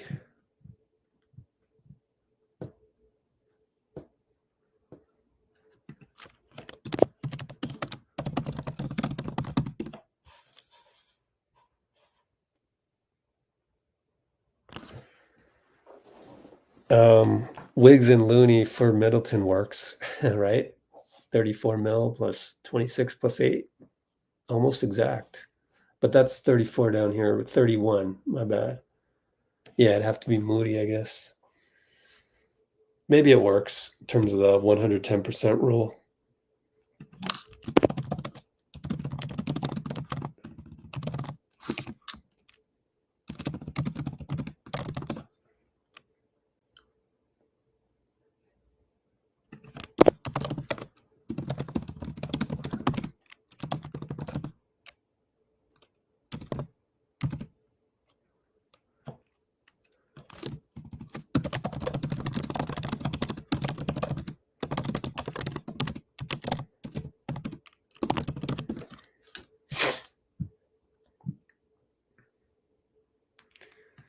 LeBron James and Chris Middleton. Man, let's see what the Lakers do first.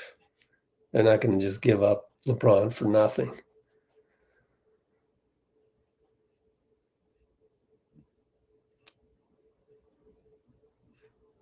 All right. There's a lot of names that can be had. I think the whole lake of asked for LBJ, a lot of people did.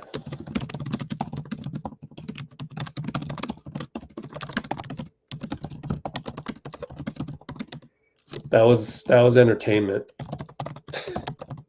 You guys got to know this. Oh man. But hey, it takes reps, man. I got my Trace Jackson Davises here with me. You need reps, guys. The whole LeBron Warriors contacted LeBron. Excuse me. That was entertainment. That wasn't really information. Like everybody checked in for LeBron. Is LeBron available? Really? Everybody meaning everybody with a big market. So really 5 teams checked in. New York, Warriors, isn't Philly a big market? Probably Clippers. Yeah, those guys.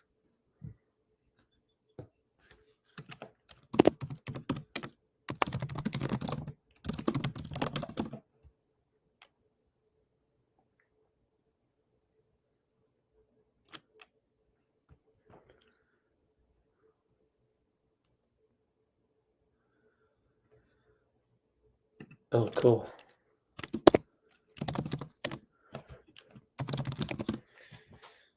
Yeah, let's end the night on a funny note.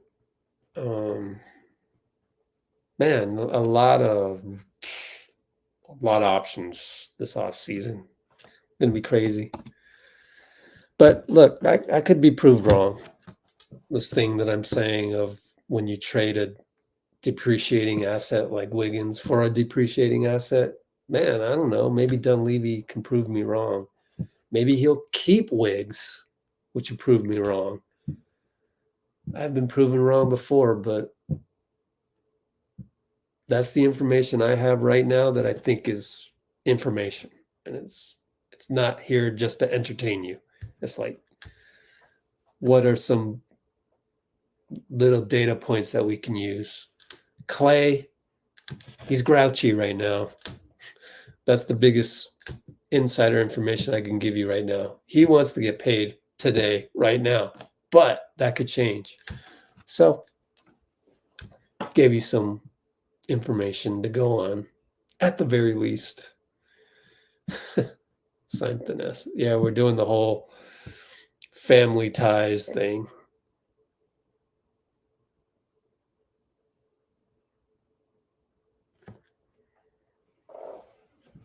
Hot take. What's your hot take? Oh, that one. Synthesis, yeah.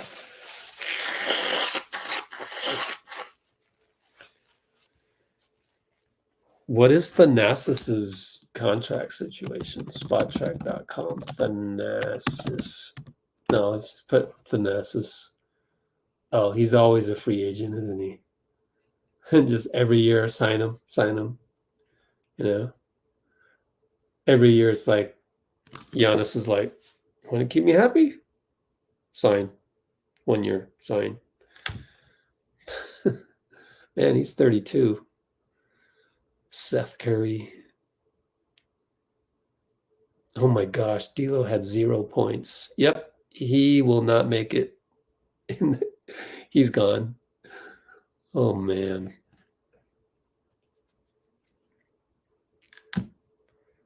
Man, that was unfortunately an O for.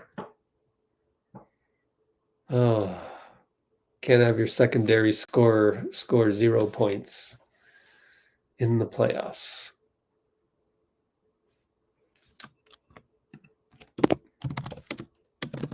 All right, so we're rehashing info.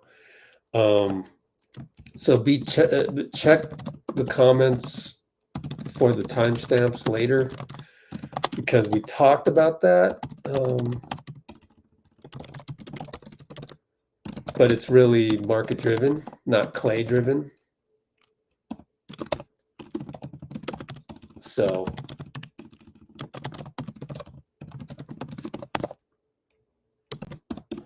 then Bobby Marks thinks it's 30 million. So it's not Klay's asking price, it's other people's asking price, what they're willing to pay him. So yeah, when's the next live? Next live sometime next week during a playoff game. But we'll keep it weekly just because. Truly appreciate you, I appreciate you guys letting me be frustrated with you guys sometimes. But overall, no, it's great to be here, and you always got to remember the gratitude part, that it's really cool to come here and hear Dean speak, hear you guys just say whatever you have to say. Don't ever want to forget that. Okay? Don't you ever forget that. You guys remember that too. And that's just not just here, not just the Warriors, but also daily life. Your family, your friends. Always return to that state of gratitude that, yeah, I got it pretty good. I do have it pretty good. And we do. We got, right now we've got still at least 20 teams want to be where we are. Because where we are is, we didn't make the playoffs, but we have 4 rings in the last 10 years. And there's 20 teams out there, even ones in the playoffs, that are down 2-0, down 3-0. And they're thinking, man, I wish I had 4 rings and struggled, because we're struggling right now and we got 0 rings. So remember to go back to that. And try doing it on the weekends. Sure. Good suggestion. Good suggestion. So next live, let me update that. Maybe a weekend game, playoff game. What day is today? Friday? Thursday-ish? Friday? Next Friday night bleeds into Saturday of the next day for the Far East, for people like Amy. Yeah, Dean. Rocca's a dribbler. Oh, yeah. Best team not in playoffs. But yeah, appreciate you all. Wish I could stay on longer, but got to move on. And I got a lot of other work to do. Still got to send in my tax return, even though I paid my taxes. I just got to do the return. And that's no easy feat either. But anyways, yeah, appreciate you too. So let's do the Just Us. And I'm going to not do it as loud as usual. So quiet, Just Us. When you have auto glass damage? After the commercial. Skippage. Go forward. Let's go Just Us. How you like my thumbnail? Pretty cool, huh? I stole it. And then I repositioned Klay and Mike. Just Us. And Brate. All right, guys. Just Us 1, 2, 3, Brate.